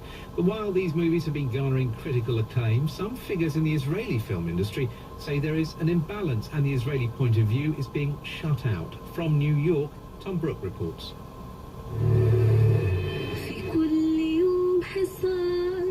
The Palestinian film From Ground Zero has made it onto the preliminary shortlist for Best International Feature of the Oscars. It's an ambitious undertaking, an anthology of 22 short films made by filmmakers in Gaza, detailing life in the midst of war. The anthology was curated by Palestinian director Rashid Masharawi.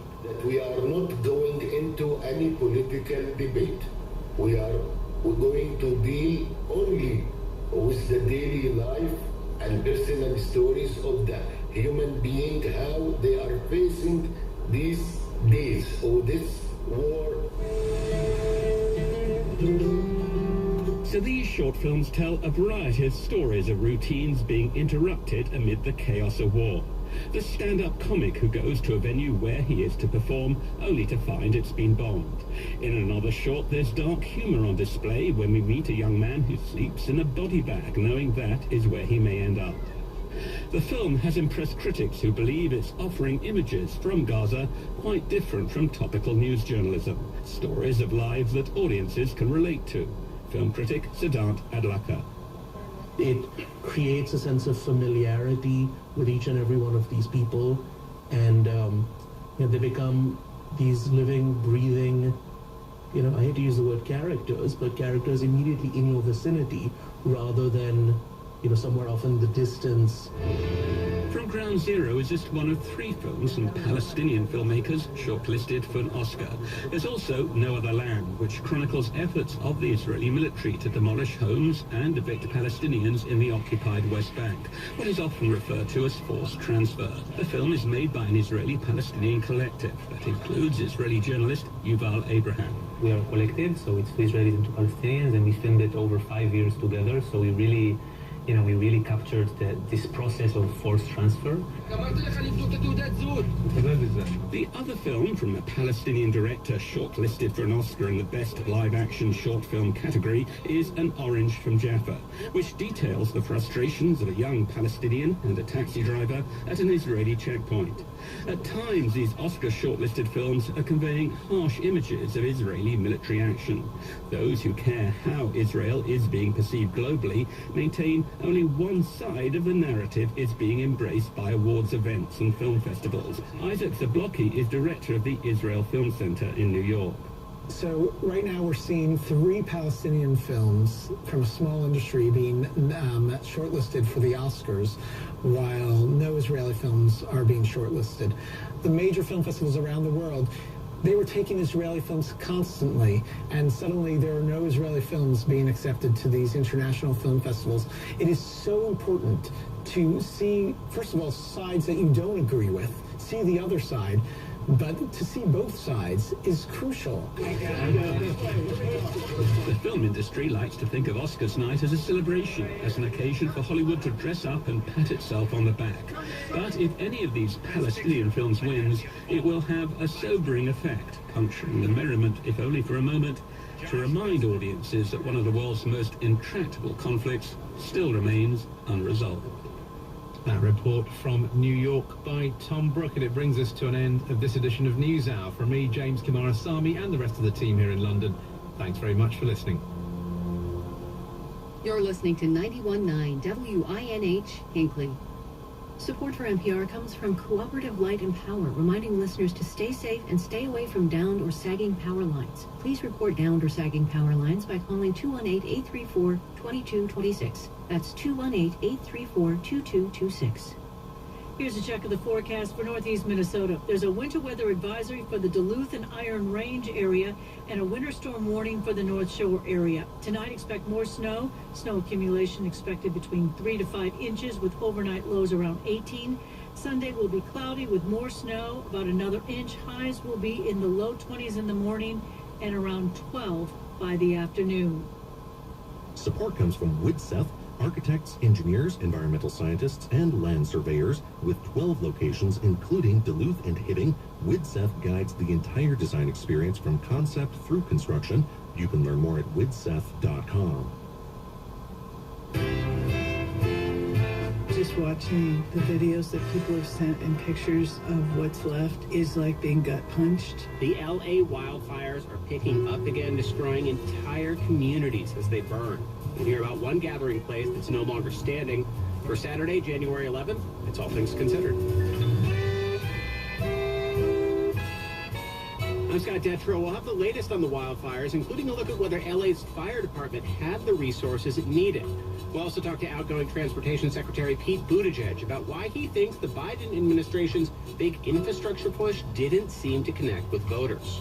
Part of what we're doing is turning a very big ship in terms of the condition of American infrastructure, but that's going to take a lot of time. And we'll hear about a new album of lullabies. You're also getting flute and a little bit of harp. And, you know, I'm just kind of floating out in the waves. First, this newscast. Live from NPR News in New York City, I'm Dwali Saikautau. More communities are under threat in Los Angeles as the Palisades fire continues to burn and now inches closer to new neighborhoods.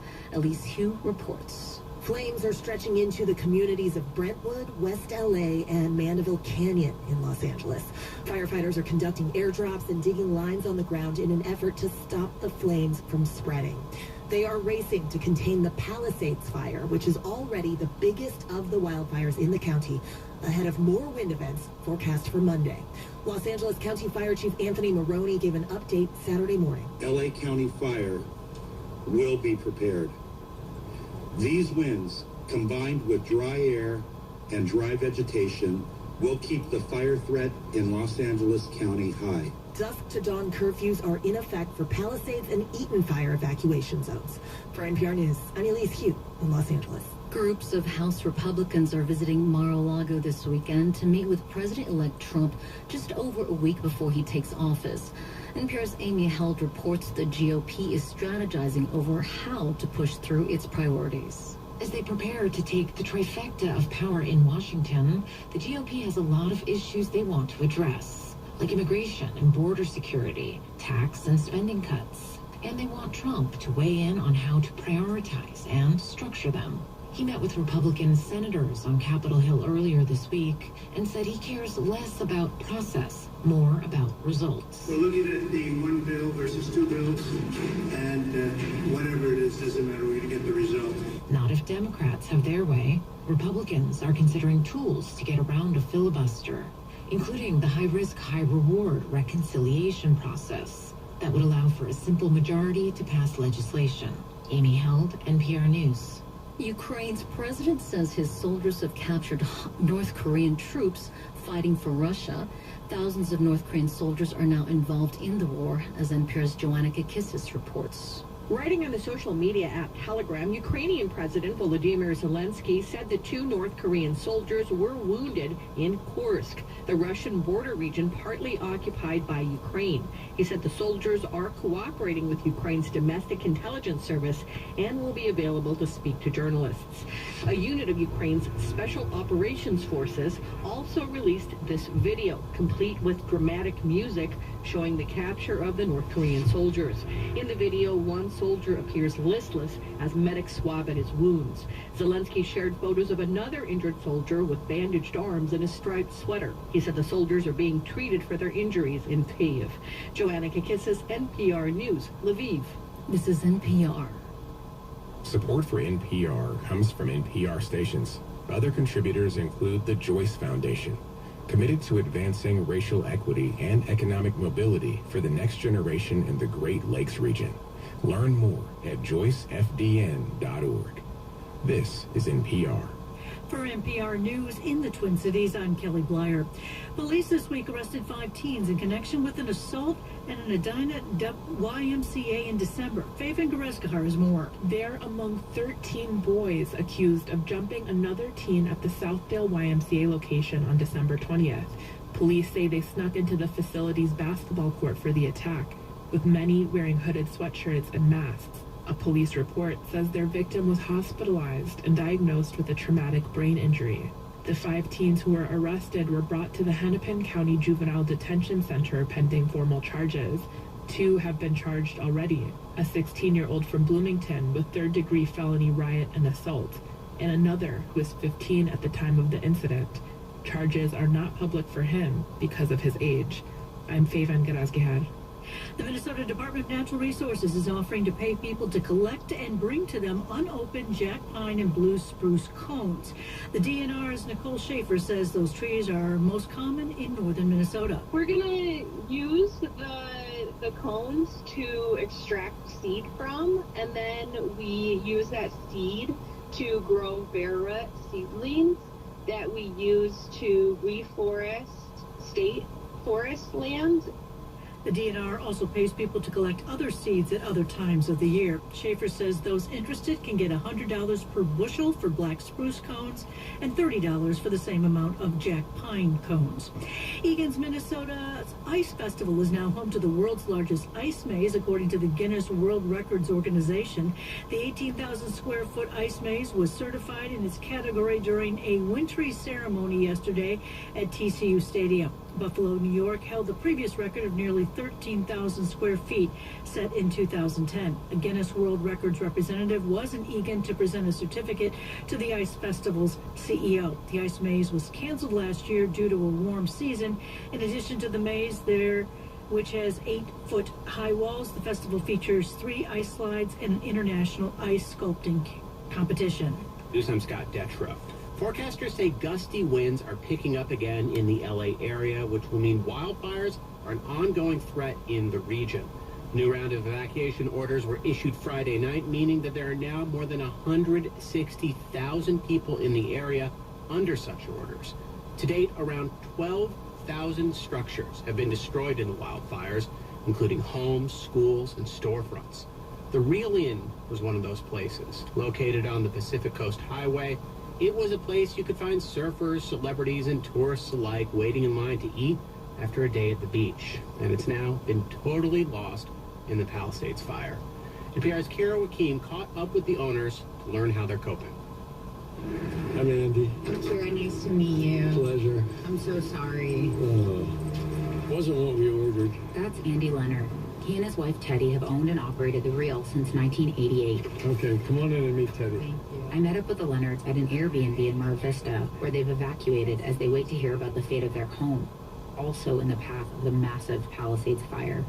But they say the loss of the restaurant is especially difficult to comprehend. I went on our Instagram and started looking at people's pictures and stories they've been posting on our Instagram, and I started crying so much I had to stop because it's the community's loss. We've given a lot of people a place to come that they sincerely believe is theirs. After living in LA for decades, the Leonards have had close calls with fires before, but they say the recent spate of wildfires is like nothing they've ever seen.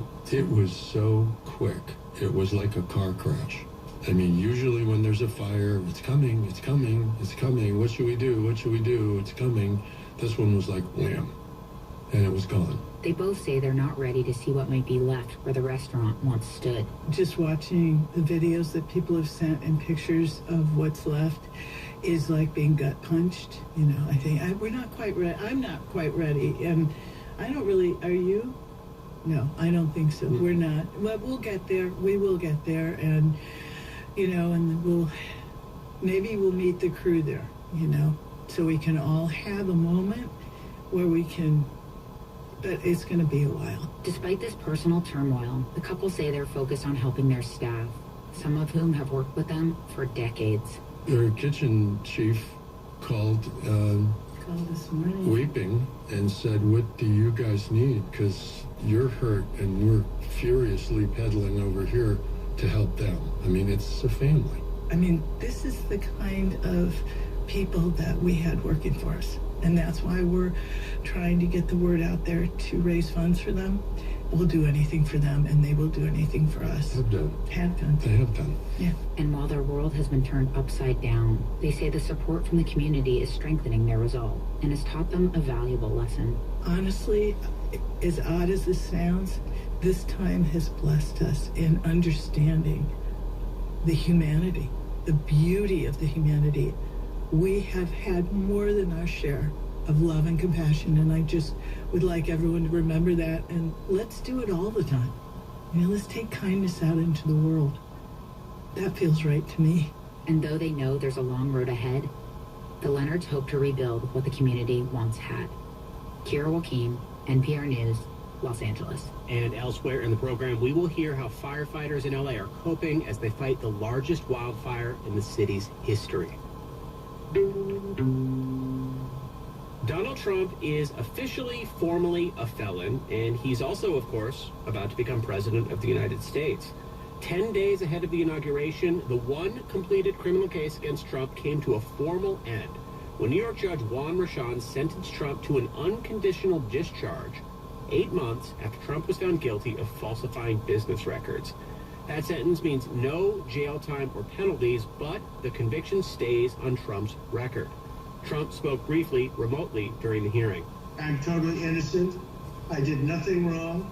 Given the conclusion for now of Trump's various criminal cases, it made sense to get the Trump's Trials podcast team back together and talk it through with NPR senior political editor and correspondent Domenico Montanaro. Hey, Domenico. Hey, Scott. And University of Baltimore law professor Kim Whaley. Hey, Kim. Hi there. Kim, I want to start with you. Just your basic reaction to the sentencing. Well, I think the sentencing needs to be looked at in connection with the Supreme Court's 5-4 ruling on Thursday, basically refusing to stay the process. And they said in that ruling that the unconditional discharge, the trial court's stated intent to impose that unconditional discharge is justification for not postponing it. So I really think when Judge Merchan said that it's the only option, it was the only option. Because if Trump had managed to delay the sentencing past inauguration, that immunity ruling would have kicked in, and he would have said, I'm now a sitting president. You can't touch me, even for sentencing, and we'd be 4 years from now on the entire thing in the dustbin of history. Is it fair to say the presidency is stronger and much more immune to the rule of law based on what happened over the last couple of years with these various cases and the Supreme Court rulings? Oh, absolutely. I mean, the Supreme Court essentially amended the United States Constitution this summer in response to January 6, 2021, and Trump's actions on that day. The Constitution does not create immunity for presidents. It creates immunity for members of Congress, so the framers knew how to do that if they wanted to. And in Article 1, which outlines Congress's powers, it says that in a case of an impeachment and presumably a president, there can be a criminal prosecution. So the court held the opposite. Essentially, there cannot be a criminal prosecution of official acts. But I don't think anyone would argue that you don't impeach for official acts. So I think the Supreme Court really did enhance the belt and suspenders of the power of the Oval Office, potentially to points that are quite dangerous moving forward. And that was in direct response to Donald Trump's alleged criminal activity. I feel like this is a coda or a conclusion to sort of the Watergate era. You know, we didn't really get a lot of conclusion to the constitutional crises that were presented when Richard Nixon was in office, because Nixon wound up resigning. And having the Supreme Court weigh in on a lot of this, we've gotten more clarity on the fact that the highest court in the land wants to essentially give far more ability for a president to do kind of almost whatever they want as long as it's within their official capacity. They've essentially created, ironically, a kind of pseudo-king. I want to come back to what all of this means for the second Trump term that begins in less than 10 days in a moment. But Domenico, I just want to ask you about the politics of it at this moment now that the New York case has concluded and the federal cases are by and large gone right now and the Georgia case seems all but dead. You know, we've had several months since the election to think about what happened, to take a look at what the voters were telling us. What do you make of the argument that I feel like picked up steam after Trump won, that all of these cases put together, and really the New York case specifically, really helped Trump consolidate Republican support and maybe helped him return to the White House? Trump obviously was able to consolidate power in a primary, certainly, and he was able to insulate himself to be able to say, these are all quote-unquote witch hunts, these are political prosecutions. And the New York case was the only one that we have a conclusion to, is pretty surprising, frankly. You know, I don't know that if none of these cases are brought that Donald Trump loses the election. I think that we have a very divided country politically, and Trump was certainly able to insulate himself, like I said, and able to get people on the right to say that they think that these things were all politically motivated. Anyway, I don't know that that's the reason that he won, but it certainly helped him through the primary. Kim, I mean, the lawfare phrase that you had people in Trump's orbit talking about, like the idea that the justice system was being used as warfare politically against Trump, I do feel like it's hardened, and I've heard more and more as Trump returns to power, regardless of whether or not you feel like that is a fair characterization, which I feel like you don't. The fact that that has really become a mainstream Republican view, what questions does that raise for how Trump's Department of Justice starts acting, again, in fewer than 10 days? Well, law at the end of the day is about incentives and disincentives. We have laws and constraints to disincentivize bad behavior, but those constraints don't mean anything if there's no consequences. So the Supreme Court, through this process, has removed any consequences for committing crimes using official power. That's the scary stuff, right? It's not the unofficial private power that is going to lead to some real abuses against individuals. It's the power of the Justice Department. It's the power of the FBI, the IRS, the CIA, the military. It's the stuff that Donald Trump will have at his fingertips that no one else on the planet has. That's the power that needs to be disincentivized to abuse, and that's gone. So we really are moving into a new era of American history and American law. Last question to both of you. I was framing the sentencing in New York as the conclusion to all of these legal cases. I think that's true, but there might be one more coda in the next week. There's the possibility that a report from Special Counsel Jack Smith gets released to the public, at least a redacted version of it that's being fought over in the courts right now. Don't really know at this point if we're going to see it or not. But I'm gonna ask each of you, Kim, what's the biggest question? Is there anything you think in that report you want to know more about or you might learn from, or do you think that will be generally the facts that we've been talking about for a year or so at this point? Well, according to Donald Trump's lawyers, there is more information, which is why they worked so hard to keep it from the public. But I'm interested in the Mar-a-Lago case. I'm interested in understanding where the classified information went. There were empty folders that the FBI found. Who got it? Is there a threat to national security that was created in that scenario? I don't think those questions have been debated, let alone answered in a meaningful way. You know, I'm going to be looking for politically what kind of declarations that Jack Smith makes in this that are easily digestible for people, what he believed Trump might have been guilty of, and what the evidence was that they were following. Shortly after we taped this conversation, the Department of Justice announced Special Counsel Jack Smith had resigned.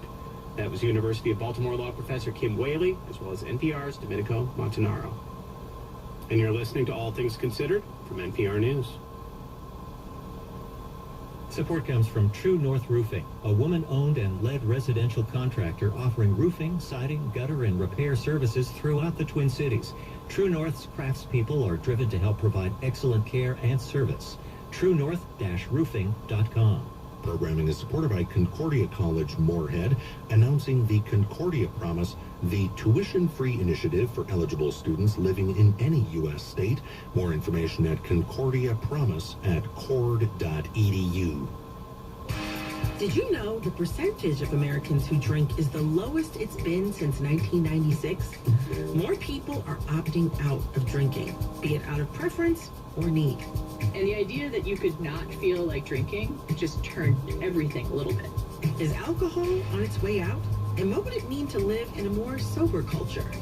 Next time on It's Been a Minute from NPR. It's Been a Minute coming up at 7 o'clock here on NPR News. I'm Dwali Saikautal in New York City with these headlines. Major wildfires continue to burn in Southern California. Meanwhile, residents in the LA region are creating pop-up aid centers to help thousands of displaced Angelenos. The online food company DoorDash temporarily suspended food delivery services in the Atlanta region because of severe winter weather. The company says operations resumed late this morning. Ukraine says it has captured North Korean prisoners of war in Russia's eastern Kursk Oblast region. President Volodymyr Zelensky says the two men are in custody and getting medical attention. I'm Dwali Saikautal, NPR News in New York.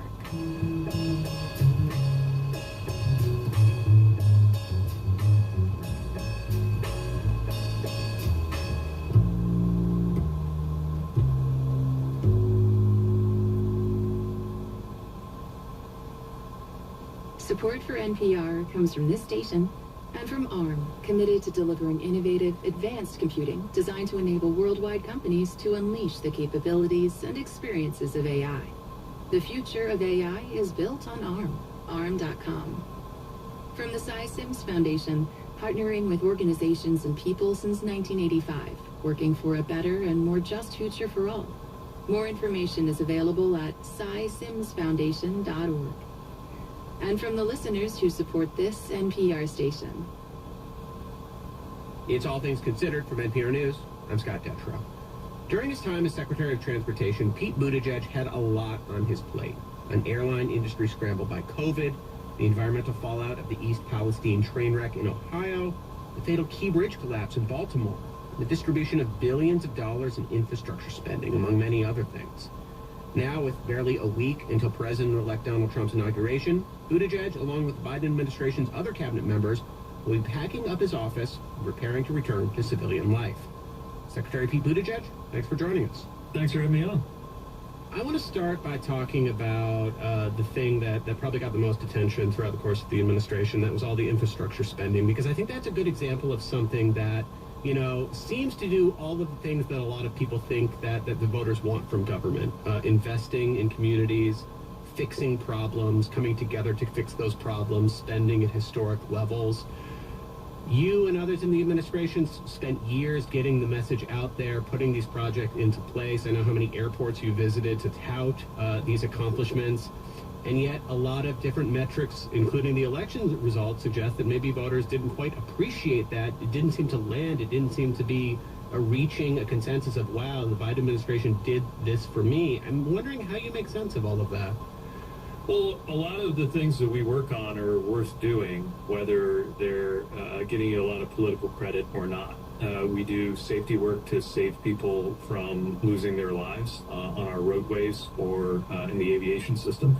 We don't expect people to cheer for us on doing that. We just do it because it's the right thing to do.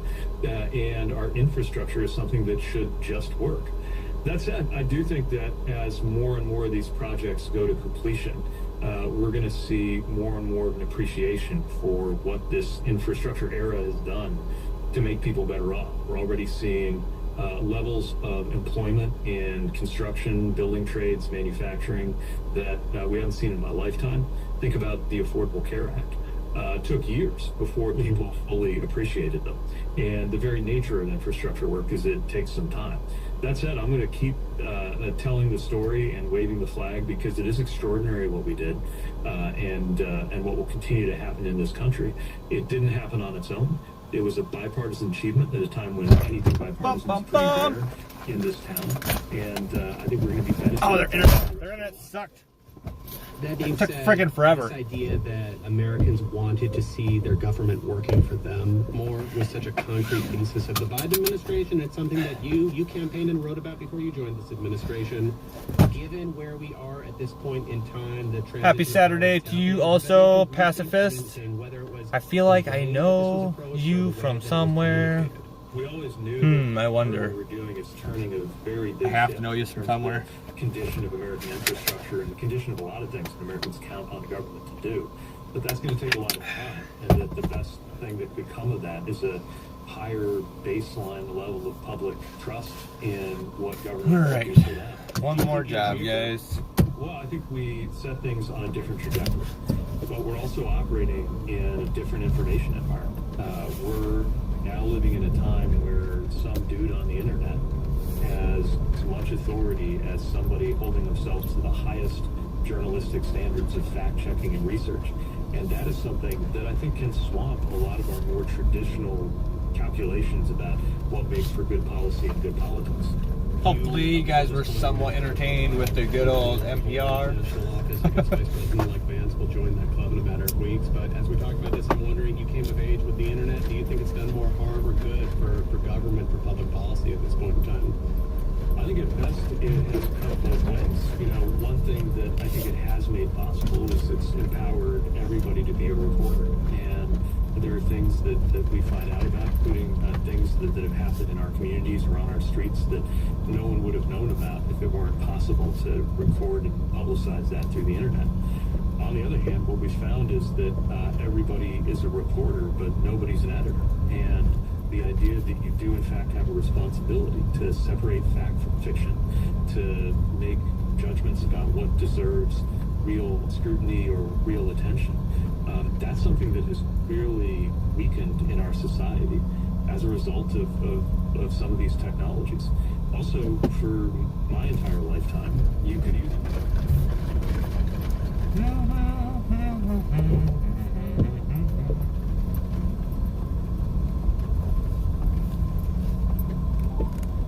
Thank you for calling DirecTV.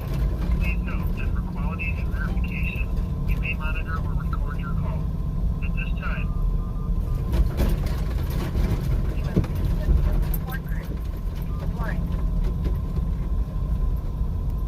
your estimated wait time is about 30.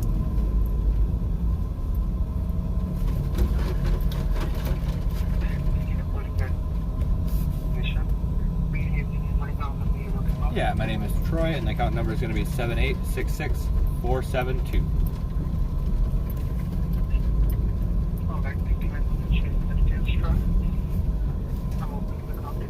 Thank you.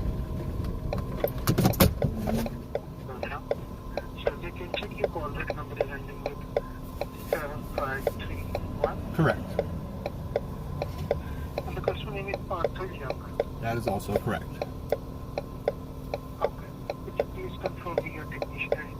Yep, it's Tango Juliet 080 Papa.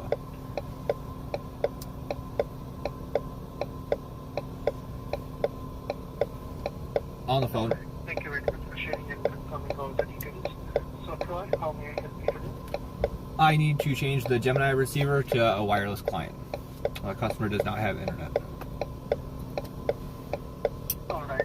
You are being led to situation that for changing the work order for you. Thank you. Please stay connected. Firstly, let me open account details and in the meanwhile I'm working on the request. Can you put your call on hold for this 3 minutes? Yeah, that sounds good. Thank you. Thank you very much. Why is that, babe? Sorry, I was on the phone. Deranged illusion! How goes it?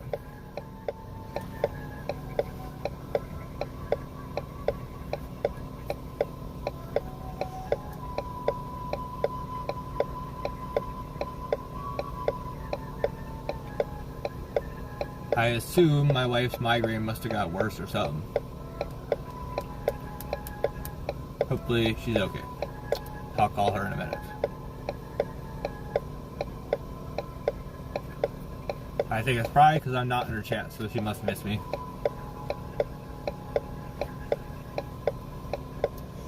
Okay, do what you gotta do, you weirdo. I don't know why you're coming over here telling me all about it.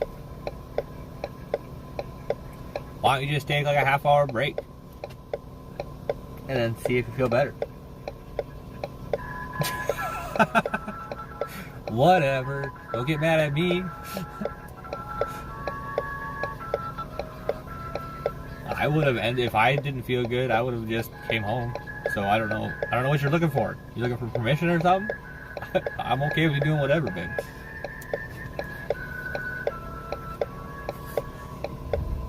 Make Jacob stream for you. Tell him that he's stuck till 10 o'clock now. He has to go play video games. We had kids so they could work for us, right? Could have swore that's what we did.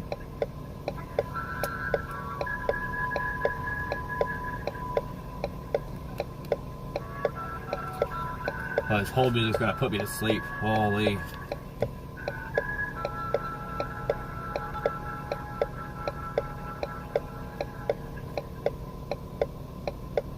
We gotta put LOL or something. Otherwise, I don't know if you're seriously upset or if you're just joking.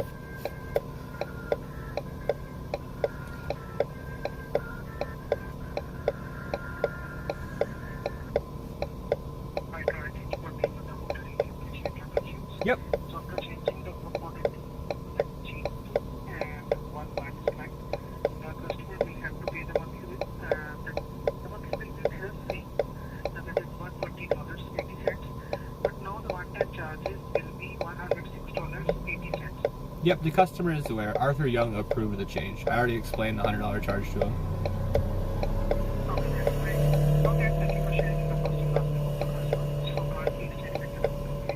Yep, no problem at all. Thank you. Emo party!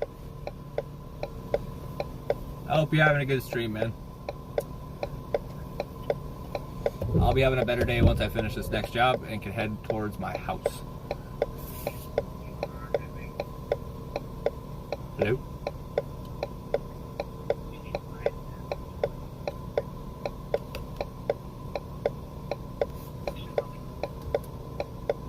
Yeah, no problem.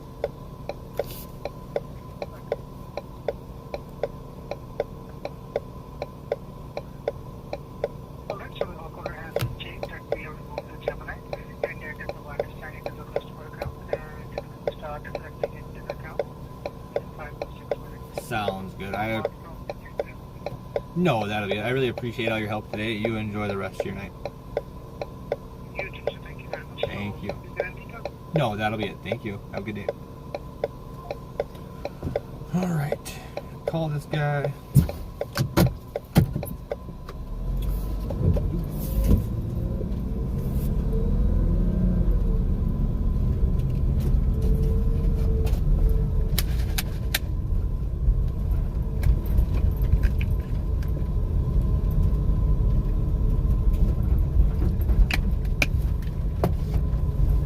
Hey, this is Troy with DirecTV, just giving you a call back here.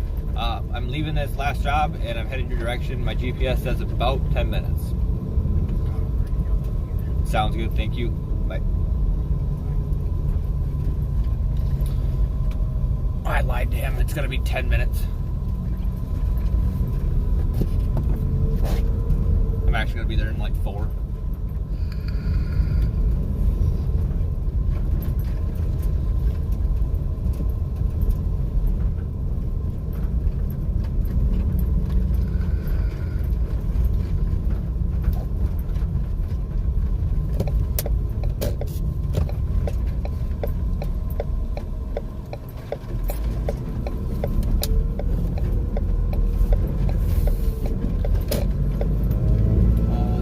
Gonna be so fun on the way home.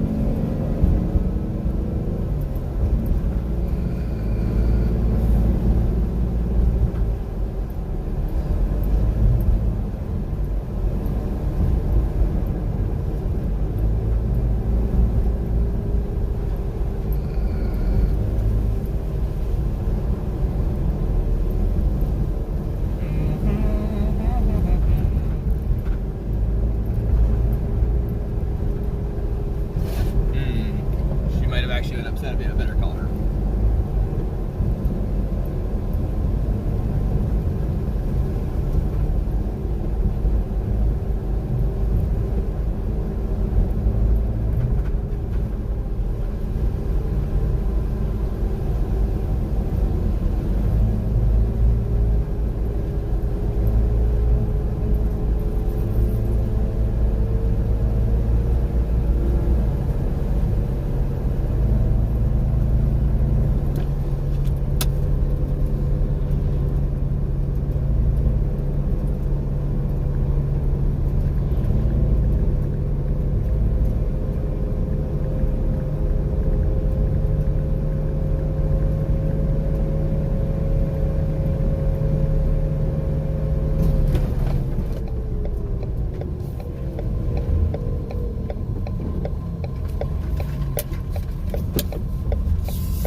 Hey Stank, how's it going today?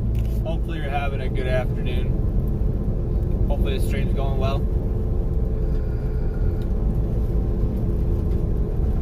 Electra, thanks for lurking. I appreciate you.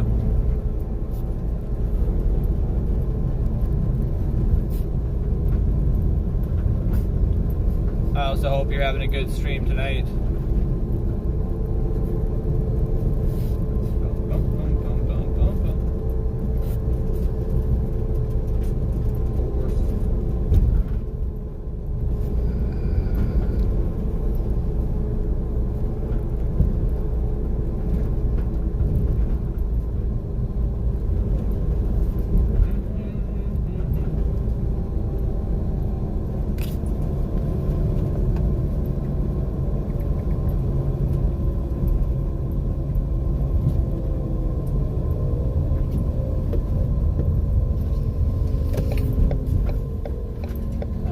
Job is also an easy one.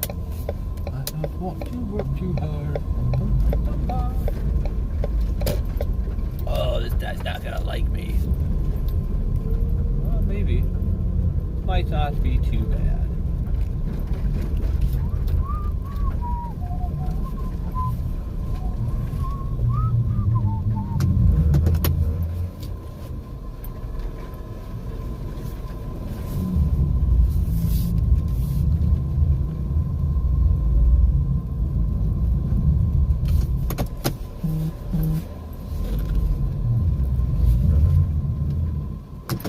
Alright guys, I'm gonna go smash out this install and then I will be back in a few minutes. Okay, I lied. It's gonna be like an hour. So I'll turn on some NPR. Could have tapped this fire down. Enjoy some Minnesota Public Radio. I appreciate you guys all hanging out. Over the fires, at least for now. It's an extraordinary view from this beach. Huge planes flying in pairs skim the Pacific Ocean and fly directly over the Santa Monica Mountains. We're headed to a work order, so we're not legitimately here. To rugged, densely populated. Thanks for coming in, though. I appreciate you. One way in, one way out roads. Mountains as high as 10,000 feet. The LAFD has long been a leader in knocking down urban wildfires. Fire agencies from around the West come here to train. But this past week has tested the best, says UCLA researcher Edith de Guzman. You have embers flying miles apart. Fire ignition is extremely difficult to predict or control. And it's happening simultaneously in so many places. De Guzman says climate change is accelerating the extremes. There were 2 extraordinarily wet years building up vegetation, and this year, so far, no rainy season. Experts say even the most prepared fire agencies in the world can't do much when infernos like these ignite. De Guzman says further complicating things are all the wood homes here, relics of early 20th century earthquake construction. And development that is a legacy of a period when we had less extreme conditions climate-wise, and we also had fewer people. That's clear even along the posh coastline, where mansions mingle with older, funkier modern homes, like in Clayton Colbert's neighborhood, which is an eerie shell of its former self. There was a 3-story wood structure house right there between there. And that went up like a Roman candle. Everything is gone, he says. Kirk Ziegler, NPR News, Los Angeles.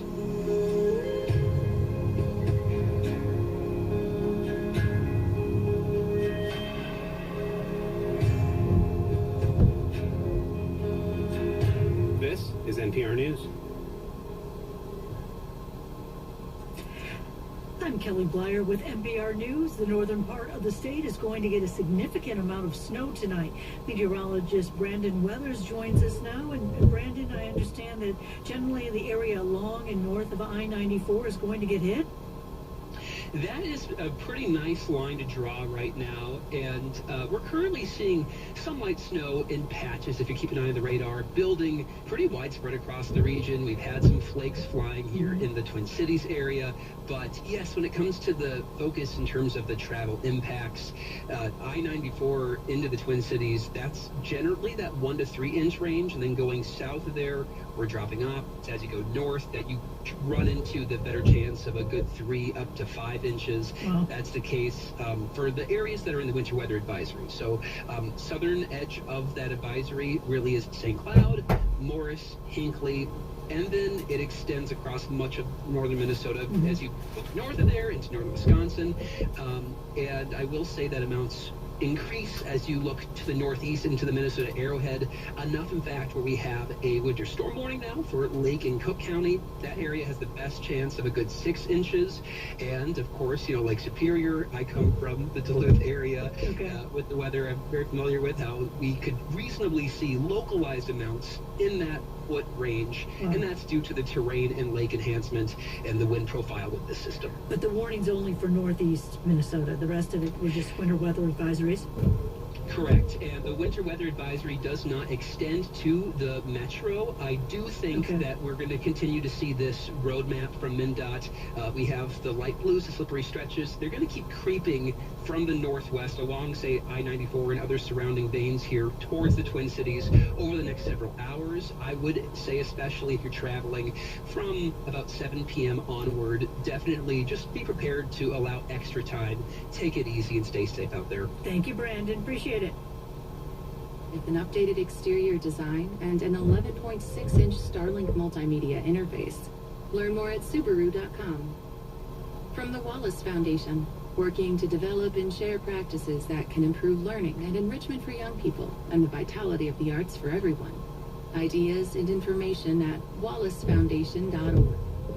And from ECMC Foundation at ecmcfoundation.org. It's All Things Considered from NPR News. I'm Scott Detrow. I will be honest, sometimes I daydream about a different job, wondering what life would be like if I hadn't become a journalist and instead taught high school English or was a lawyer or, professional baseball player. Well, Vermont public producer Burgess Brown daydreams about that too. I'm very happy to be a journalist, but I have to tell you that I sometimes think about another path, a fantasy career of sorts. His alternative life career path? It's my country mailman dream. In it, I drive a beat-up Forester full of mail in a small town somewhere. I know my neighbors, I know their dogs, I watch their kids grow up. How romantic.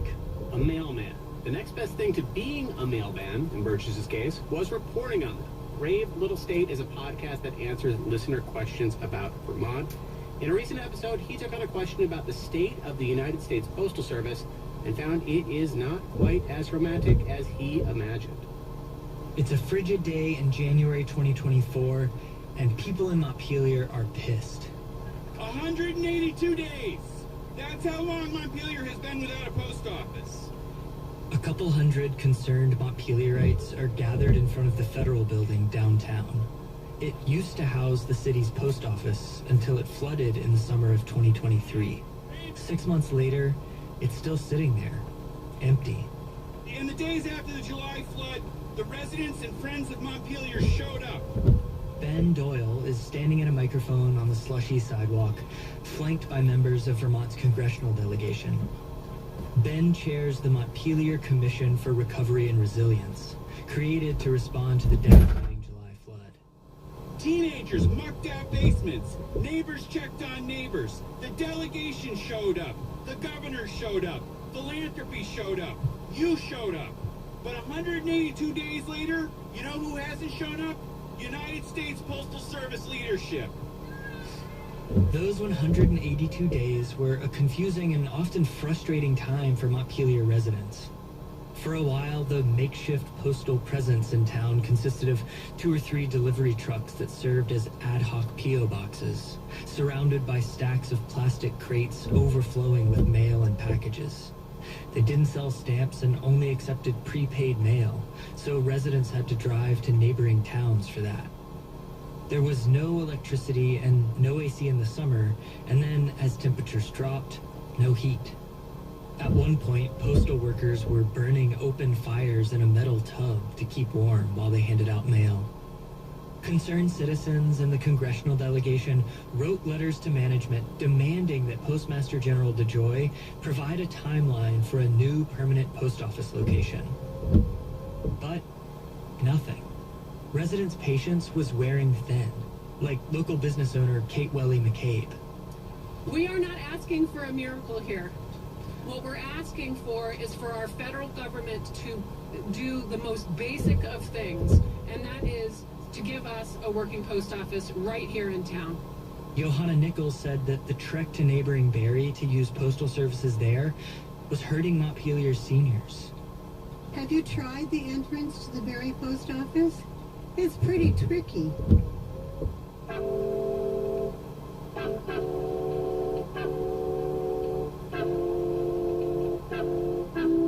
The pressure campaign continued through the winter, and in April of last year, the Postal Service announced that they'd signed a lease on a downtown property. They promised a fully functional post office before the start of the summer. But summer came, and the summer went, and then the autumn, and still no post office. In October, the American Postal Workers Union rallied on the State House lawn, and Ben Doyle showed up with some updated figures. 449 days. We're waiting, and we're not going to take it any longer. One of the most consistent criticisms I heard during this time was that Montpelier residents didn't really know where to go to get their mail or what the plan was for the future. They were frustrated by the lack of communication from Postal Service management. Like, yeah, we can write them or we can call them and they're not going to get back to us, or they don't really care what we think, or we're howling to the wind. Then, townspeople, our congressional delegation, spent 15 months howling into the wind. And then, in the midst of my reporting for this story, 460 days after the flood, and with little fanfare, it finally happened. You've got the scissors. As a postmaster, you can be cutting the ribbon. It's October 12th, 2024 in downtown Montpelier, and there's a grand opening happening. First and foremost, welcome everyone to the Montpelier Post Office. This is certainly an exciting day in Montpelier Post Office history, and we're so very thankful to so many of you who have worked tirelessly to get this office back open. Michael Hakey, a postal operations manager, is presiding over this celebration. Press people appear to outnumber townspeople, and there are only 4 press people. We'll now cut the ribbon,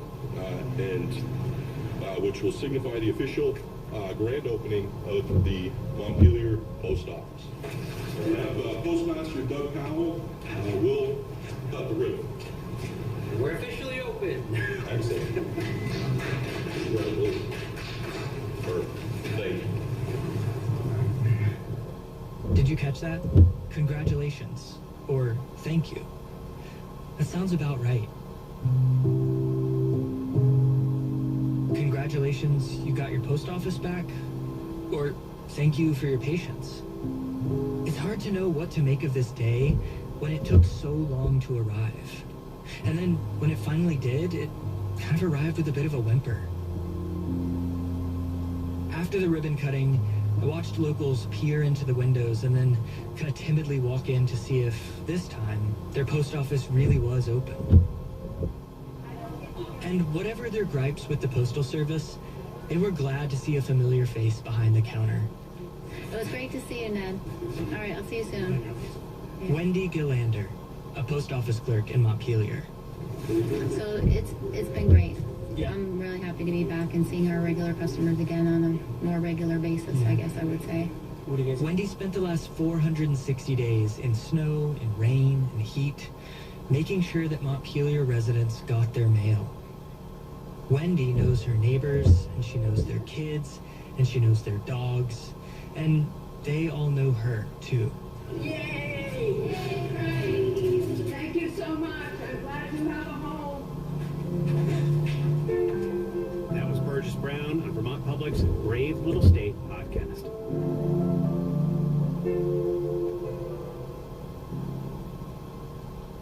There's a lot of serious and at times pretty scary news out there in the world right now. And in moments like this, it is good to turn to our favorite music to calm our nerves. The one rock band, Starflyer 59 from Riverside, California, has taken things one step further. They reimagined 3 decades worth of their own songs as lullabies. I feel ready to enjoy the warm embrace of sleep already, but I will wake myself up, continue recording this segment, and talk about these lullabies and the cult band behind them with NPR music producer Lars Godrich. Hey, Lars. Hey, Scott. I'm ready to enter the dream state with one of my favorite bands of all time. Let's do it. So Starflyer 59 has been around for more than 30 years. I imagine this is a new name for a lot of listeners. Mm-hmm. Give us a sense of who they are. Starflyer 59 has basically been one person for the last 3 decades, Jason Martin. And he's the son of a trucker. When he was a teenager in Southern California, he fell in love with The Cure and with the Smiths. And initially, when he started Starflyer, the idea was to kind of marry dreamy melodies with heavy guitar riffs, like Black Sabbath and Deep Purple and stuff like that. And a great example of the kind of music that they were making at that time in 1994 and 1995 is a song called Hazelwood.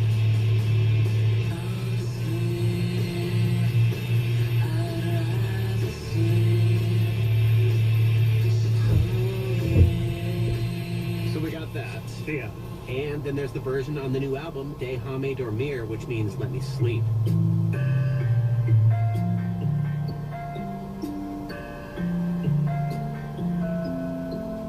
So to put it mildly, that is wildly different. What inspired them to take songs like that and go sleepy time with them? I've interviewed Jason Martin a handful of times over the years, and he once told me, I like listening to something that I don't do and then incorporate incorporating that a little bit into what I do. So when he was making those early shoegaze records, he would throw in a surf rock lick or a doo-wop melody, and that kind of makes everything a little bit off, but very distinct. It's one of the main reasons I've loved his music for so long. So when Starflyer 59, already one of the dreamiest bands to take rock and roll sideways, announced that they would make this album of lullabies, I was ready. So I want to share another song. This one's called All My Friends Who Play Guitar.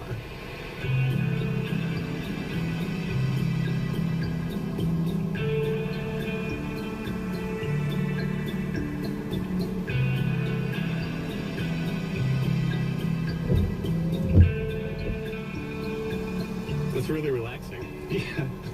So that is his signature guitar tone. He loves surf rock music. He always has. So you hear a little bit of that, but you're also getting flute and a little bit of harp. And, you know, I'm just kind of floating out in the waves, and I don't know, I kind of need that gentleness right now. That makes sense. You know, when I had kids, I was turned on to this whole genre of music out there, of taking pop hits, everything from Beyonce to Black Sabbath, and lullabyizing them. Yes. You know, and I feel like a lot of new parents like get into that. What makes this album different from the stuff that's out there already? So one, those lullaby versions, the ones that you're talking about, weren't made by the original artist. They're usually made by studio musicians. Two, they were made for parents of newborns and infants in sort of a cheeky way. Yeah. Like, it was like you're getting away with playing Snoop Dogg for an 8-week-old, you know, basically. Yeah.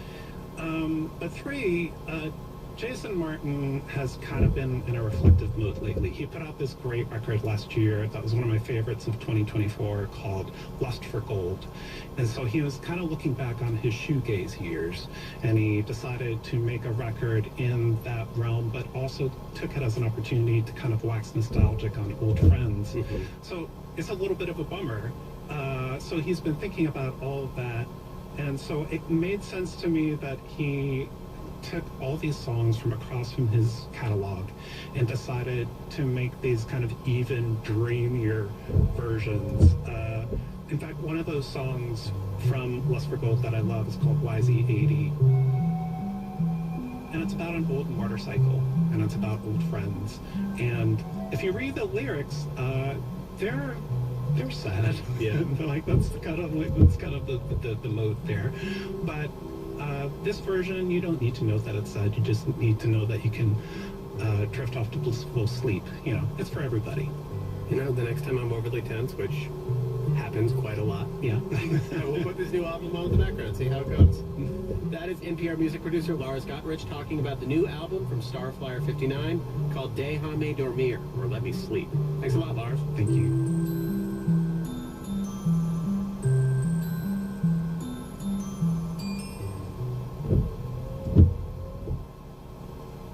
And in other music news, Sam Moore, half of the iconic 1960s soul duo Sam and Dave, has died.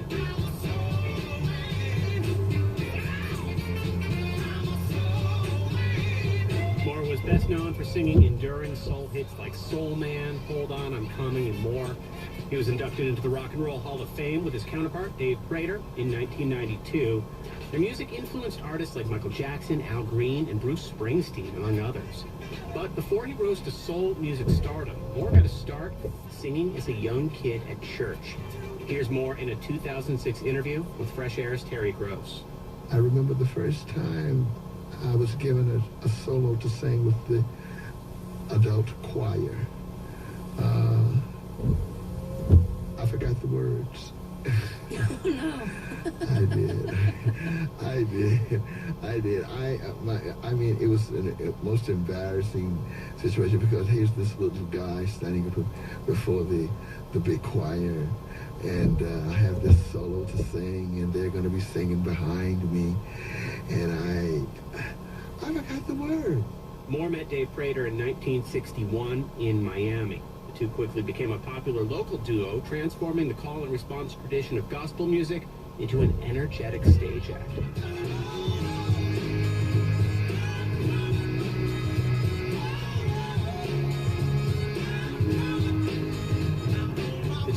also a volatile duo. Moore says they argued a lot and that their drug use made the problems worse.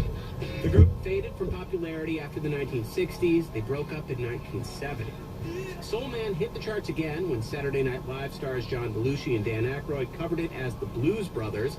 Moore had mixed feelings about the hit becoming associated with that act. He recalls younger audiences thinking it was the Blues Brothers original. Moore kept recording and singing long after, releasing his final album, Overnight Sensational, in 2006. Moore was 89 years old. Against my window, bring back sweet memories. I can't stand the rain against my window, because she's not here with me. When we were together, everything was so good. For Saturday, that's All Things Considered from NPR News. I'm Scott Detrow. We will be back tomorrow and hope you'll join us. Until then, stay safe. Have a great night.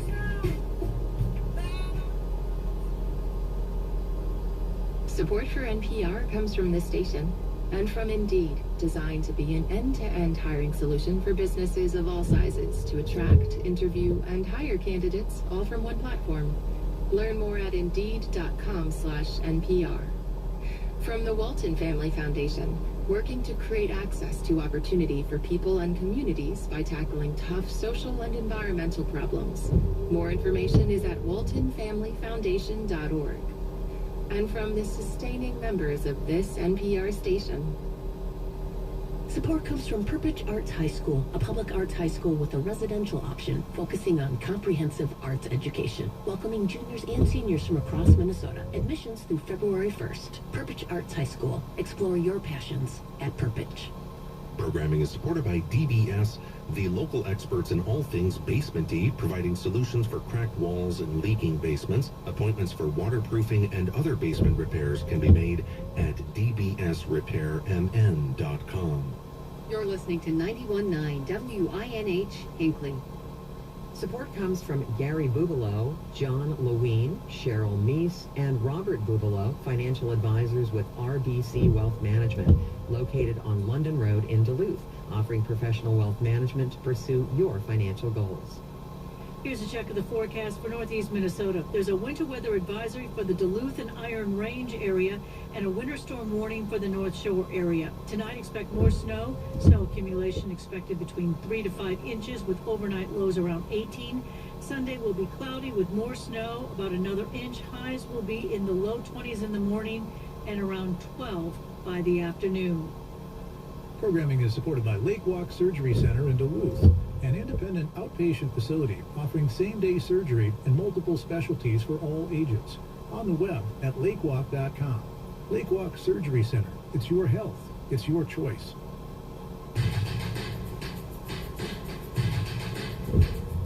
From the Center for Investigative Reporting and PRX, this is Reveal. I'm Al Letson. Donald Trump says that on the first day of his second term, he'll pardon people who stormed the Capitol on January 6th. It's a terrible thing that has happened to a lot of people that are being treated very, very unfairly. Meanwhile, there's a forgotten backlog of thousands of people who waited years for decisions on their clemency applications. What's college from? Charles Tanner. An inmate at a federal prison. Charles Duke Tanner was put behind bars as a part of the war on drugs. Double life sentences for a first offense. And that should be the biggest red flag of all for society. Today on Reveal, the politics of pardons. But first, this news.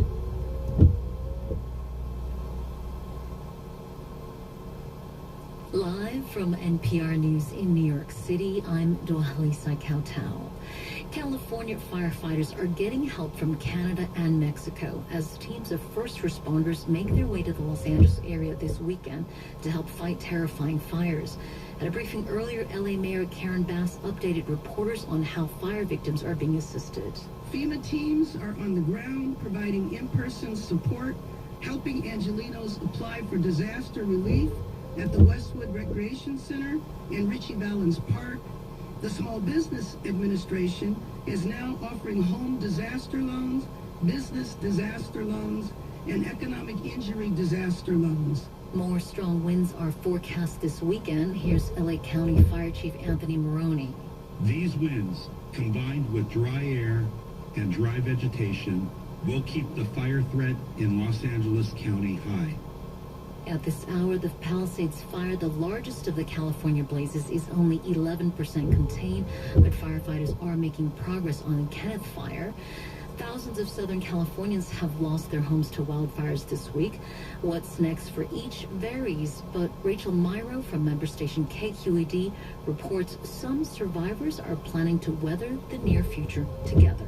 Julie Paul and her 11-year-old daughter were already driving away from the Eaton fire when the official evacuation order came over their phones. A neighbor provided the heads up hours earlier. Paul says her cul-de-sac at the edge of the forest has been tight-knit since the pandemic, and that sense of community has continued in another difficult moment. We're talking about meeting up on a regular basis to help each other clean up and maybe have some community meals and rebuild our neighborhood together. For now, Paul and her daughter are finding refuge in a hotel south of Altadena, but they've received an offer on a place to stay across town, rent-free. For NPR News, I'm Rachel Myro in Pasadena. The short video app TikTok is waiting to hear from the Supreme Court after the court heard arguments yesterday on a law that could ban the app in a little more than a week.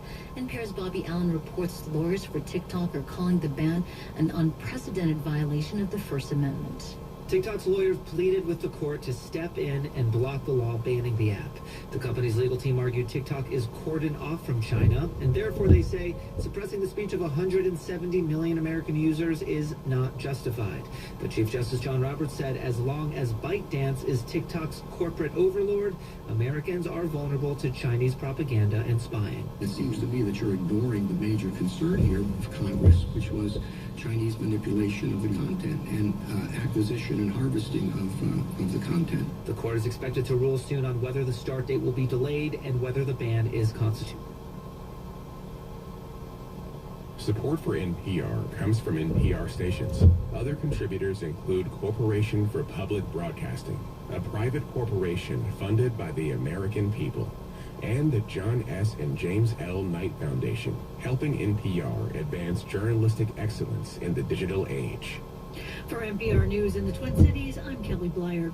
A security guard was shot and injured at an Aldi store in Minneapolis last night. Police report the shooting occurred around 8 p.m. at the grocery store's Franklin Avenue location.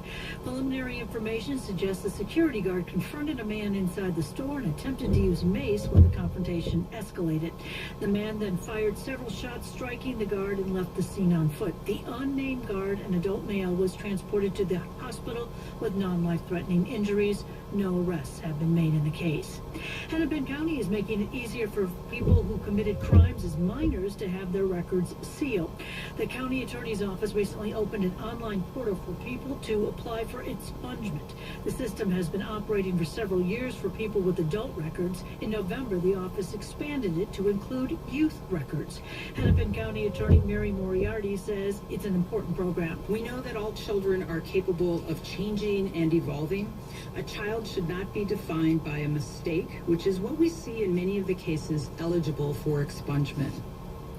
Misdemeanors and certain felonies like low-level drug possession are eligible for expungement. Applicants need to complete a crime-free waiting period before being eligible, 1 year for misdemeanors and 3 years for felonies. Minnesota hospitals are seeing a surge in visits. It's mostly flu patients, but COVID-19, RSV, and norovirus are also spiking. Hospitals say it's putting a strain on ICUs and increasing wait times in emergency departments. This is NPR News.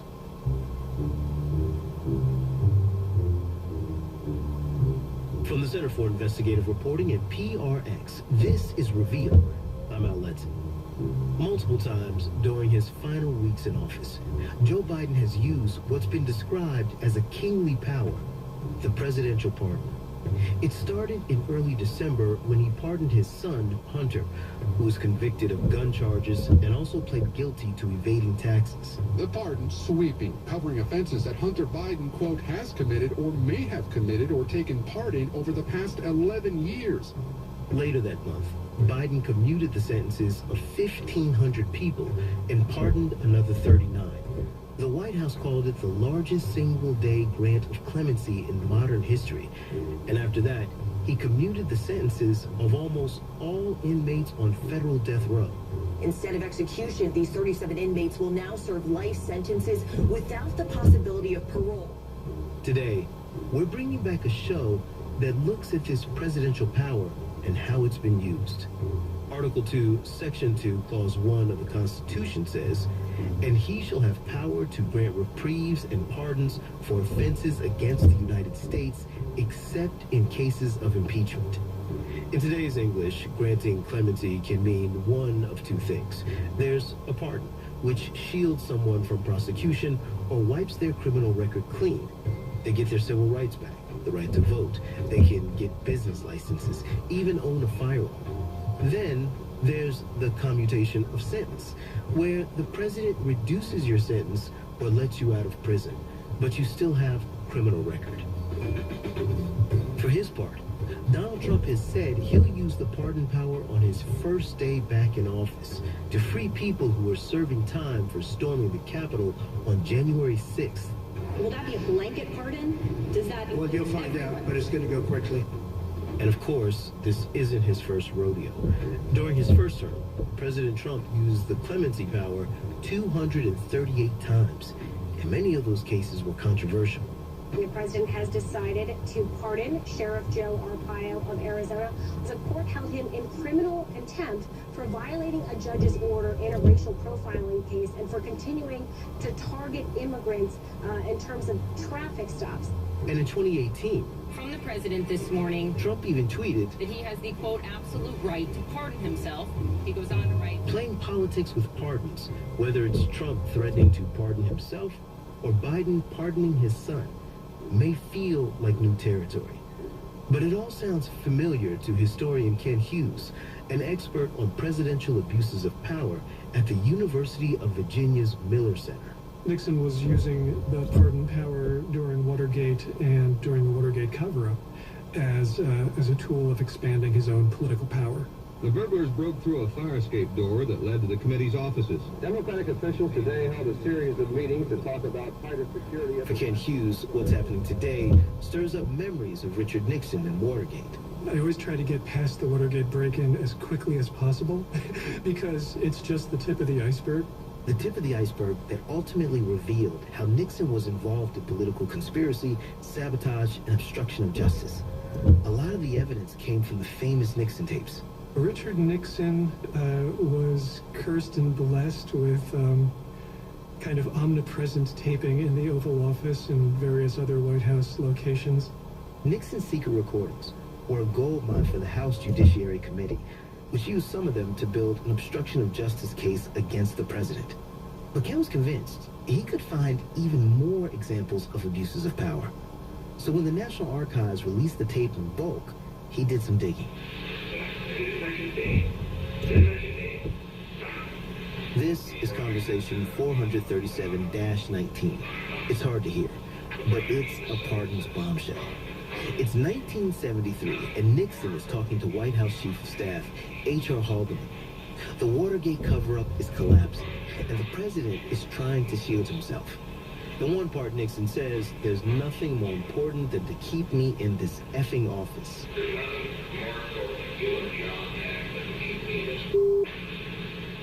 The ace up Nixon's sleeve is the pardon power. Nixon tells Haldeman that if he can bury the trail connecting him to Watergate, it's pardons all around. He says, "I don't give up what comes out on you. There's going to be a total pardon." Now, this promise, which I found back in the 1990s when I was going through the tapes on my own, had never come to light during the Watergate hearings. And it would have been all by itself an impeachable offense. What is Nixon telling his staff and the people that may have committed illegal acts about pardons? What is he talking to them about? The president was telling his top aides, who are also his co-conspirators in obstruction of justice, that they could commit perjury before the Senate Watergate Committee and count on a pardon from the president. He was basically abusing his pardon power, perverting his pardon power, as a get-out-of-jail-free card, a way to put himself above the law. During Trump's first term, it was no secret that pardons were openly talked about for people who worked for him. The final report from the Mueller investigation into Russian interference in the 2016 election describes how pardons were discussed for Trump's lawyer Michael Cohen and former campaign chair Paul Manafort when they came under questioning.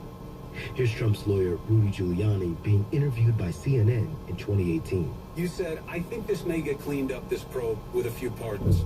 These things get cleaned up.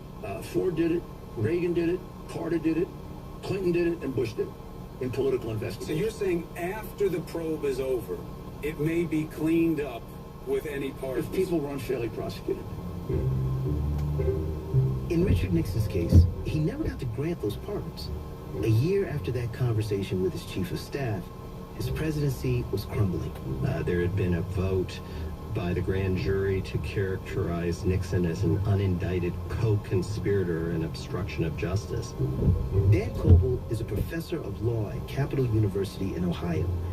Dan says, in the final days of Nixon's presidency, White House aides are starting to think about the president's exit strategy. This is when Nixon goes from being the person who grants pardons to someone who could benefit from one. The first mention of a pardon for Nixon comes on August 1st, when Secretary of State Al Haig calls a meeting with the Vice President Gerald Ford. Now you have to remember, this is Ford as vice president, who has no role in pardons at all.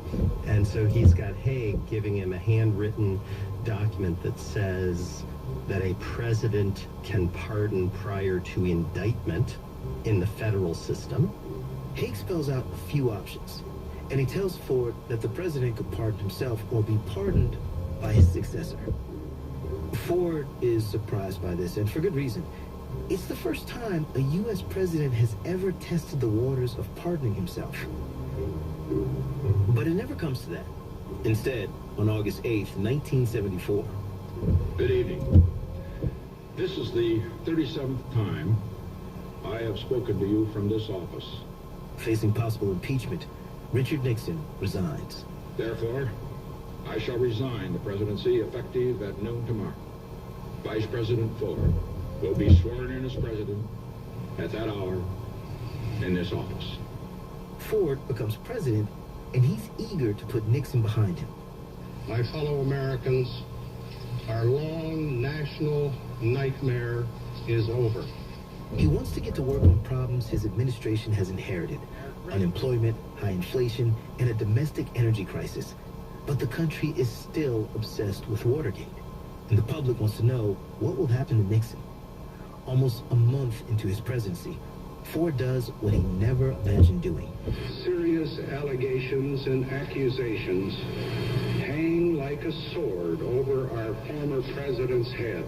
He pardons Nixon. To the pardon power conferred upon me by the Constitution, have granted, and by these presents do grant, a full, free, and absolute pardon unto Richard Nixon for all offenses against the United States which he... Years later, as a law professor writing about clemency, Dan saw this move as the most constitutionally significant pardon in U.S. history. And he thought, wouldn't it be cool to ask Ford why, in the end, he decided to do it? Hello. Good afternoon, President Ford. This is Dan Coble, professor at Capital Law School. Yes, nice talking to you, Dan. Nice talking to you.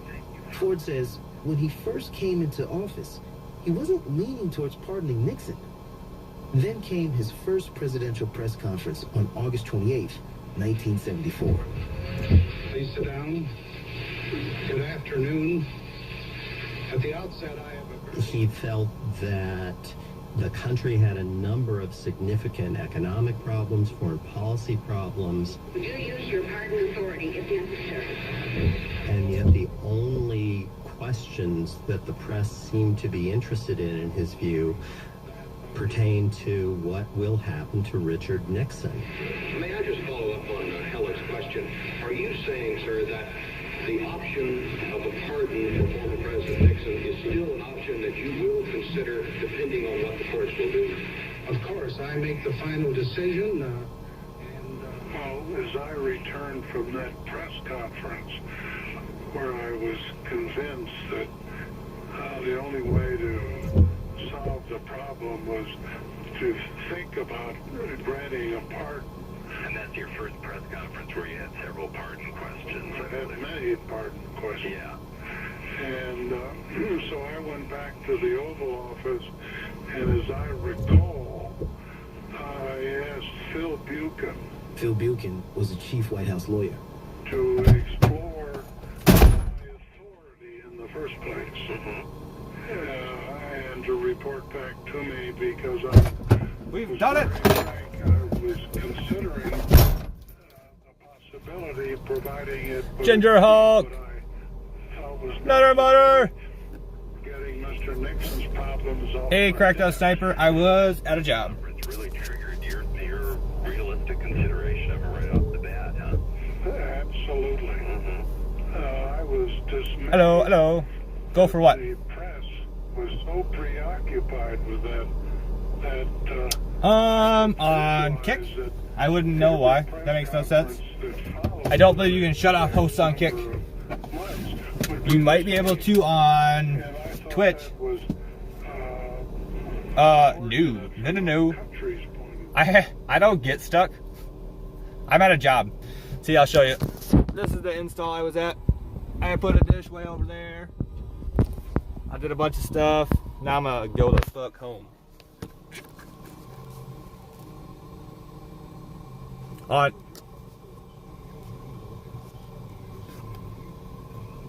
Weird. I don't know why it wouldn't let you host me. Other than maybe, I don't know. I don't know why. That makes no sense to me. I don't think I need that plugged in anymore. It's hot in here. All right. Oh, I don't know where I'm going. Hold on. Nah, fuck that, man. There's like a quarter of an inch. If I'm getting stuck in a quarter of an inch, dude, I'm quitting my job. I'm just saying. Oh, no worries, babe. It don't stress me out if I get hosted or not, so.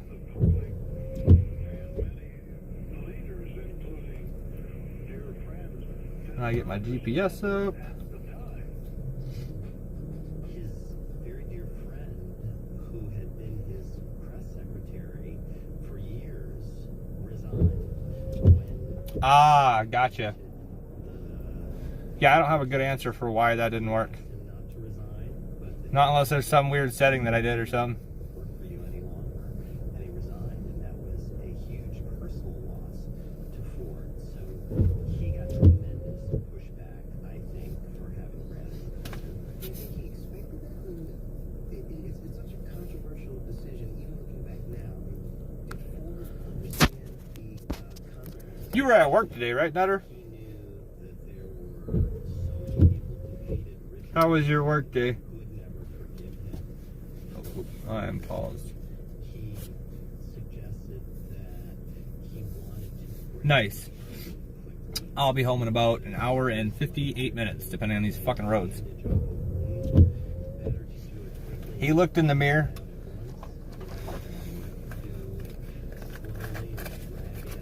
Damn, dude, I should have left. I should have turned the fucking heat off. It's hot in here. Fuck.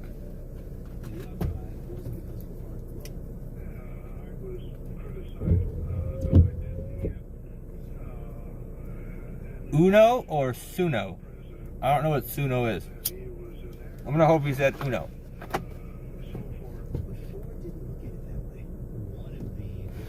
Well, I don't know about that. I mean, I don't like hearing my voice. Oh, nice. I was like, I don't know what the fuck Suno is. I was playing with that the other day too. I need to figure out a better way, or I need to put more things about me in it to make it a better song. But when I sat there and tried to think of things about me, I fucking just went blank. And I was like, dude, this song's gonna suck. Fucking good enough. I don't even care. I don't know which way I gotta go. This way, maybe? Haha, this is the right way. Oh, I already made a few. You're more than welcome to if you want to, though. I'm actually debating on making, like, a huge-ass list of maybe, like, an hour and a half of random ones from, like, a bunch of different people. And then I'm just going to make it a playlist. I'm just going to play that shit instead of playing the radio. So that way I don't got to worry about DCMA. Hey, Nate. Thanks for swinging in, man. And then heads up, guys, if I don't answer you guys right away or catch what you say, just say it again. I am driving, so I can only glance at chat out of the corner of my eye. So if I don't see it, it's because I'm paying attention to what I'm supposed to be doing just too. Well, I mean, it's all snowy, Nate. And I gotta go home. So, you know, I mean, it could be better. So come fix it. Come take this fucking snow away. Emo party, what's up, man? I also gotta clock out and clock out, clock in. They're gonna pay me drive time. Alright. But these roads shouldn't be too bad. It's been mediocre on temp, so a little bit of ice, not too crazy. We will survive. Hey, PT, I see you too, buddy. Well, so, see, the problem is I don't mind they're cold. I just don't like shitty roads.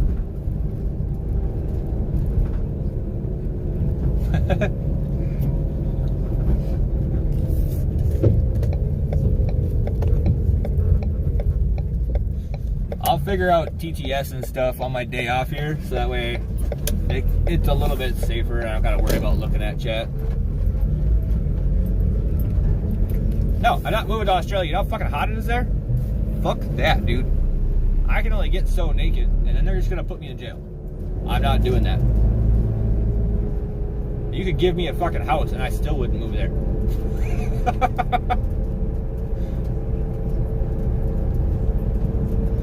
See, does it have AC? Like 4 AC units?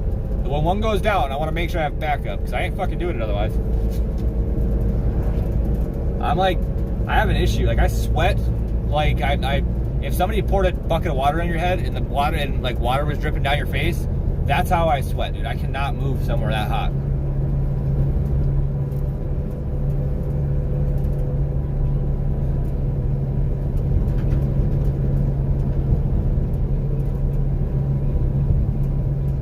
Dude, I told her that when she has a headache to get it figured out, but she don't listen.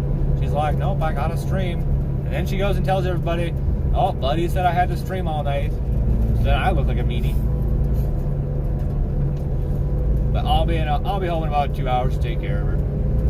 Or at least take care of the kids so she doesn't have to. Well, I lied. It's going to take a little bit longer than 2 hours. These roads are a little slick.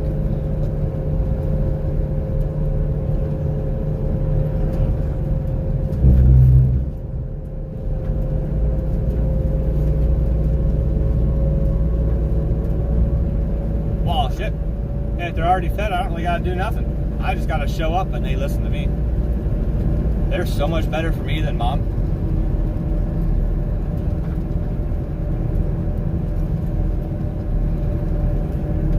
They're with her more so they know all the buttons they can push. Or with me, I work so much that when I get home, they don't know which buttons are gonna get them in trouble or what buttons will be okay, so they don't push none of them.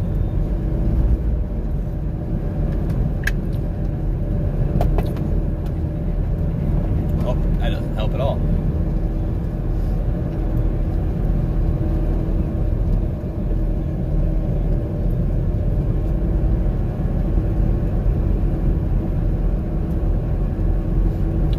I don't care if it's cold or hot. hate cuddles.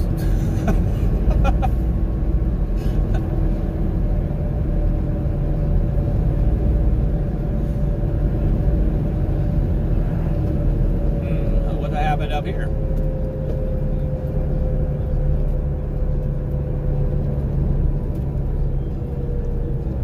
That dude walking?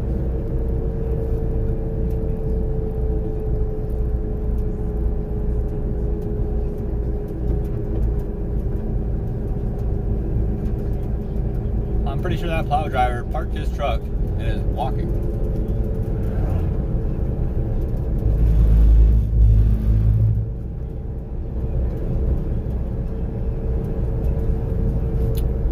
Don't trust it, Blue. If there's something you do that makes me mad, trust me, you'll be fun to hold my tongue if something bothers me.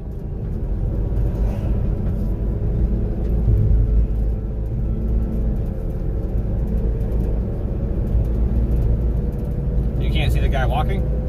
I've already passed him a while back, but he must have broke down or something. Because that plow truck is just sitting on the side of the road. He's walking down the road.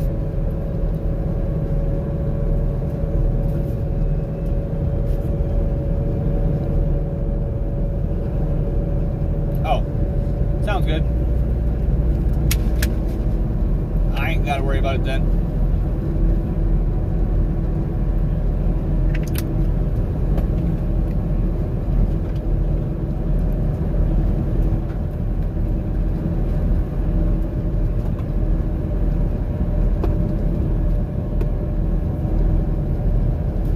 Do you still have migraine medicine, babe?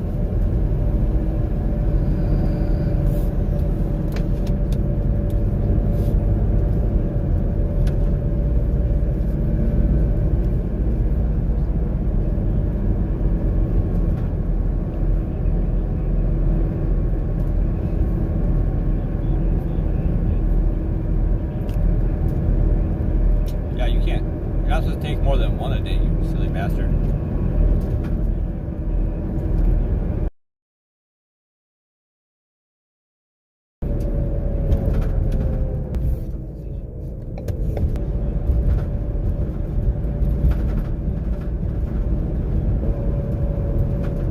It'll come back. Maybe.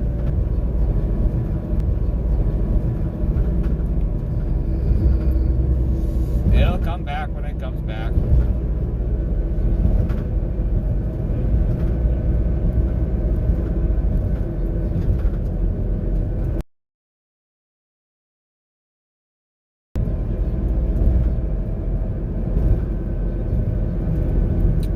I don't. You sons of bitches.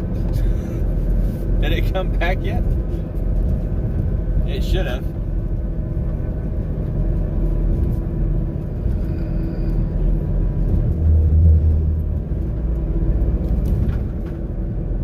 Somebody let me know when it comes back up.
it comes back.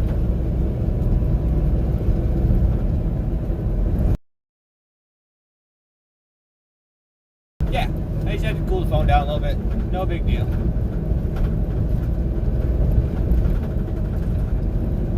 I gotta get a holder for the dash that doesn't like use up my case.